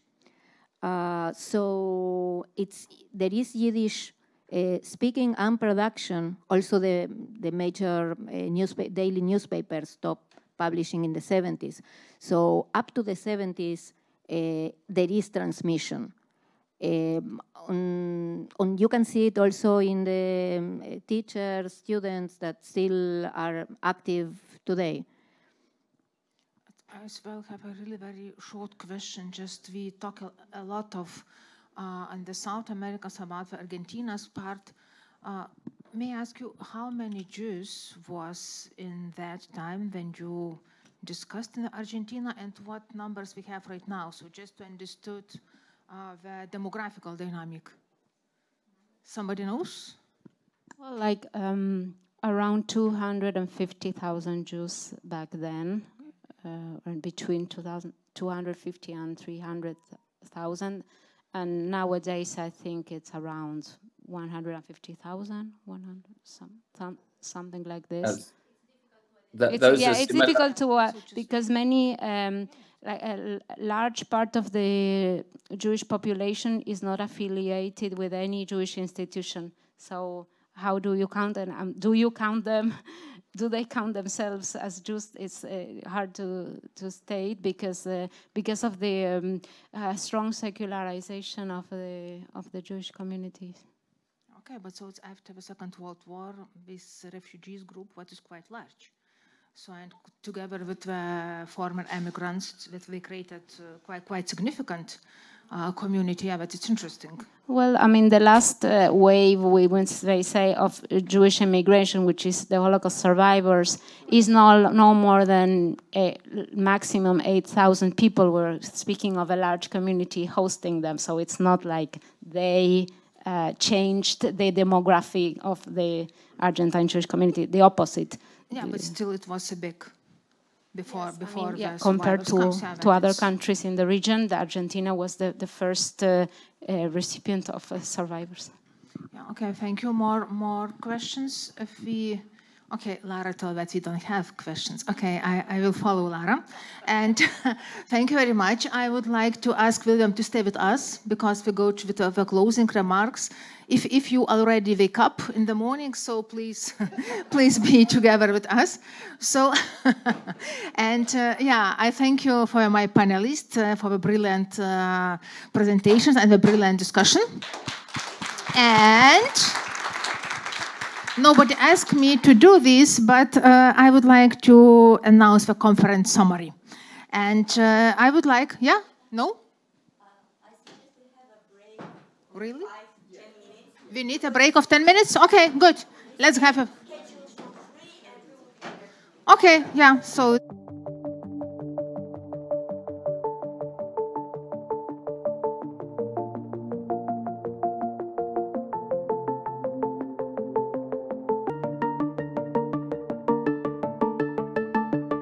Let's begin. This is the summary meeting. Welcome. It's been a wonderful conference, and I'm really grateful to all of the organizers. And as I've listened to many of the papers of the conference, I keep thinking about the basic idea of the YIVO, which was to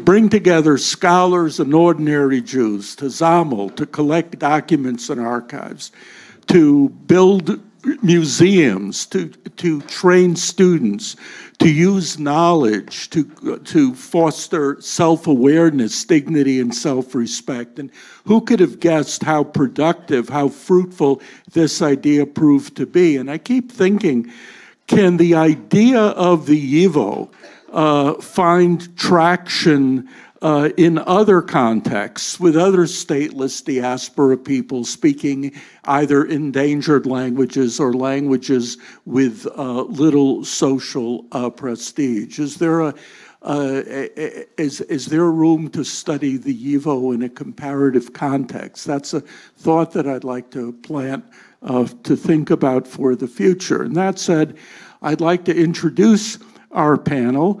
Laima Lachkaute is my Lithuanian Okay. Christoph Diekmann, Laura Lempertiene, and Jonathan Bren. And I thought that since we have so little time and so many participants, I'll just throw out the first question very quickly. Has this conference, the talks you've heard, the conversations you've had, has it given you any new insights, any new ideas about your own scholarly or professional agenda? And take it away. Who'd like to go first?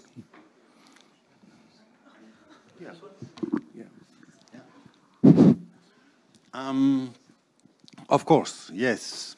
Let me start with another remark, please. As far as I see, I'm the only German here, right? I'm the only non-Jewish German here. And I would love to say, let's look at this from 1943. As we Germans try to erase everything Jewish from the planet, including the YIVO.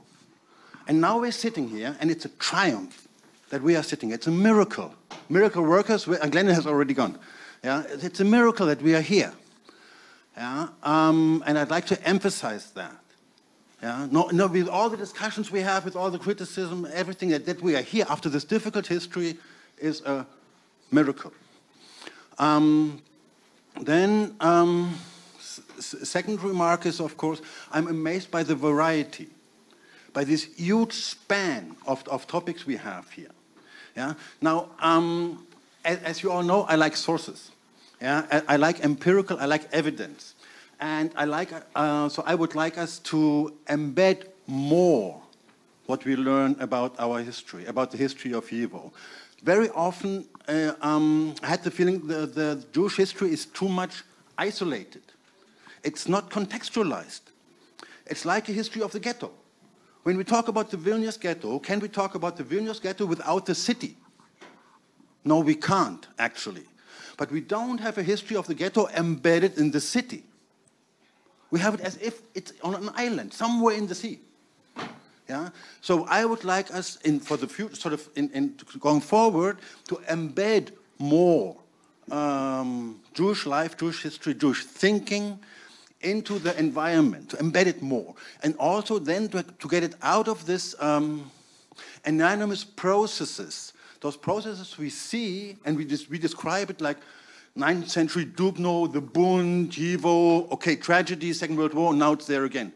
But who are the actors here? Who's making which choices in which context? Yeah? So what I'm missing is actually real history, so to speak. For my taste, and I'd like to take it with a smile, it's too much identity politics and not enough real history. We have too many saints here in this history and not real people, real men and women who are not saints, who are really real human, bad as we all are. So that would be the first remark. Yeah, and I want to argue a little bit with you, okay? Very good. Can I? Well, I want to say that in Lithuania, during these last decades, was the shift, a very clear shift from a national perspective to multicultural perspective.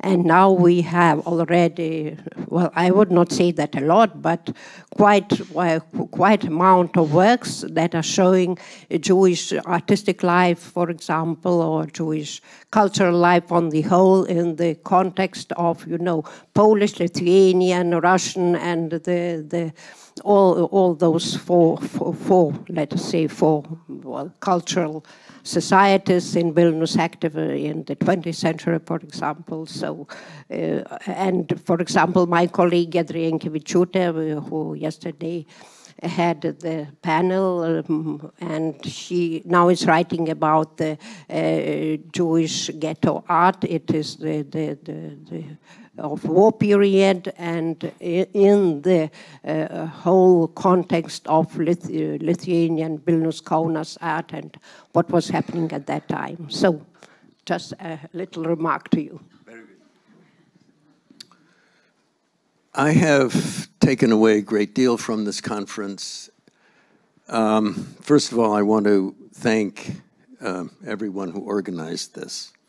At YIVO, we spend every day working with the little problems of every day.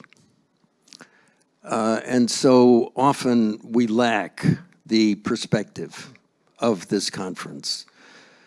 But frankly, having read any number of books on the subject, I didn't have the kind of perspective on YIVO that this conference has now given me. I agree completely with what Christoph has just said, that our history has to be contextualized. This is why we began the winter program, which takes Jewish history in the wider context of European history.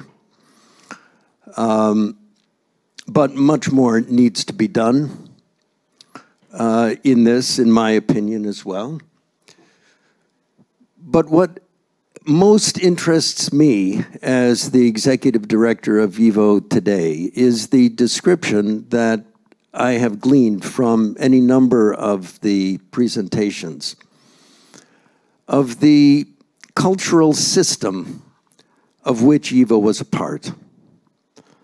It was part of a much bigger social dynamic, a cultural dynamic that existed in the triangle of Berlin, Warsaw, Vilna, within Vilna, in terms of personal friendships, personal rivalries, ideologies.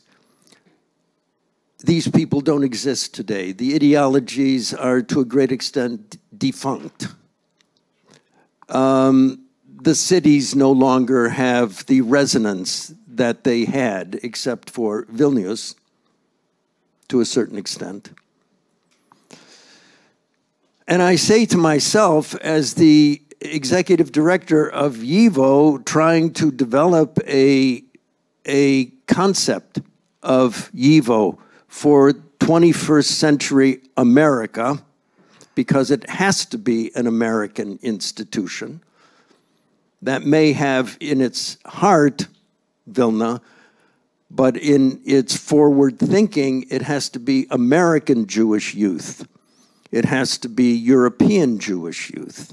It has to be youth. It has to be the future. It has to try to do the things that YIVO hadn't originally wanted to do. But YIVO in New York City, I can tell you, no longer has the benefit of that cultural system, of that day-to-day contact, of those immediacies that gave rise to so much value.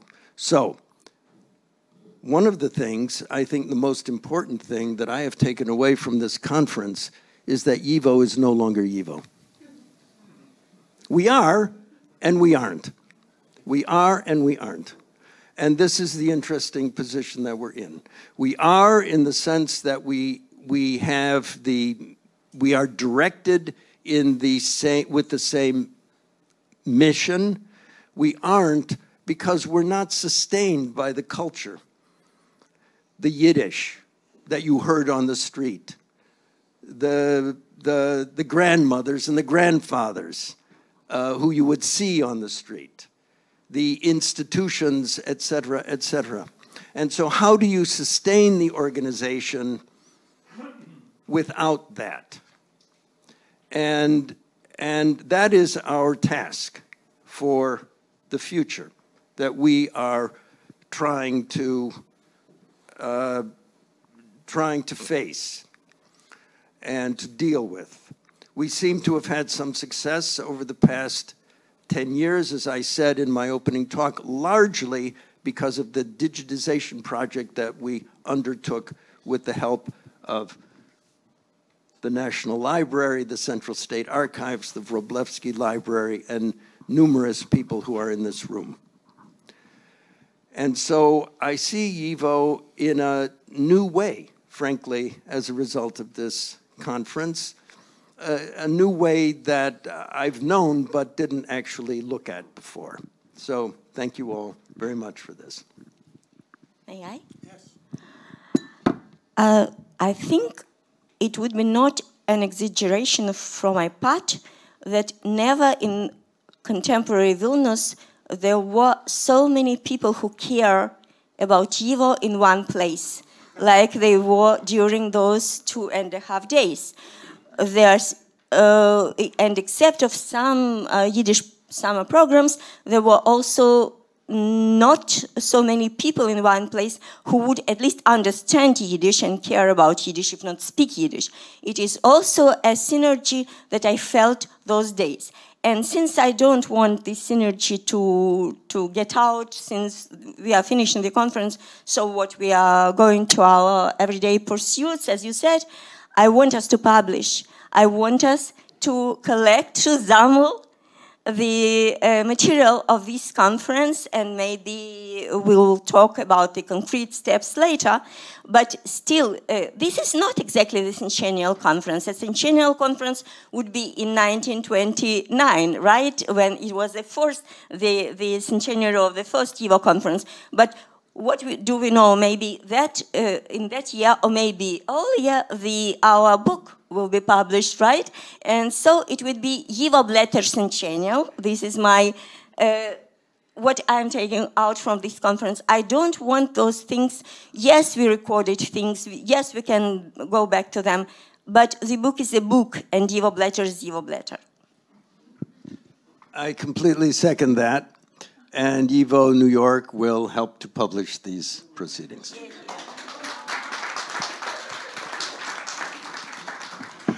This is a follow-up question on points, especially that Christoph made.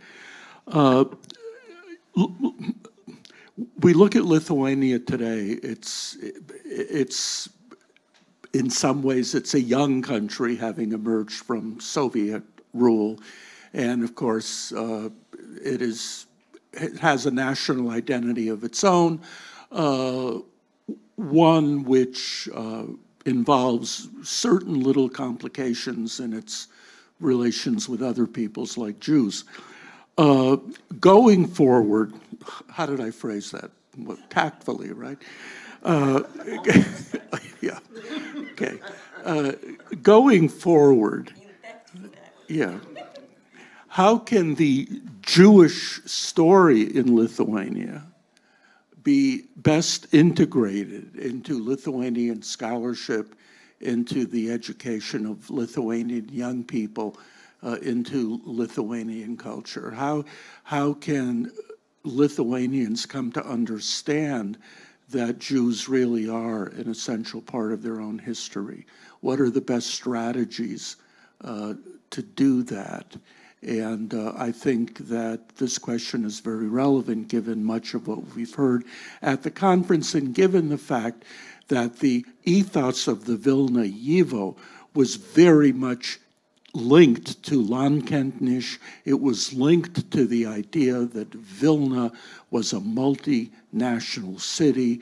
It was suffused with deep respect for Lithuanian and White Russian culture, as well as Polish culture, an ethos that valorized the pluralistic nature of Eastern Europe. And now, of course, that we're in an era largely of ethnic nation states, happily counterbalanced by a European Union. But as Lithuania develops its own identity, how can the Jewish story best be integrated into it?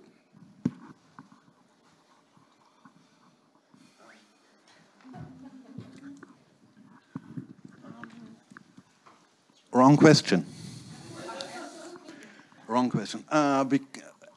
Because I would say it must be European history in a global context. That should be the approach, and not this one people with that people. Yeah? So European approach, what I would say, is the one sort of to think from these many peoples in Europe and its relation to the Jews living in its midst in all its variety. That would rather be the one, sort of the perspective I would favor. What does it take? It takes that we make certain choices, and of course it takes language knowledge. That's maybe the greatest bottleneck. If we can read the many Yiddish sources in the YIVO, the history sort of starts to bloom, to get up, and we imagine it in front of our eyes in a completely different way. Yeah? When you read through all the testimonies in Yiddish, history becomes alive. And then we can tell the history in another version. We can tell it in a lively, interesting, inspiring version. We don't need to force it on people. It's like a magnet. It draws people to it. So it depends on us teachers, to make it interesting and to inspire people to learn the many languages which are involved. And those working on Lithuania should, of course, learn also Lithuanian and hopefully Polish, to get the context right in this area. So those were the first remark I would like to make. Laura? Well, I would like to respond to what Christoph just said. The language barrier is probably the most significant barrier that there is. We graduate approximately 100 students annually from our summer program. That is less than a fraction of a drop in the ocean. That will not accomplish anything over the next 100 years, except to produce more scholars. What I believe we need to do is a massive translation project.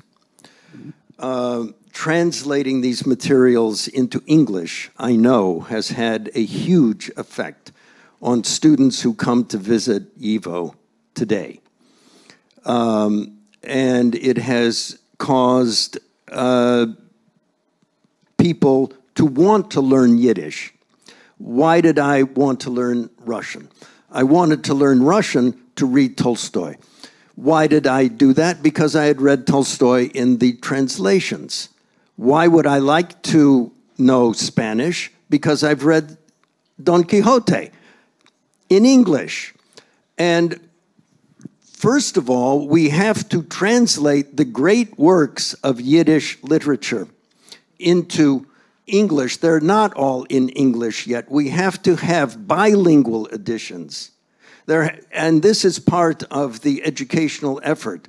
There need to be, I don't understand, I have to say, I do not understand why, after all of this time, there still is not a library of bilingual Yiddish, English editions, such as I read in German when I was studying German, of German literature, or Russian when I was studying Russian literature, with good introductions, with good glossaries, with footnotes, that will help students understand why they have to study the language. Because right now, you do not need Yiddish to brush your teeth.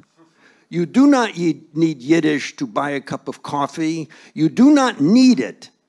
And that is the message that young people have.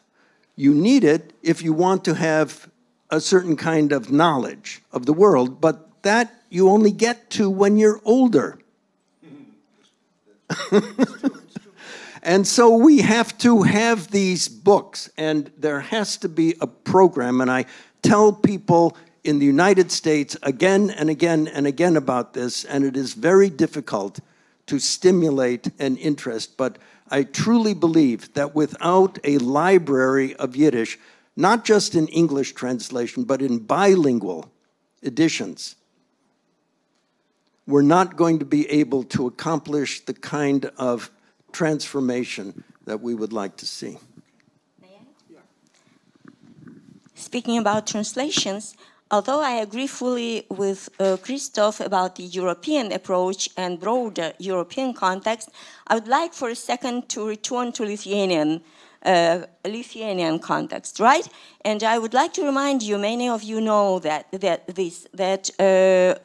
Jewish studies in Lithuania began from translating foreign works into Lithuania, and another branch of the writings in Jewish studies then were original works of Lithuanian historians who worked with limited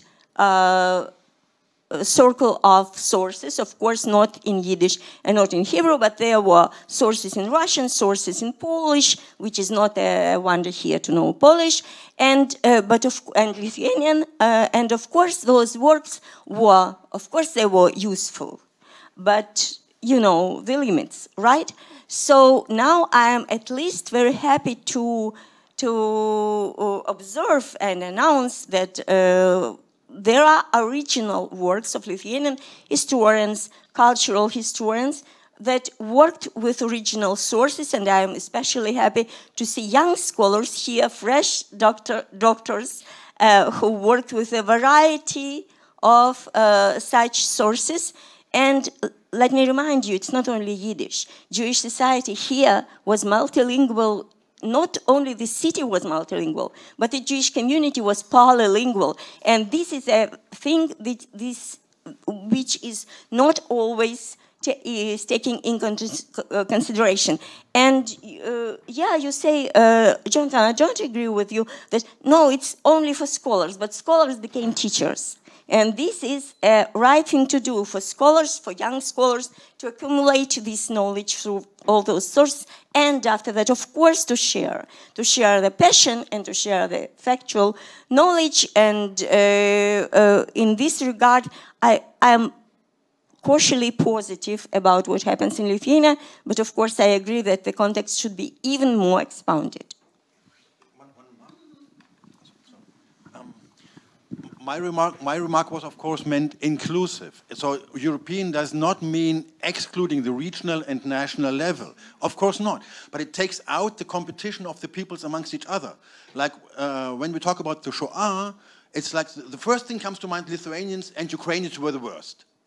What a nonsense. What a nonsense the moment you widen your perspective. Yeah? Because this is not one people against another people, but I mean, it's the Germans' fault. On all the territory of the occupied Soviet Union, the murder rate was way above 95% in all territory. No matter whether they're Lithuanians, Latvians, Estonians, Ukrainians, Belarusians, it didn't matter for the result. And when you have a European perspective, you see that.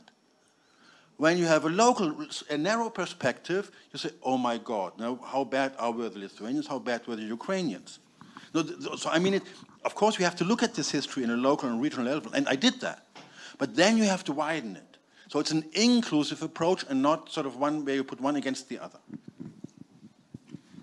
Let's have one more question, I think that's all. Yeah, I'd just like to add a comment here. Jacob Schatzky, who was a very well-known YIVO historian, got himself into a lot of trouble when he wrote about the introduction to Yevhen Metsola to the memoirs of the Khmelnytsky massacres, and he said that not all Jews were saints, that some of them indeed were people, and some of them had human foibles. People didn't want to believe that. What, a Jew who's not a saint? And how could Schatzky say that? It's after the Holocaust. You have no business saying this kind of thing. But in the YIVO too, Ringelblum wrote to Cherrycover, should we publish material which shows Jews in a negative light, like during the 1863 Polish uprising? And one of the factors behind the rise of the YIVO was this idea that we're on the cusp of a new era in Jewish history, that we can't be religious anymore, we can't assimilate, let history be the faith of the new Jew. This starts with Dubnov and it goes on to others, as you know. Could be now that October 7th signals the cusp of a new era, although it's too early to know that. And maybe what the YIVO represented at the time, the Jewish need to go back into the Jewish past, to get some kind of sustenance, to get some kind of self-knowledge, that maybe, as Max Weinreich said, the time will come when young Jews will look at the YIVO and they will find that, once again, they need that institution. But there's no way of really knowing that at the moment. And on that note, I think it's 3:30, right? So we're done. Right? Not quite. We are done with the summary, but we are not done with the program of the day. So let me remind you that we will take now 10 minutes for those who want to decide what they do after that. And those who want to go for the tour, for the exhibition dedicated to YIVO Centennial could do that. It's on the 3rd floor. I will be waiting there. Later, at 6 o'clock, we will have a book launch celebrating Cecil Kuznets' monograph translation into Lithuanian. It's also an open event, and everybody is welcome. And I hope you will come, because it should be, for us, it's a huge event. And finally, since there is no director of the library or other officials, it fell on myself to just thank everybody for this day, for the whole conference, to our amazing partners and at Vilnius University, to the whole organization committee of the conference, and also to my amazing colleagues at the National Library, at the Judaica Research Center. You all saw Rasa, there is also Aiste, and to people who cares. Thank you so much, and I'll see you in 10 minutes.